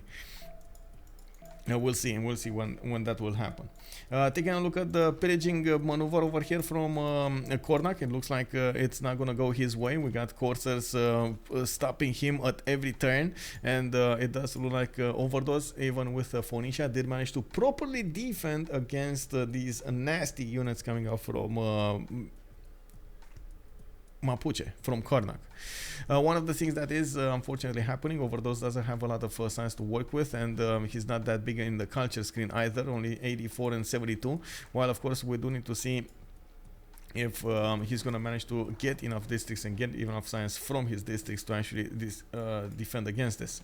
We do have him pushing back Mapuche. In the meantime, Mapuche couldn't get that big either, but we do have him on 89 and 77, definitely bigger, and I guess the production is about the same, 155 versus 151. We still have quite a few chops available for Mapuche to use, and I do believe he is going to get a lot more science when I take a look at his university count being built in Puel Mapu, Pewen Mapu, and Puel Mapu, while of course I do see one in Wente Mapu as well, and Wili Mapu. Oh my god, all of the Mapus are building universities. Will the real Mapu please stand up? We do have Mapuche Malon Raiders going in the cities of Gaul. Bro, what's happening here, bro? Oh my god, and Gaul is just defending himself. I mean, this is the moment that he needs to switch his, how to say, production into actual units, get some of these knights built. You gotta do it. Anyway, Mapuche is gonna get a lot of gold coming up from, a lot of gold. Oh my god, so much gold. Look at 1, 2, 3, 4 juicy mines. Oh, yum, yum, yum, yum, yum, yum, so much gold. Oh, I don't know why Gold did not have a defense for this. I mean, they knew Mapuche melodies are coming. I guess he thought Dido is gonna be on the receiving end of all of that hate. It wasn't, man, and this is Mapuche just causing tears all over the place. Can Khmer get a safety settler? That's a good question. Let's see. No. I mean, I guess, yes, if he actually goes like 30 turns to the west side, through the north, through the tundra, through the desert. Oh my god, that's a lot of No, he can't even go here. He could if he gets shipbuilding, but I mean, that's not gonna happen. You know, the mountains are blocking him, and Rome is just gonna stand there with a welcome arms. Hello, free settler, where have you been, my friend? We do have another city in, how to say, in a siege. 3 of these knights are gonna get there. We do have Trunk available to give the bonuses to all of these knights next to the city center, and of course KabachOk is by the looks of it gonna try to hit it with 4 of his knights. Let's see if the 5th one is gonna do the job. Just one single point of production, oh my god, or turn of production for the city of Bamapura to get the walls over there. That is a bit unfortunate, but that is how it is, right? We do see also KabachOk making the most out of this attack, pillaging his opponent's tiles before he's going in for the kill. 4 knights managed to deal the business there, managed to take over the city. He is starting to also get a few trebuchets coming from his southern city of Takasaki, and of course getting them towards the front lines. We do have in production Domrays coming out from Angkor Thom, and of course if you can take a look over here, oh my god, this is such an impactful thing. I thought he actually built Grandmaster Chapel because I saw it in the build queues. I never thought he's gonna be stopped by this. So he has 729 faith in the bank, but he cannot use it. His Governor Plaza cannot build the Grandmaster Chapel. That is such a good surgical strike against your opponent. Whoa, wait a second, bro. Wait, why didn't he? James St. George, I mean, you know, wall engineer.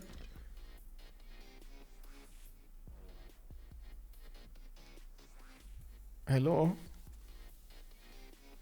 I'm not sure what happened there. Maybe some lack of first moves, maybe some cheeky moves from Kornok, but he managed to take down a city. That is amazing. Anyway, we got 139 from Noviodunum. It does look like he is going to stabilize this defense, but that was quite costly. 1 city, that cost, bro. That costs a lot. Let's take a look at what's going on over here. The attack did fizzle off. Phoenicia is starting to recover. Of course, he's gonna need to get that economy booming. While I do notice he's gonna need to get more cities over here on the west side. He is not gonna have a problem with Khmer anymore, and this was something that we definitely noticed at the beginning. Khmer could have actually do some damage against at some point against Phoenicia, but since he did have other priorities to work with, couldn't actually get that going. And of course, right now being pushed by Japan, he's not gonna have any remaining power to do anything else other than try to defend himself. And that means all of this land to the west of Phoenicia could be opened up to get more settlers, we get more coastlands, get more lighthouses. That means more trade routes, that means more gold. He needs every little bit of gold that he can get his hands on, especially for his team. We do have also Cree and starting to get his campus research projects. Is this Newton? Oh, this is Newton. Okay, Cree trying to get Newton. And we got Newton with the extra 2 science coming up for his universities. Cree is getting 19 great scientist points a turn, 14 great scientist points a turn for Mapuche, and the goals is on 11. It doesn't look like, of course, the goals will get the opportunity to do so. And we do have quite a bit of a defense over here being put against these Mano Raiders, and he's still gonna need to build knights to take care of them. He did manage to move James St. George in Devoturum. Oh, I see what happened. I mean, he couldn't switch and move at the same time. That was the turn that he actually activated in the city of Durecorteron. Okay, that's what happened. So he didn't have movement left for James of St. George to save that other city. That's unfortunate. Taking a look at the Japanese sim, we do have him getting more universities out for his extra science. He's getting a lot of culture coming up, and of course with his extra food from all of those holy sites, shrines, and of course the temples, he is gonna get higher population. 320 food, 320 faith per turn. He is just gonna try to keep on splitting apart the Khmer empire, and it does look like Khmer is gonna totally die here. There's like no option for him to remain alive. The only option, I guess there is an option, if they could manage to gift a city state, as in allow one of his units to take to deal the final damage on a city state, and that is next to his allies. I'm not sure what that could be though. All of them are so far away that none of them actually make proper sense to do that. But anyway, I guess that quote unquote is an option. We do have trebuchets coming out from Utica, even if he did manage to build his army. OverDoZz is trying to get the most out of it, and he is going to try to go against Buenos Aires. That is a city state being held by Ledarkill, and of course it will hurt the economy of Ledarkill quite a bit, or I should say all of his stats, because Buenos Aires is that city state that gives you the extra amenities. Your bonus resources behave like luxury resources, which can turn into a lot of amenities for your citizens. Taking a look at the cities over here, we do have a Ledarkill in a content happiness level. I'm pretty sure he might be on -1 or even -2 if Buenos Aires is going to be taken away from him. Okay, we do have Kornok.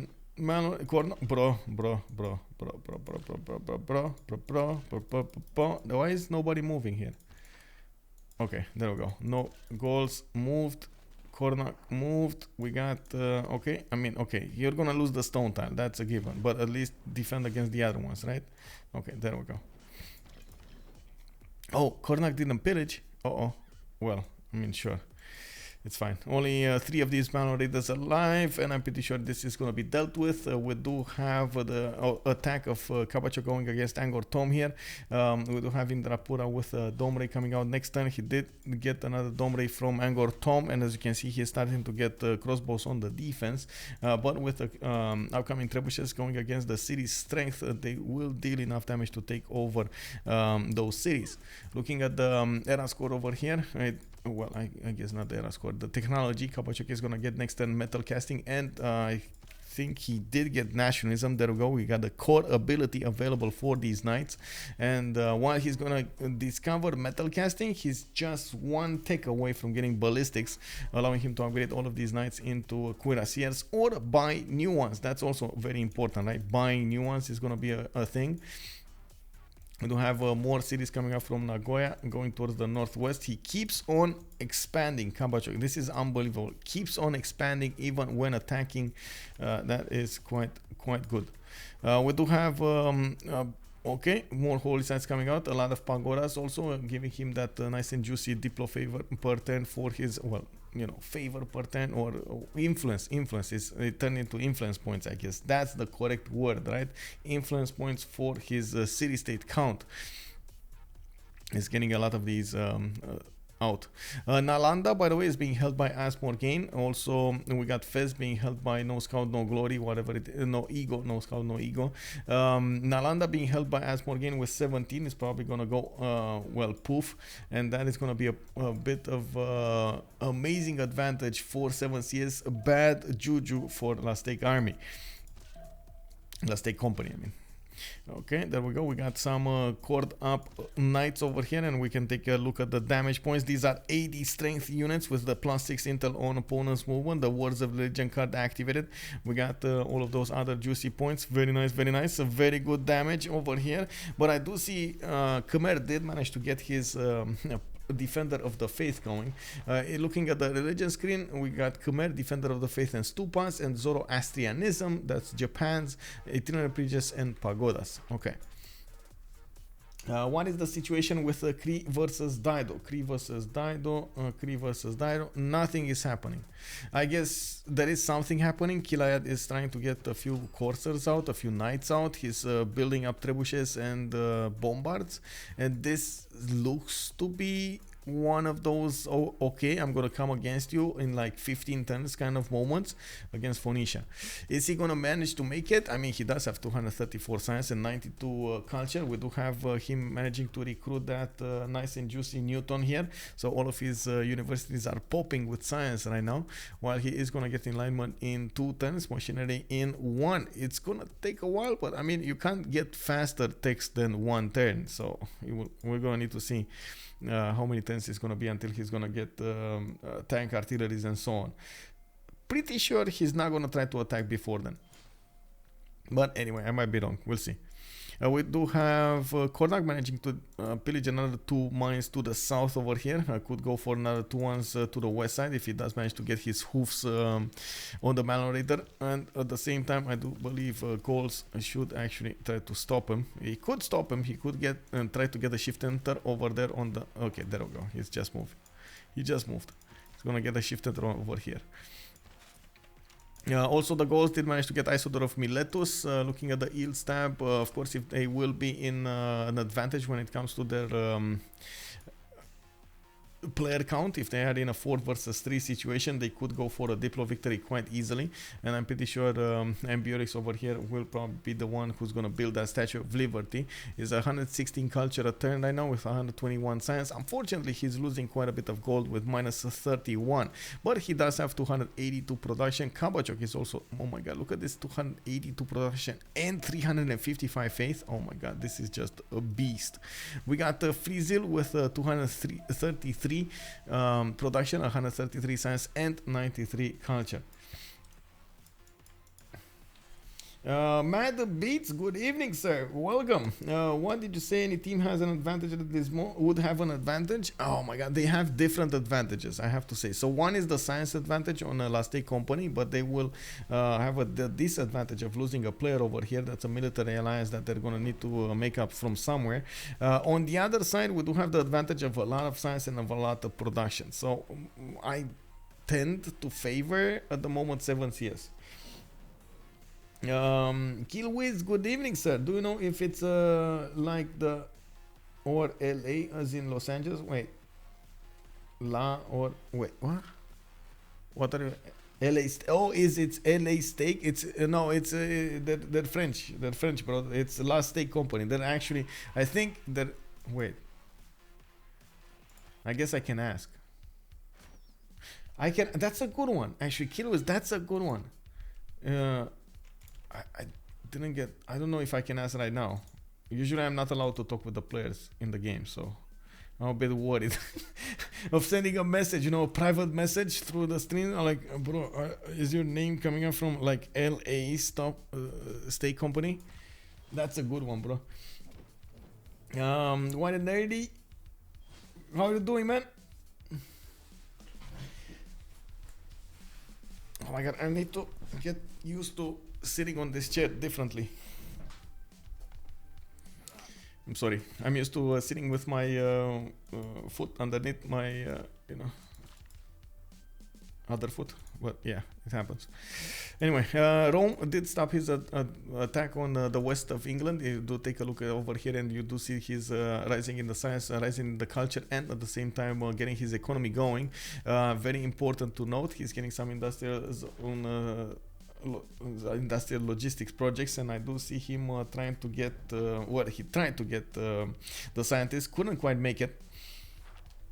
Lazava, good evening, sir. Oh my god, it means the steak company and the Aztec company when you say it out loud. There we go, we got an answer. Thank you very much. Merci beaucoup, Lazava, for the answer. Thank you, sir. Hello, Nate, good evening. How are you doing, man? Don't worry, your A will mold the new chair in no time. Yes, well, I do hope this chair is actually gonna live longer than the other one, the last one, you know. Plus, please. Okay, let's take a look at what's going on over here in the warfare. Japan did manage to put Indrapura in siege. We do have the first bombers being upgraded, and of course we're gonna need to see what the first target will be. I'm pretty sure he needs to get them next. Oh, I see what he's doing. KabachOk pillage economy starting. Look at that, he's just going on and taking over all of those mines, getting as much gold as possible. In the meantime, just getting more knights, and you know what he's gonna do? He's gonna fund his war with the yields that he's gonna get in the pillages to actually get cuirassiers over here. He's 1 turn away from getting ballistics, 1 turn away from getting civil engineering. You do see his he keeps on buying these knights and sending them to the front lines, and I do see him selling more cities to the northwest. getting more of these campuses so he can be you know, in the science department competitive, 160 science and 245 culture. One of the big things that I have to point out, I'm pretty sure KabachOk is gonna hit fascism and how to say and tank artilleries way before his opponent, so we'll see.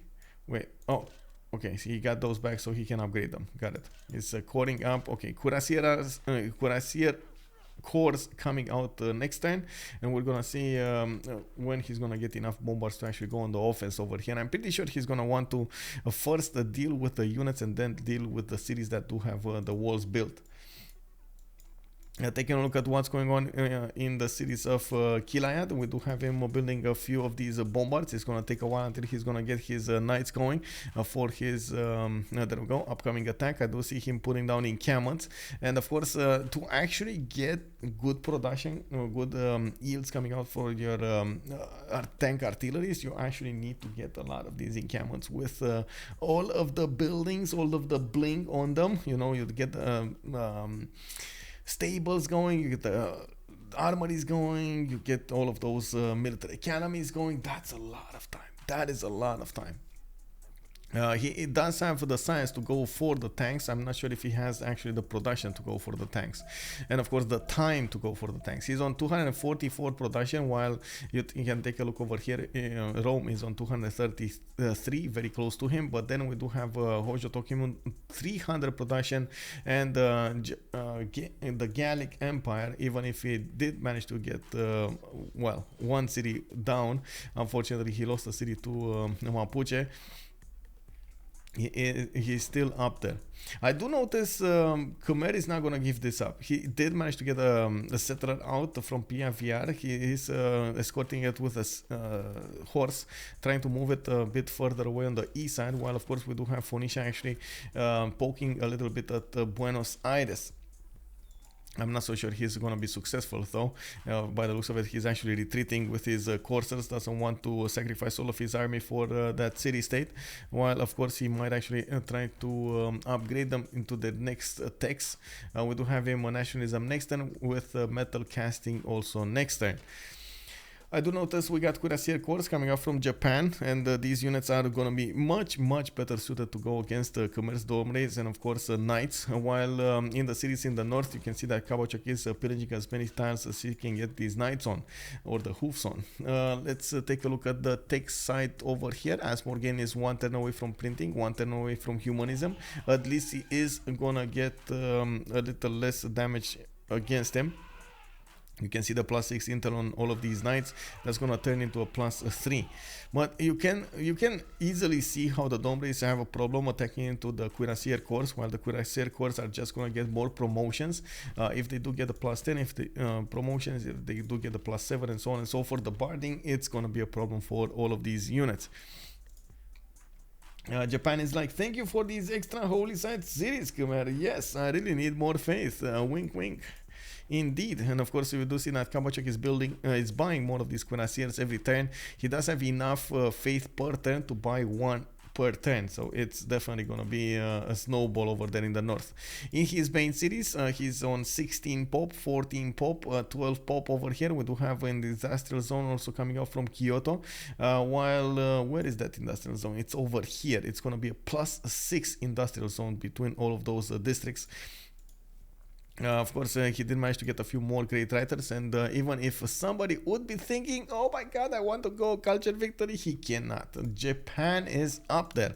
He's defending this culture victory so good. We got him on 60 internals, actually 60 internals, I'm sorry, so that puts it to a 61 necessary to get the win. Trojan Man was saying monumentality, had a good faith generation the whole game. Indeed. Also, how is Kaba so big ancestral? He actually, no, he just got Sacred Path, Holy Sites, Japan from the beginning, and kept on expanding. He never stopped expanding.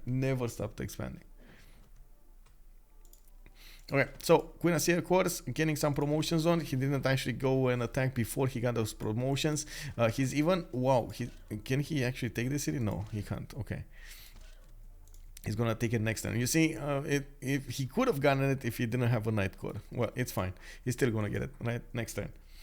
Let's take a look at how fast this is gonna go. We got Killayad with quite a few knights on the west side. He's starting to hard build these cuirassiers from his cities, but that's 4 turns for 1, and he definitely needs a lot more. Does have the gold to actually upgrade all of these knights to cuirassiers, but as you can see, the damage is not gonna be quite in his favor.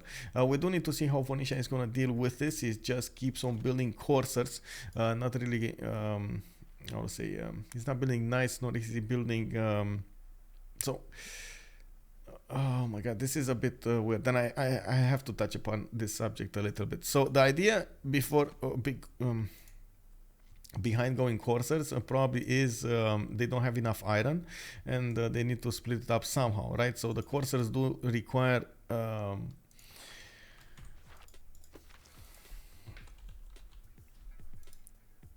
me a second.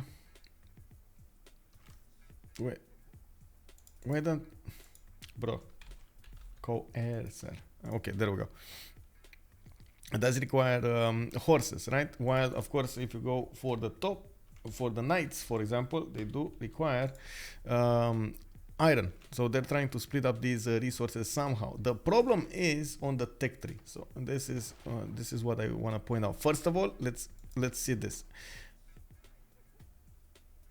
Dido has a limited amount of science to work with. He's only on 110 science. The fact that he has a limited amount of science to work with, it doesn't actually allow him to go all of the technologies that he can get, right? So going, the second he went for Corsair push, and of course defending and the massive army coming out of his cities and so on, this basically set himself up for the bottom 3. He needs to go for military science. He needs to get calves. That's the next tier technology for his Corsair. If he doesn't go calves and he goes, for example, for ballistics, he might not have enough science to come back on the bottom 3 to actually get the calves going. One of the good things about this matchup, I guess, is that KabachOk is gonna boost that bottom 3, and of course you do see that even Freezil is gonna boost military science over here. We do have OverDoZz going for ballistics, and this is why it's getting me worried. Of course we do see that OverDoZz is probably gonna realize Cree is coming against him with a few of these cuirassiers. Another good thing for him is Cree does not have yet one of these great generals. He will get to recruit one, but it's still gonna be a few more turns until he's gonna get there. Let's take a look at what's going on here. Another city did fall to the KabachOk army, and of course we do have him managing to repair all of his army in Yasodarapura, while he is bringing more field cannons and more cuirassiers to bear. He needs to definitely start to deal the damage against the remaining cities of Khmer over here. We do have the Gaul that managed to take out that settler, that escaped settler of Khmer, and you can see him coming up from the east side. He can definitely put his units on the tiles, on the mines of Khmer, and pillage as many as possible. I guess make him feel how he felt when the Malon Raiders were upon his cities.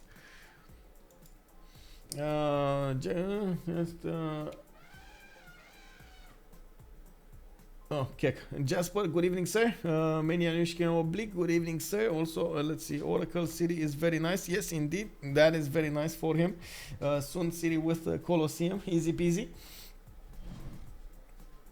The salty capybara, KabachOk's name always makes me think of cabbage, that cabbage merchant from Avatar in particular. Wait, there's a cabbage merchant in Avatar? We're not talking about the movie, right? We're talking about some form of game or something, or something else. Was there a cabbage merchant?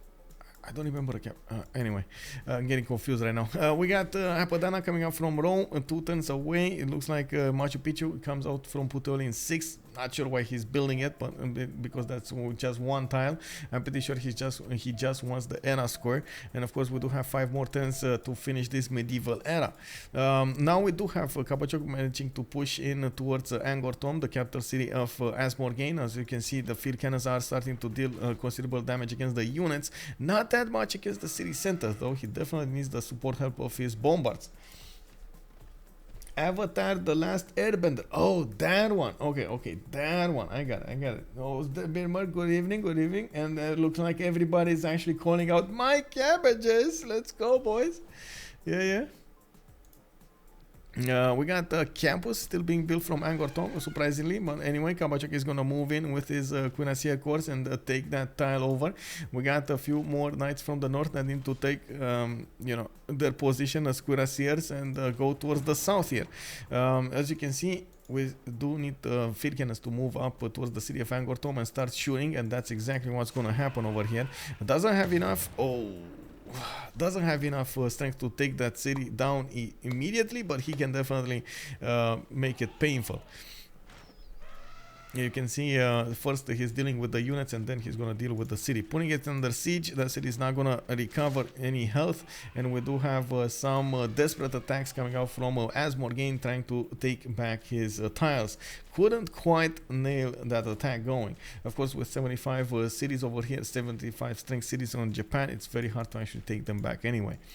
We do have more of an economy starting up from Rome. He needs to focus on this as much as possible. He's on 130 gold, while KabachOk is on 71. There's no more economy from OverDoZz, and no more economy from the Gallic nation. OverDoZz over here did retreat with his coursers. He did notice the writing on the wall in the Cree cities. He's starting to build up walls, trying to be as much of a nuisance as possible against his opponent, while of course we do see that he's getting pillaged over here to the north of the city of Ugarit. The thing that he could do is try to get a safety settler out, even though I'm pretty sure he's going to be saved at some point by the Gauls. I do want to take a look at the tech side of the Gaul here. He's getting 142 science, 139 culture, minus 28 gold per ton, but 350 production. And in the tech side, he is military science with scorched earth. Okay, can he get... I don't think he's going to get Statue of Liberty. I just noticed that. I don't think he's gonna get it. Like, it's much more likely that we're gonna see Rome getting Statue of Liberty than we're gonna see Gaul getting Statue of Liberty. Just saying. Maybe with one of those engineers or something, but I don't know. It does feel like he's gonna have other priorities to go for, and if he like slips away a bit more production to a Statue of Liberty, he might lose an ally, which is gonna be a problem. Whoa, bienvenue à tout le monde. We got Leech in the house. Hello, and of course, bonsoir.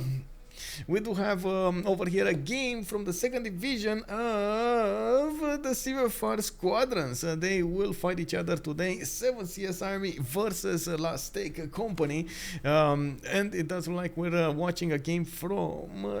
the Highlands, on the Highlands, we did have an amazing attack coming up from KabachOk to go against his opponent. He is taking over the capital city of Angkor Thom, of Khmer right now. As you can see, Angkor Thom is put under siege, and of course we do have quite a few cuirassier corps coming against him. There was earlier an attack coming out from Mapuche going against his allies with Malon raiders. He managed to well, I guess pillage a few tiles from Phoenicia. Couldn't get that much because Phoenicia was ready over there with the courses. He did move a few of these Malon raiders to the west in Gaul land, and he did manage to take out one city and quite a few pillages. You can see Gaul is still repairing those tiles right now. That was quite a bit unfortunate for 7 CS Army. The main problem would be the economy right now of 7 CS Army is not that powerful, and we don't actually have them with the power of upgrading their units. What they do have is a lot of production, and I mean a lot of production. Look at that, man.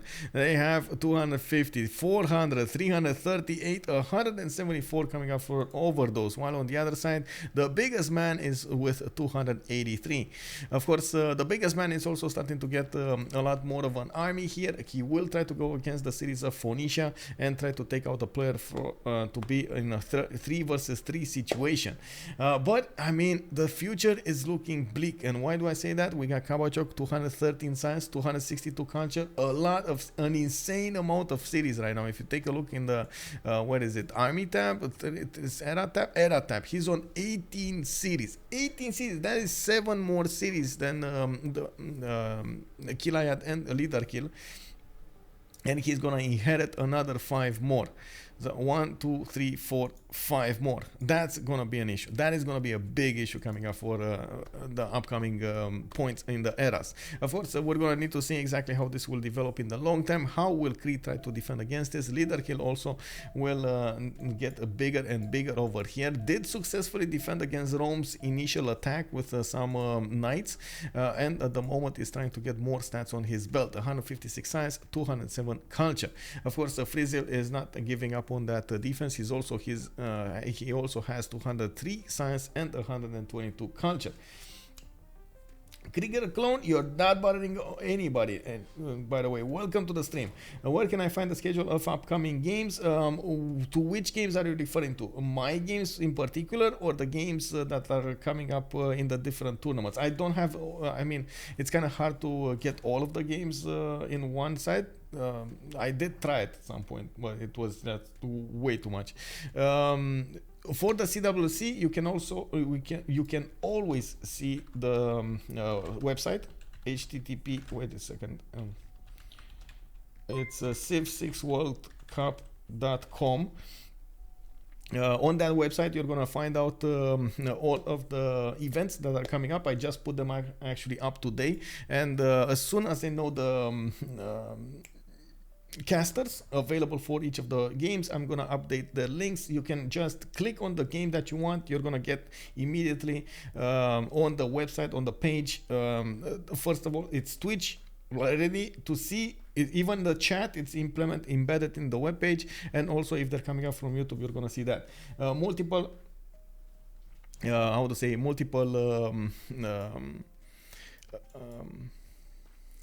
oh my god, multiple options of languages. Ozdemir Berg saying, to be honest, I've never seen you play. I played in the Civ gift, bro. That was like in December. No, I'm kidding. I mean, I want to play, but look, I tried playing on a Sunday, and what happened was there was another game to cast, and I was like, oh man, I have to sub out. And I was like, what do? I subbed out. You know, I wanted to play. I got in the game. I was like turn 3, amazing. You know, I've had Spain with continent split, very good game. But then in 15 minutes there was a game to cast, and I was like, I gotta do what I gotta do, bro. And I switched to casting. I just haven't seen it. It's no problem, man. It's no problem. I mean, what can I say? I played a lot before. Like before specializing in casting, I've had at least 4,500 hours in just playing like multiplayer. And how to say? I started playing in CPL since we had Rise and Fall come out. That's when I started first playing in 1 month before the Rise and Fall came out.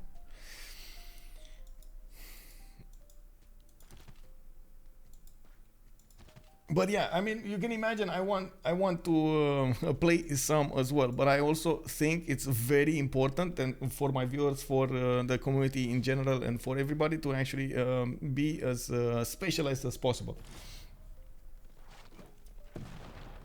Fish in a barrel. I mean, I don't know, man. I don't know. I mean, it's fine. Thank you for the kind words, Fire Tiger page. Also, Nate, Civ game was top tier, man. The man can play for sure. Yeah, okay. I mean, I don't know, man. I almost died in the in the Civ gift by the barbarians turn 1. Hello, Fire Target. Welcome. Also, CRQFTY, thank you very much for the follow, sir. Krieger Clone, did I answer your question, or should I give you more details? And coming up on what's going on over here, KabachOk did manage to take over Angkor Thom. It does look like he is going to get that, of course, Khmerian empire. We only have 4 more cities remaining, while he of course the Gaul is also starting to step in and taking away quite a few of those gold points from the mines. Indrapura is probably going to fall next turn. We do have the bombards closing in, and you do see the walls are actually crumbling. In the east side, Vimayapura is going to get the walls up next turn, but I mean, honestly, I'm not so sure it's going to make that big of a difference. What it will make as of a difference, it will actually help Japan stay with the extra +3 coming up from the spy from Nanami. We don't need to see how the attack will go on from the east side. I did point out earlier that Phoenicia will need to get to his... oh, he did get... okay, never mind. Wait, he's on a rifle. Bro, cartography? Why are you getting cartography? Bro, come back to the light, bro. Okay, I mean, I guess at least you did get course, but I don't really believe they're gonna be that successful into defending the cuirassiers with bombards and everything. I hope I'm mistaken.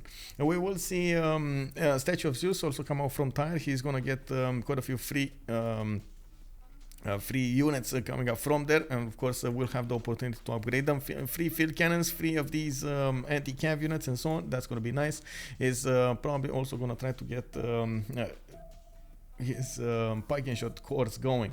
I did also notice Statue of Liberty got placed somewhere. I think Ledarkill was the one who placed it, and there we go. It's 10 turns away from finishing in the city of London.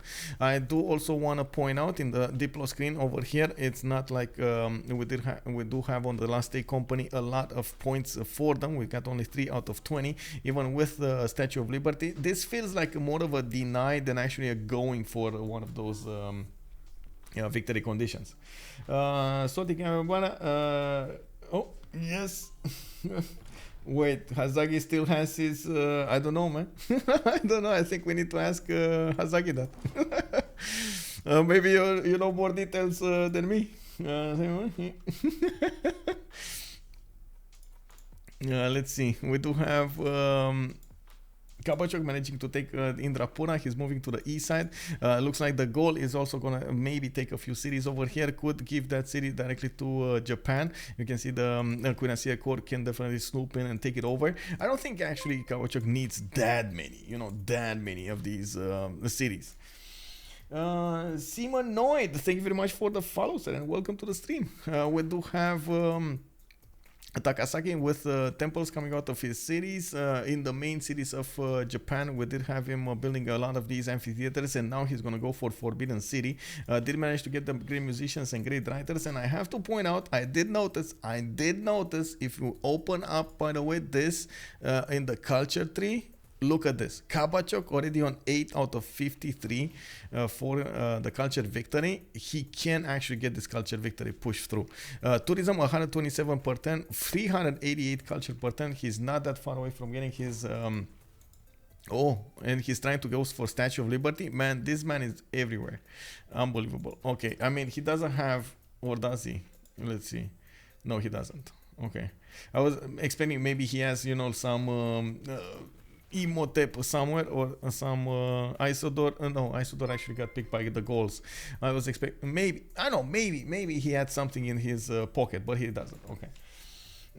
Krieger Clone, good evening, and thank you very much for the follow, sir. About the upcoming games, I guess I should actually mention it. On my Discord, I do keep an updated channel with all of the games that I will cast during the week. I did have a few issues on this week, but if you take a look over here, let me actually put it up on the screen. I do try to keep at least 5 or 6 games per week, and they're from different tournaments, and you're gonna find all of the results over here. Like everything is on GMT, and it's weekly based. The schedule is weekly based. Candy Raton, thank you very much for the follow, sir, and welcome in. Taking a look at what's going on in the Gallic cities, we do have him repairing a few of his tiles, so we do have him also putting down encampments over here. Definitely needs to charge those up for his generals, and I do see we just went into the second World Congress session here. Let's take a look at what we can do. I guess profit points would be a thing. Let's go for I think oligarchy, or no, actually autocracy. Nobody wants autocracy anymore. Enemy. Okay. Prophet, autocracy.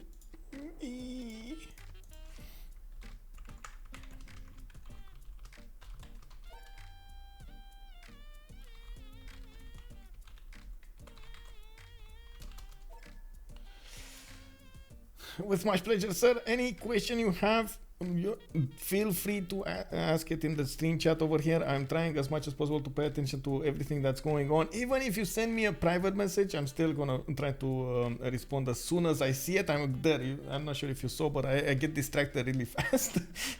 Answering everybody. It's fine. It's fine. Okay, so he's gonna be into that. I go into this. Okay. We do see that Japan also got stopped in Vimayapura by a few walls. The dome raids are going to come out of that city center next turn, but I don't think that's actually going to help that city survive. We do need to see when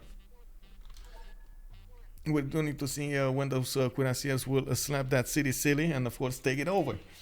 Tardigrade, thank you very much for the follow. And oh my god, isn't that like an awesome little creature that actually expands so fast everywhere, and it's so awesome. Like I remember seeing a documentary about it or something like that. It's like so adaptable and so on and so forth. It can is that what I'm thinking about? Welcome, sir, to the stream, by the way.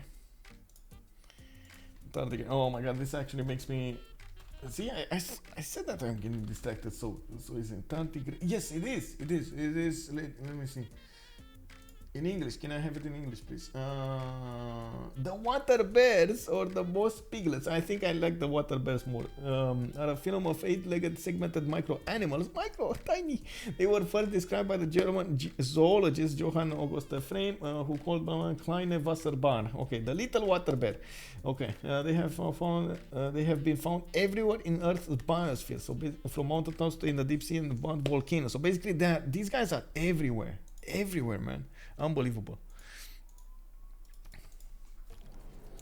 Indestructible, yeah. Let's go. Yes. So cool. Nice. Okay, so Vimayapura did get those walls up. That means it's going to be a bit longer until the city is going to go down. But as you can see, it's not going to stop the cuirassiers just smacking it silly. It's just going to be a little slower. We do have a bombard coming up on the east side. And of course, this army is going to keep on chugging away and get upgrades in the meantime. Freezil is going to get the steel walls. We got KabachOk rifling. I think he just got it. Natural history as well. He's not that far away from getting his own steel and at the same time getting refining and of course combustion. It looks like also he gave a city to Gaul, while he's probably gonna take Priya VR as well. I'm pretty sure Gaul over here will be very, very happy to get 2 free cities after he lost one over here from Mapuche. They are pushing Phoenicia, and Phoenicia is in trouble. He's trying to get the statue of Zeus in the city of Tyre. I do see field cannons coming off from KDY. I don't think, yeah, there we go. Phoenicia did not go into a golden age. That means all of that +5 that Mapuche was benefiting from is not there anymore. We do have him going against Biruta over here with Cuirassier and a Great General, but cannot go through the Cuirassier Corps line, especially as you can see, there aren't that many field cannons to work for Mapuche over here. What we do have is from the east, Cree trying to get a few bombard corps going, and I'm pretty sure he wants to upgrade them into artillery. He's 2 turns away from getting steel, and you might as well get artillery if you're 2 turns away from steel, right? And you have your bombard corps on the prime position. We do have more of these Cuirassier corps coming out from his cities, and of course it's going to take a while until all of that is going to come on the west side. Wait, there was a city-state here, or what just died? Why is there something? There was a city. I'm pretty sure there was a city-state here, or here, I guess. You can see the roads. There's a road here. I don't know what it was, but it was a city. Oh, I see what it was. It was the second of those science city-states. Nalanda has the other one over here. Sorry, not Nalanda. Khmer has the other one, but Khmer is going to die in just a few turns. So, I mean, he's not going to have any city. What resolutions did we get? Skinny Mike asking the proper questions here. Grey musicians, no points earned. I mean, it's fine, okay. Gain a wildcard policy for theocracy. That's gonna definitely help out. Well, is it? I'm not sure. For a few turns, it's gonna help out Japan. And we do have Hojo Tokimon gaining the 2 Diplo victory points. And this is gonna be... Oh, he's gonna give up on the Statue of Liberty. Man, he doesn't care about this. Look at this. He knows this is not gonna happen. Like Diplo victory is not gonna happen because they're gonna take out a player. And of course, you do see that Ledarkill is trying to get the Statue of Liberty. That's a lot of production invested into the Statue of Liberty. But you gotta, I mean, you gotta deny it from your opponents that are more likely to get the win, right? So you gotta do this. While we do have Japan just totally omitting that fact. Of course, Forbidden City coming up from Kyoto, he's going to get an extra wildcard policy slot to use, which can be extremely powerful. We got campuses coming up from Bhavapura. Vimayapura with Cuirassier course is going to be taken away. And of course, then it's going to be the one to the south. Wait, what's this? La State Company plus vite, s'il vous plaît, un peu de dignité. Okay, this is... Wait, fast please, a bit of dignity. That's what it says over here. Vite is faster, or something like this, right? Am I translating this correctly? Come on, chat, please help me out. Where is Ryujin when you need him? Oh my god, bro, chat, please. What is this? Last State Company. Okay, he's asking to be killed fast. Woo! 5 points for me, bro. For a little bit of dignity, right? That's what he's saying over here. For un peu is a little bit and dignity. Plus, I mean, yeah, I don't know. OverDoZz, good evening, sir. A ludicrous man, he's saying faster, please, a little dignity. Ludicrous man, thank you, merci beaucoup. Okay, so that's what it is. S'il vous plaît. Yes, please, faster. Do it. I'm standing in front of the arrow.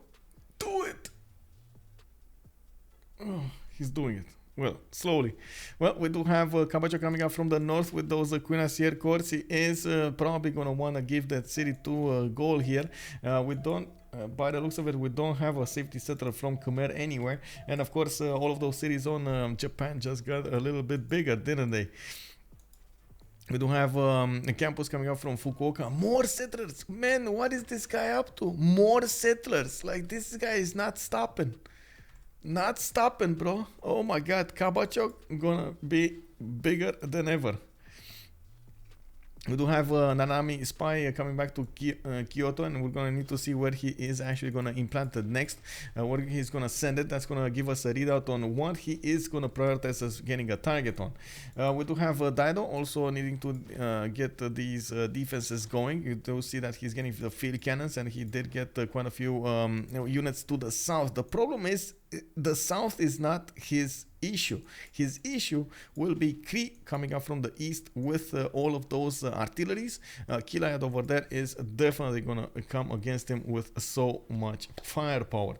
We do have field cannons coming up from KTY, Tyre, Sbrnt, and we did have quite a few of these free units starting to appear from the Statue of Zeus. He's going to need to get the gold from his allies so he can upgrade as many as possible.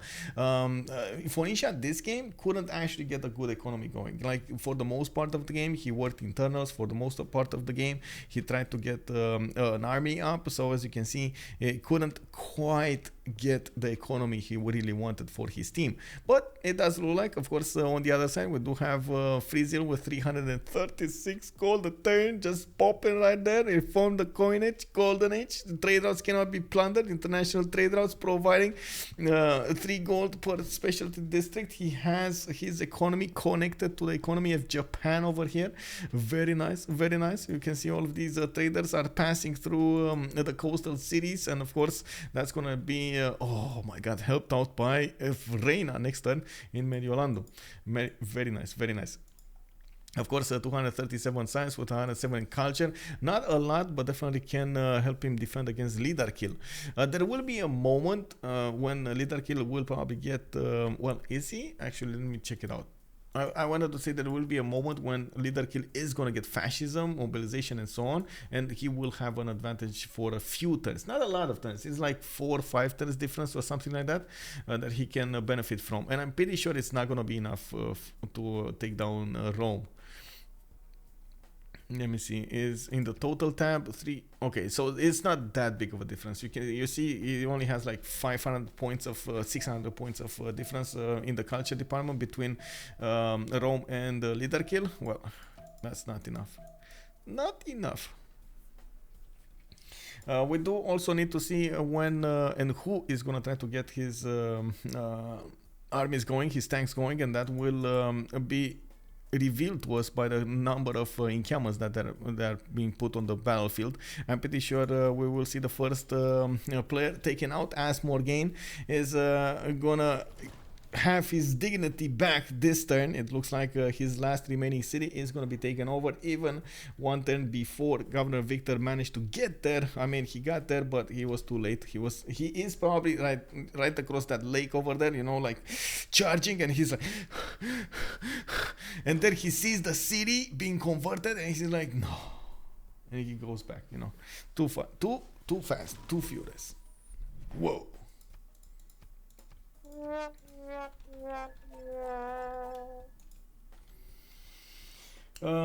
Yes, indeed, exactly. The sad trumpet. That's it. Let's take a look at what's going on over here. Okay, we got Gaul builders.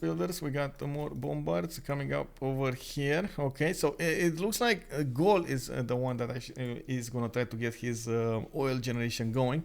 I do see him getting up for the tank armies, and of course we do have quite a bit of an advantage for him when it comes to his production. He's 421 versus Poundmaker's 347.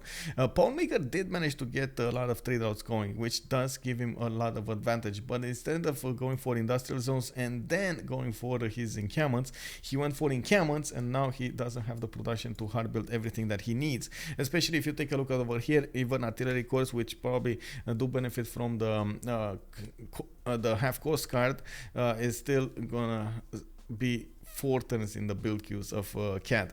That is not enough. Like, most of the time, if you want to actually go against your opponent properly, you want to get 2 turns, 3 turns maybe for armies. Imagine if it's 4 turns in courts, how many turns it's gonna need for an army to come out.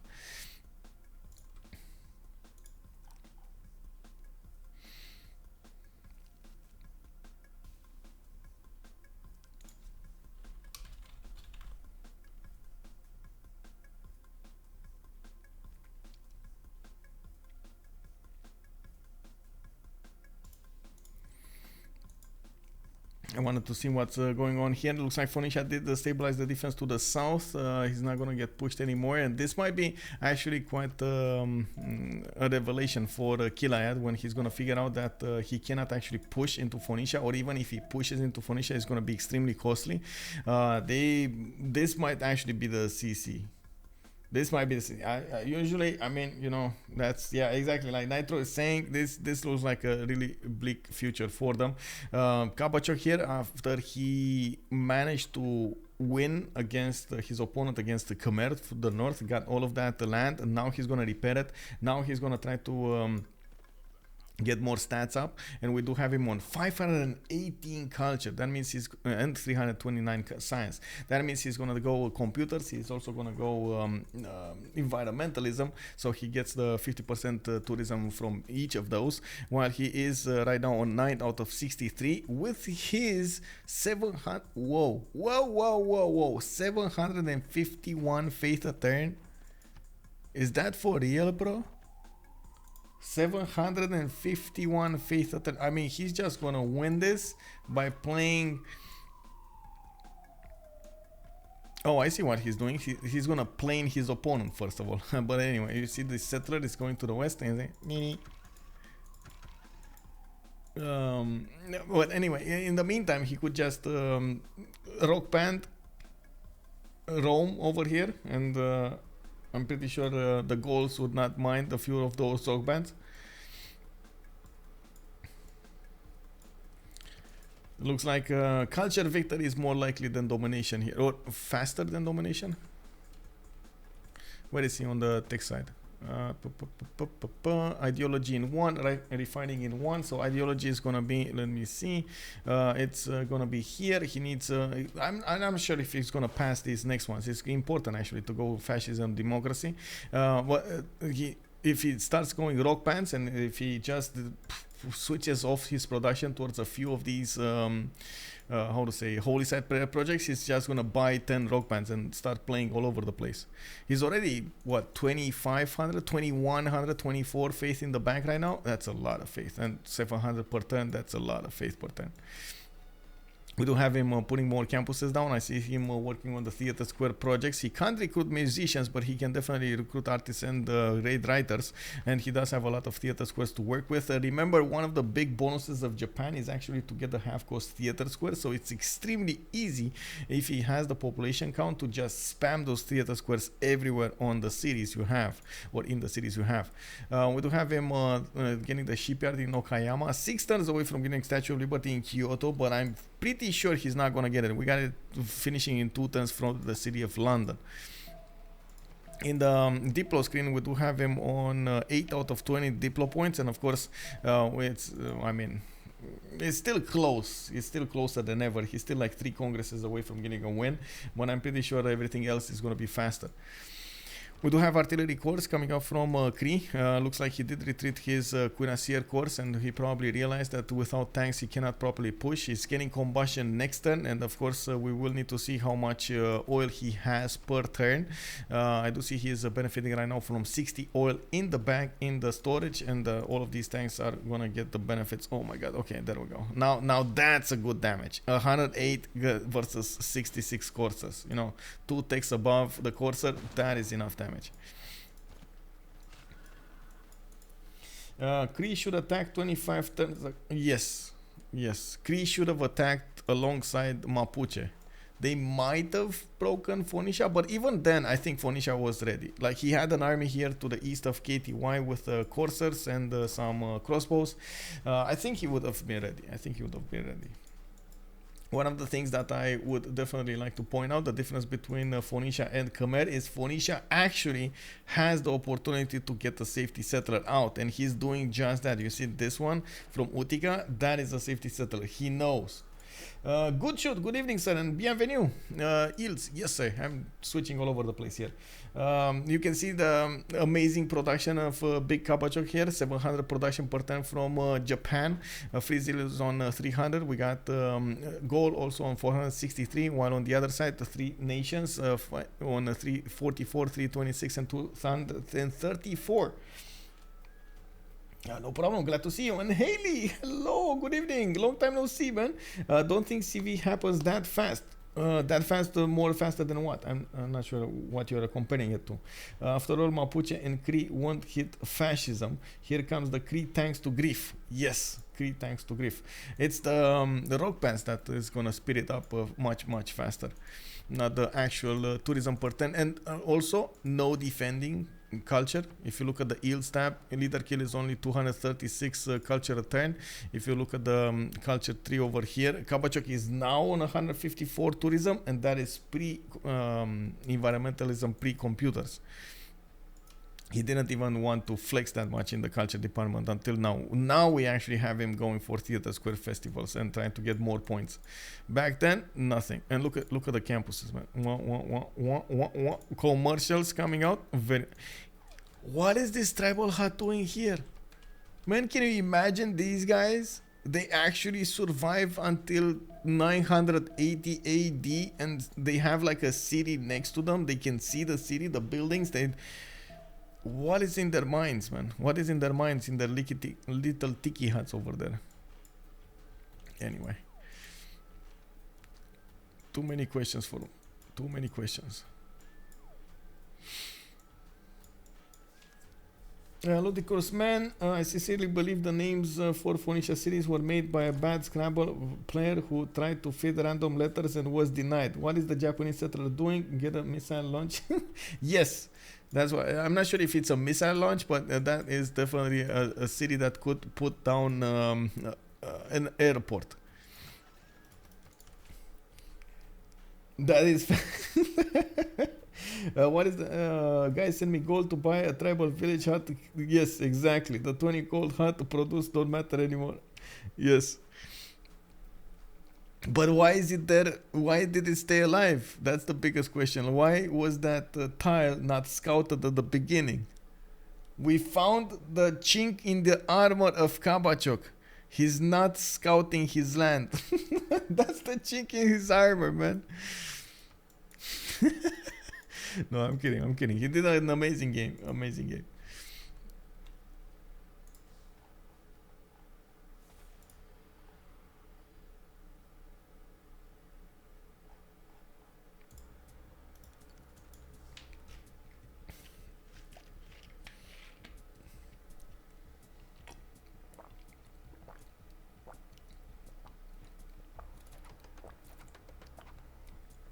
At this point, you pop that hut and get 2 nukes. Plus. I always wanted to have one of those games with 1 nuke at the beginning. You know, like you get a mode scout nukes. That's it. You get 1 nuke per scout. But actually, they did create that with Red Death. At what time did Japan raise the Khmer? Night. He started attack on nights and then he kept on going until Cuirassiers. State company have any win condition at the moment? No. This is, I guess the only thing that they could do is grief Phoenicia, maybe take over the Phoenician cities, but honestly Phoenicia at the moment is not doing anything else than trying to defend. And of course get a military alliance going for him. That's it. Doesn't have any use in the game. Doesn't have an economy to use to help out his allies. And he's not boosting anything in the science or the culture department. He's just there to be some meat between Cree and Khmer. Of course, we will need to see Gaul over here start to get his own tanks. We can see a few horses. The road is being built between Phoenicia and of course Gaul. I'm pretty sure Gaul is gonna try to get the combustion. He's getting steel walls next turn. And I do want to see if he actually managed to get refining. Yes, he did. You can see the oil over here in his land, 27. So he's generating, what, 9 a turn at the moment. Did manage with his production to build quite a few of those encampments and got the military academies in them, allowing him to get a lot of tanks very, very quickly here. We're gonna need to see what's happening. We do have him 4 turns away from combustion. He's gonna be boosted there by Freezil, and of course in the meantime Cree is gonna be running amok in Phoenicia's initial cities. Phoenicia will to manage to actually get to his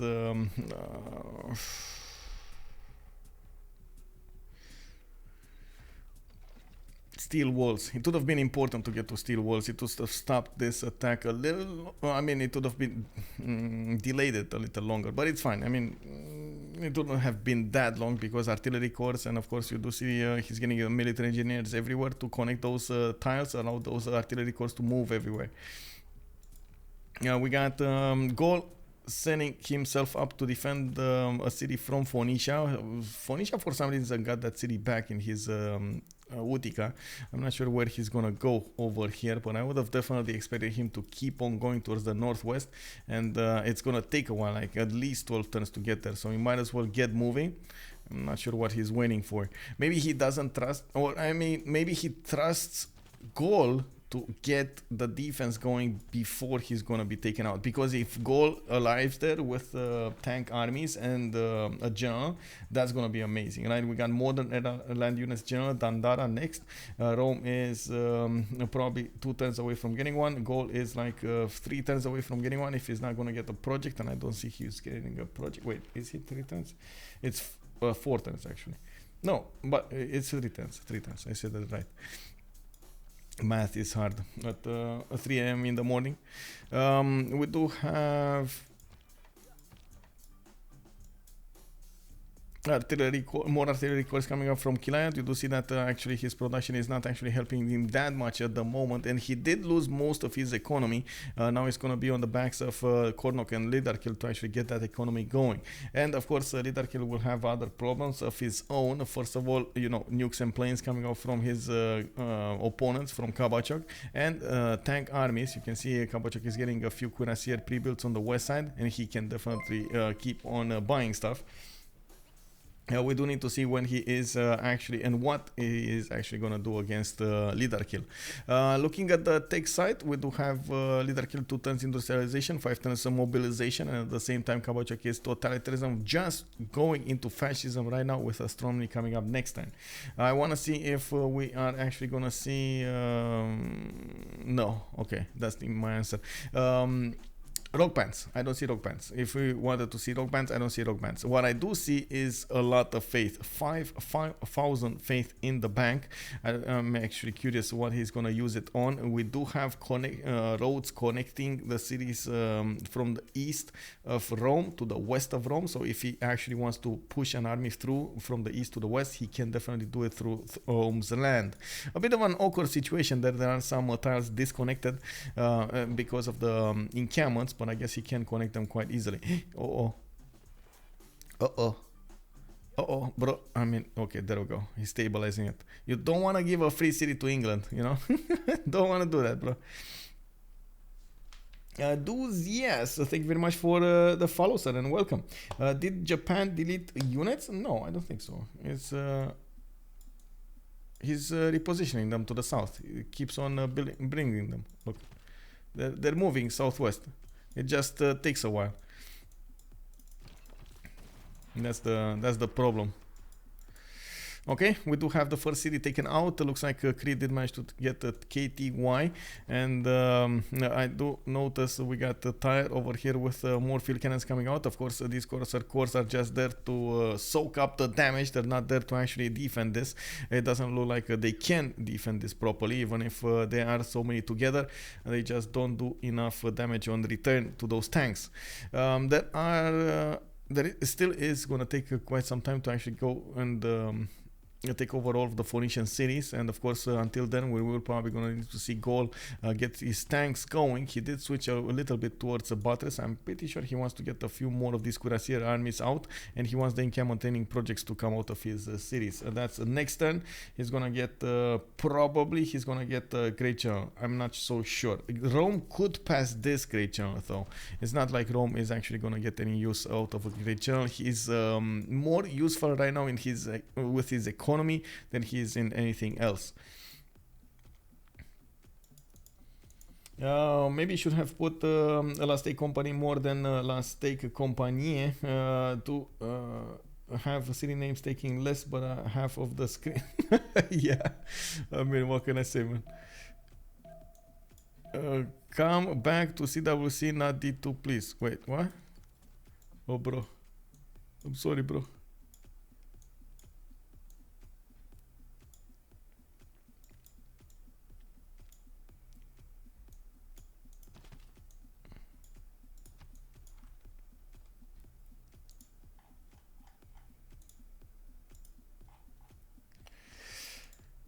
I'm not sure if you guys noticed, but there was a bit of a mix-up in the CWC schedules today. Well, not really in the schedules, but in the games. The 78 Schtroumpfs were, well, couldn't get enough players going for like the third time because of different issues.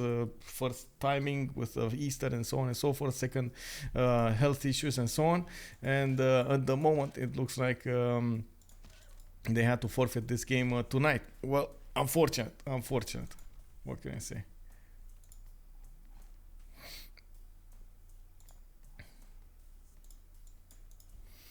We are still going. Yes, this was quite of a long game, but I mean, this is the Highlands, right? This is how the Highlands is taking quite a bit of time.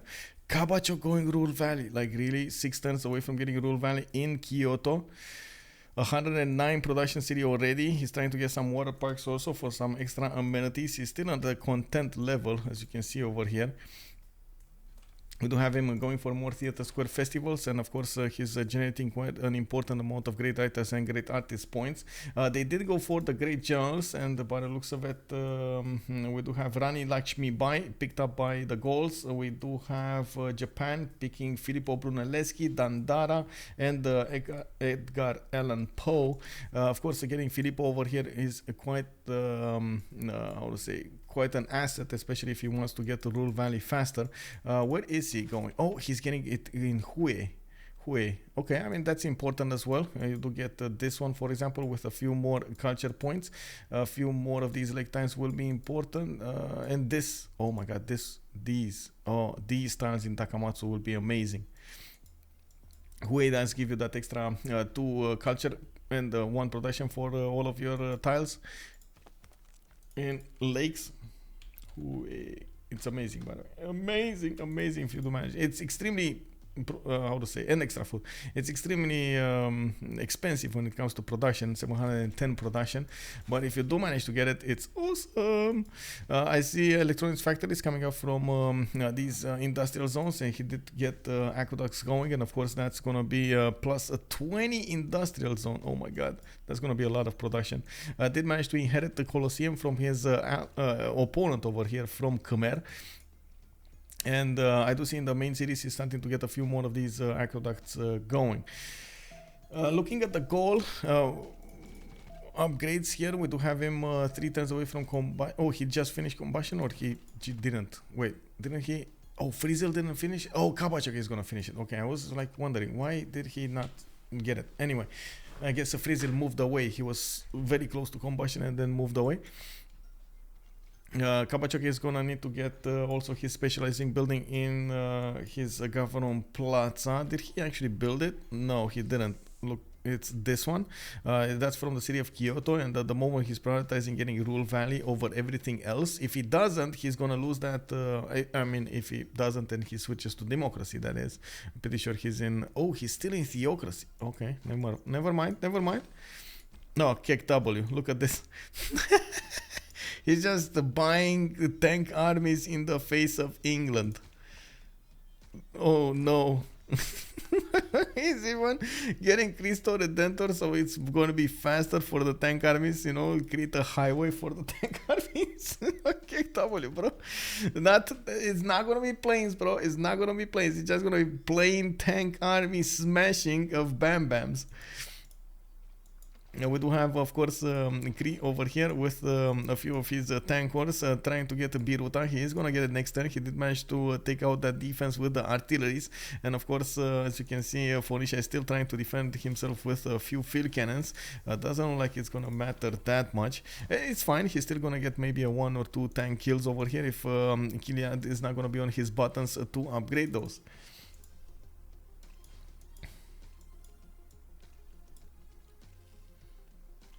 This is pretty much why, is it not? Yeah, it's there.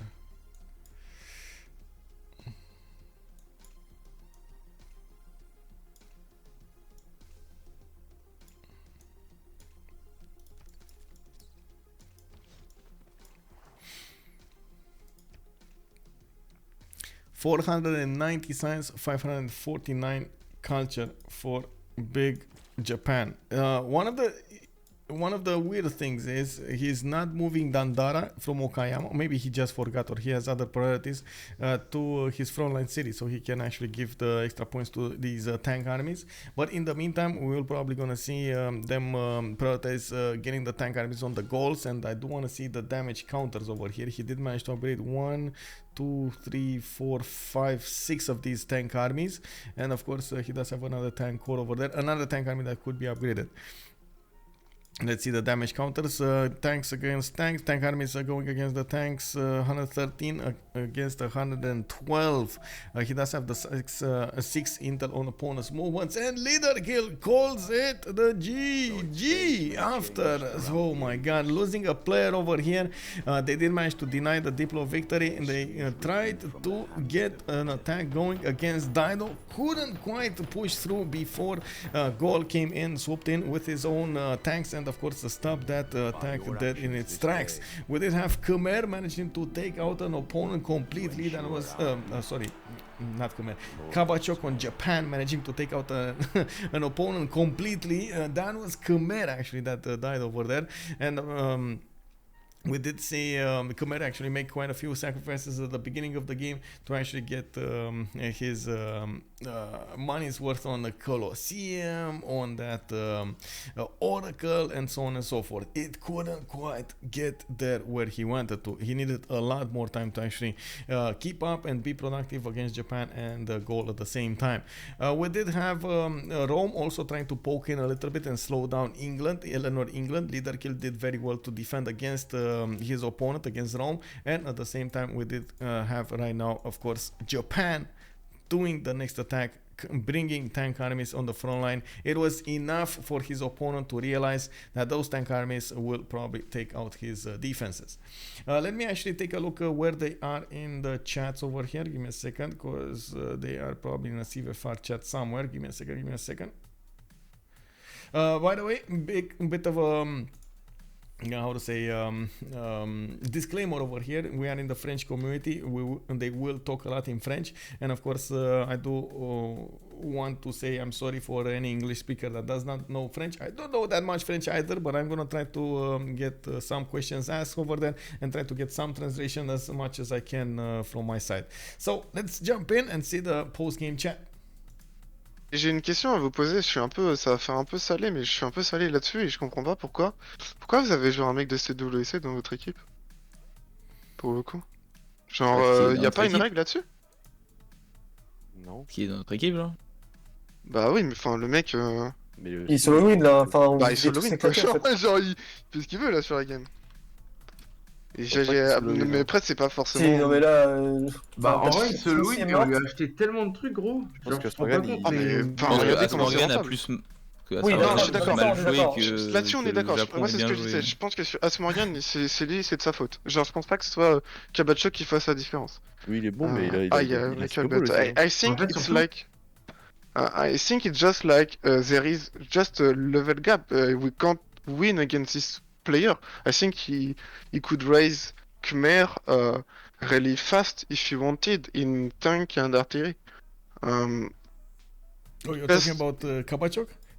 Yes, it was. I don't know. There is a big gap. He has nothing to do. What the fuck? He has nothing to do in D2. It's just. Yes.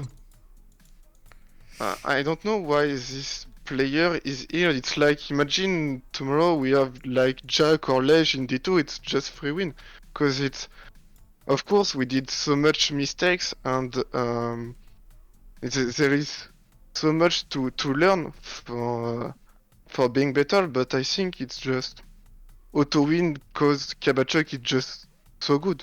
No, we lose some games. We lost yesterday, by the way. Yeah, with KabachOk. We lost game with Kaba. Huh? I think he did get a great spawn with Japan this game, and he wasn't punished at the beginning. If any of you were next to him at the beginning, I think it would have been different. Yes, Khmer lose. Le truc en fait, c'est que le Khmer et le Japon ont les mêmes quartiers. Donc quand il prend les villes du Khmer, bah ça lui a. Yes, I think Khmer just disrespect Japan, and he didn't watch his military in mid game, so he gets surprised, and like I was anticipated this push for Rome. That's the difference, and I think it's just it's a mistake. He didn't watch, and he get raised very fast, and the Congress just kill him because he couldn't buy something with the faith, and it was the end. Oh my god! And I think if he didn't raise it on, he could raise it in Blande or. That contest, man, the cover Plaza stop. I thought he actually built the Grandmaster Chapel, and then I looked back in and he didn't, and I was like, oh, what happened there? Like, how did that not go through? Yes. Oh my god. It was really clear. We thought that if they wanted to vote for words and deny words because Rome pushed me, and maybe he wanted to try to kill some cities, and Khmer get pushed too. But Plaza was very really good and a good choice, for sure. It was still a very good game, though. I think you could have done better, of course, but that's true for most of the games that you're gonna play. You're always gonna get something, you know, like you could have done better. But in the end, there was a lot of land to go through to actually get to your opponents, and you went for a lot of sim more than anything else, and that, well, it's not always gonna end up well, especially against very good simming civilizations like the Gauls or Japan or Rome. Yes. Yes, I think we was really we misplay our early game. I think, like I misplay with my England. I could be really better, and I wasn't in internal at the beginning, so I was really slow on the game, and I wanted to do many settlers when I should maybe do some stats in early game. Yeah. And when he was coming with Niter, it was really it was hard to defend it, and it cost me really much. Yeah, I saw. But you did manage to get those chops when you needed to. You didn't manage to get the knights when you needed to. They didn't get that much out of that attack. It just put you off balance. On Cree, oh my god, I was I like what he did. Amazing production, amazing everything. But I would have loved to see Magnus in the second city rather than in the first city. Yeah, I made a mistake. I should have done it, but I had a lot of shops in my capital, so yeah, I was hesitating. Yeah. But Akkad was free city, man. Yeah. Yes. Yeah, she gave me the chance to settle a stall for England really quickly. Fast, so yeah, I don't know. Maybe I need more. Dans ces bâtisseurs. Builder. Mais en builder on my capital, I think I miss one or two. How many Okishito did you buy, Deux, j'en ai eu deux dans Z8. No, the bug. Non, t'en as... on a acheté deux, j'en ai pris un et j'en ai eu un dans une hutte. Plus... Des huttes, frérot. Non, j'en ai eu dans une hutte, plus on en a acheté un troisième quand on a vu que... En fait, j'ai eu un Oki dans ma hutte. On me l'a acheté le troisième, vu que j'avais mon guerrier près d'Akkad, on a tout envoyé et je l'ai pris. Ouais. Yes. Mais, mais yes. Yes, but yes, there is a big gap this game. But I guess there is no... KabachOk was not solo in the game. Really? Because... Mais mec, il a 500. I think he could do with CC because he could do what he wanted. Genre, you won Diplo and you won Cultural, and he would push on me with fascism, and I was a bit late on it. It's like he's solo win. He could do what he wanted. He could just go nuke if he wanted. It was impossible to stop him actually. Yeah, guys, we bought 2 scouts and ring 3 tile for him just in early game. Yes, mais je le fais tous les jours aussi. I do it every day. 200 gold in early game for KabachOk. Yes. You invest on him, but it was really worth it because you know what to do with those gold. Anyway, invest on Japan holy site on island. It's just broken. Yes, yeah, I agree. Yes, but if it's you play Japan, if you are not 500, turn 89. Yes, I agree. I think you could have. But I think every player on D2 could have a good stats with Japan, but not like this. It was too much. It was really too much for us. And if you saw stats just right now, you can see the gap between him and everybody on the game. Yeah, he's really good, but settling, bro. He's on our team, but he plays in our team, so he plays in Squadrons. Ouais, mais ça n'a aucun sens qu'il soit dans votre équipe, c'est Oui, c'est ça. En fait, je Le dis mec pas qui que joue en c'est... CWC, il est dans les top C'est teams ça, et genre il c'est se en retrouve en mode... D2, gros. c'est un excellent joueur et tout, vraiment, le mec est vraiment très fort et connu par toute la scène. Et genre, bah d'un coup, il arrive dans une ligue où forcément il y a beaucoup d'erreurs, c'est impossible en fait de gagner.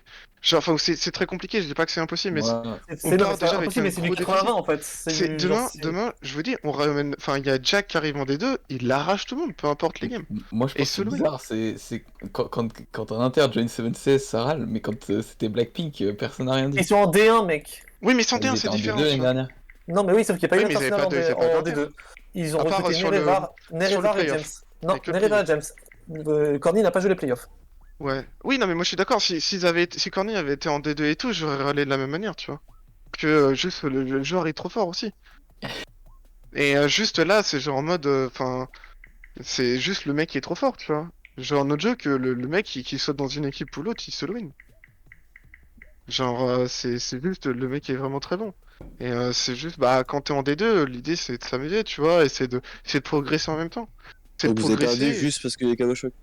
Bah, en vrai, Non, oui, je on pense vous pas que rase ça. Non, aussi, je pense que aussi, ouais. je pense que le Khmer il Non, meurt mais- pas à Je cause de pense que je te KabachOk. rase Killayad B2M. Non, je ne pense pas. Bah, Je pense que tu rases qui là, l'anglais? Non, mais la Gaul, il pense raser le. t'as pas de culture. How do Oui, non, mais you battle on the j'ai level unders? 3 tanks. J'ai des tanks level 3 en fait. Jamais Il tu me va push. avoir ballon, Mais il va j'aurais avoir les fasciste. bien. J'ai ballon. Non, mais j'ai les ballons, j'ai tout. Tu me tiens, tu me pushes jamais. Non. I guess we have more golden than you. Ouais, mais tu vois, genre le. Non, mais je suis d'accord, Vous je êtes suis quoi? d'accord que c'est bien, mais je veux dire, tu vois, il y a. Par exemple, si en gros il Ah, mais- arrache pas la game, Mais on peut il faire dit des qu'il va- choses, tu vois, avec des tu dis que tu vas me avions, raser, des- mais en fait, tu dis que tu vas me raser, mais en fait, le mec il t'a tout opti, donc forcément, en fait, t'arrives, il y a un mec qui t'a tout opti, donc Alors après, il y avait forcément. Rome dans tous les cas, C'est mais. Rome qui m'a opté. Ouais, c'est Rome, je suis Fascisme. d'accord. Non, mais je parle de fascisme. Ah oui, Je parle de la fascisme, oui, différence. fascisme. c'est lui. Ah, voilà. If you could Fascisme, c'est normal. if you could raise Khmer that because we win Congress and we are for to make favor to Block Plaza. Yeah, we had so many favors in the first congress. Yes, it That's was why, it was a great idea, but I think if he was more ready for this push, he could defend, and I think he mais could c'est maybe littéralement une- lose one city, but Non, he mais wasn't right at the end. c'est une choke, c'est une one-tail choke, Ouais, ça s'est bon, jamais ça- passé. En fait, ça se défend. Je suis d'accord qu'il peut perdre une ville, et je pense que votre congrès il est intelligent par rapport à la situation. Là, il y a Je suis pas de problème, mais je je suis pense- d'accord que Kaba est très fort, mais il a juste nombreux en fait. Oui, mais tu stopperas jamais comme lui en fait. Si c'est toi sa place, Moi, c'est ça qu'on dit. je le dis honnêtement, enfin, les stats qu'il a sur le timing avec le Japon et avec fait dans la partie, c'est chaud, tu vois. Moi, je suis pas, je pense que je n'y arriverai jamais. Enfin, en tout cas, pas avant très longtemps. Ouais, mais et je pense après, que c'est pareil pour tous les D2. He didn't invest much to kill Khmer, that's why he's so big in the game. He invest just well, the vrai, half il a of dépensé- his face by turn to kill Khmer, and Bah, Sim, le truc c'est que because he's, he's a face. 46 fake, turn 6 is like 160 face per turn, while Khmer is at something like 60. Like il a 100 de fois d'avance. Toi, combien non, t'as mais dit attends. T'as dit combien? That was En a gros, very tour good 46, secret path. après il a 162 fois par tour, Yes. et Yes, Asmo il a oui. 46, il est à 60 tu Yes, vois. thank you. Genre, il a Yes, 100 there fois is d'avance. Pantalon, Thank you, but... Michael, for the. Thanks, Michael. Yeah, with much Yes, pleasure, thank you. man, and thank you very much for understanding that it was a really chaotic day. I'm Yeah. sorry about the pinball. I like there. I didn't know what to say. I was like, my cheeks were exploding. I'm sorry about what happened. I hope next time I'm gonna be better when it comes to scheduling and stuff like that. No problem. Yeah. Have a good evening, guys, and thank you very much for Yes. having me here. Yeah. Thank you, Michael. Thank you, Michael. Yeah. Bisous. Bye bye. Bye. Ouais. So there we have it, boys. We heard from both teams. Definitely, there were a few. Ledarkill was a bit annoyed over there with KabachOk being so big, and I can understand why. Japan had an awesome game tonight, and of course, we did have a bit of a mix-up in the beginning with, our nerves were stretched thin with all of that. relobbying and remapping and so on and so forth. But anyway, in the meantime, we did manage to get the game to a conclusion with a new map, with a new seed, and of course we did have a win for the 7 CS Army, coming up on a 4 win, 3 losses in this Division 2. We're gonna need to see if they do manage to get up there over there. They still have quite a few games to play.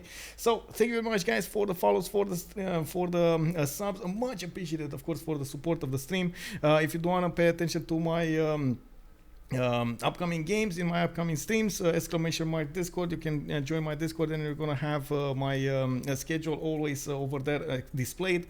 Of course, I'm trying to update it as soon as I possibly can, so I know about the games and everything in time, and of course I get the information for you guys over there. If you're coming up from YouTube, thank you very much for joining. If you're seeing this on YouTube, of course, throw this up a thumbs up. Don't forget to subscribe to the channel, and of course I do hope we're gonna see each other live on twitch.tv/OnSpotTV. Thank you very much, guys, for everything, and I'm gonna call it a night. I'm gonna go host somebody, and I'm gonna actually choose from the list over here. I think it's Alexandra's turn to actually go for the host. She's a Romanian streamer, League of Legends, but at the same time I did ask her to speak in English so she can be understood. Thank you very much. Good evening, and of course have a good a night until tomorrow. I do hope we're gonna get a game from the CWC, and of course see what the schedule is for the next upcoming days. Bye bye bye.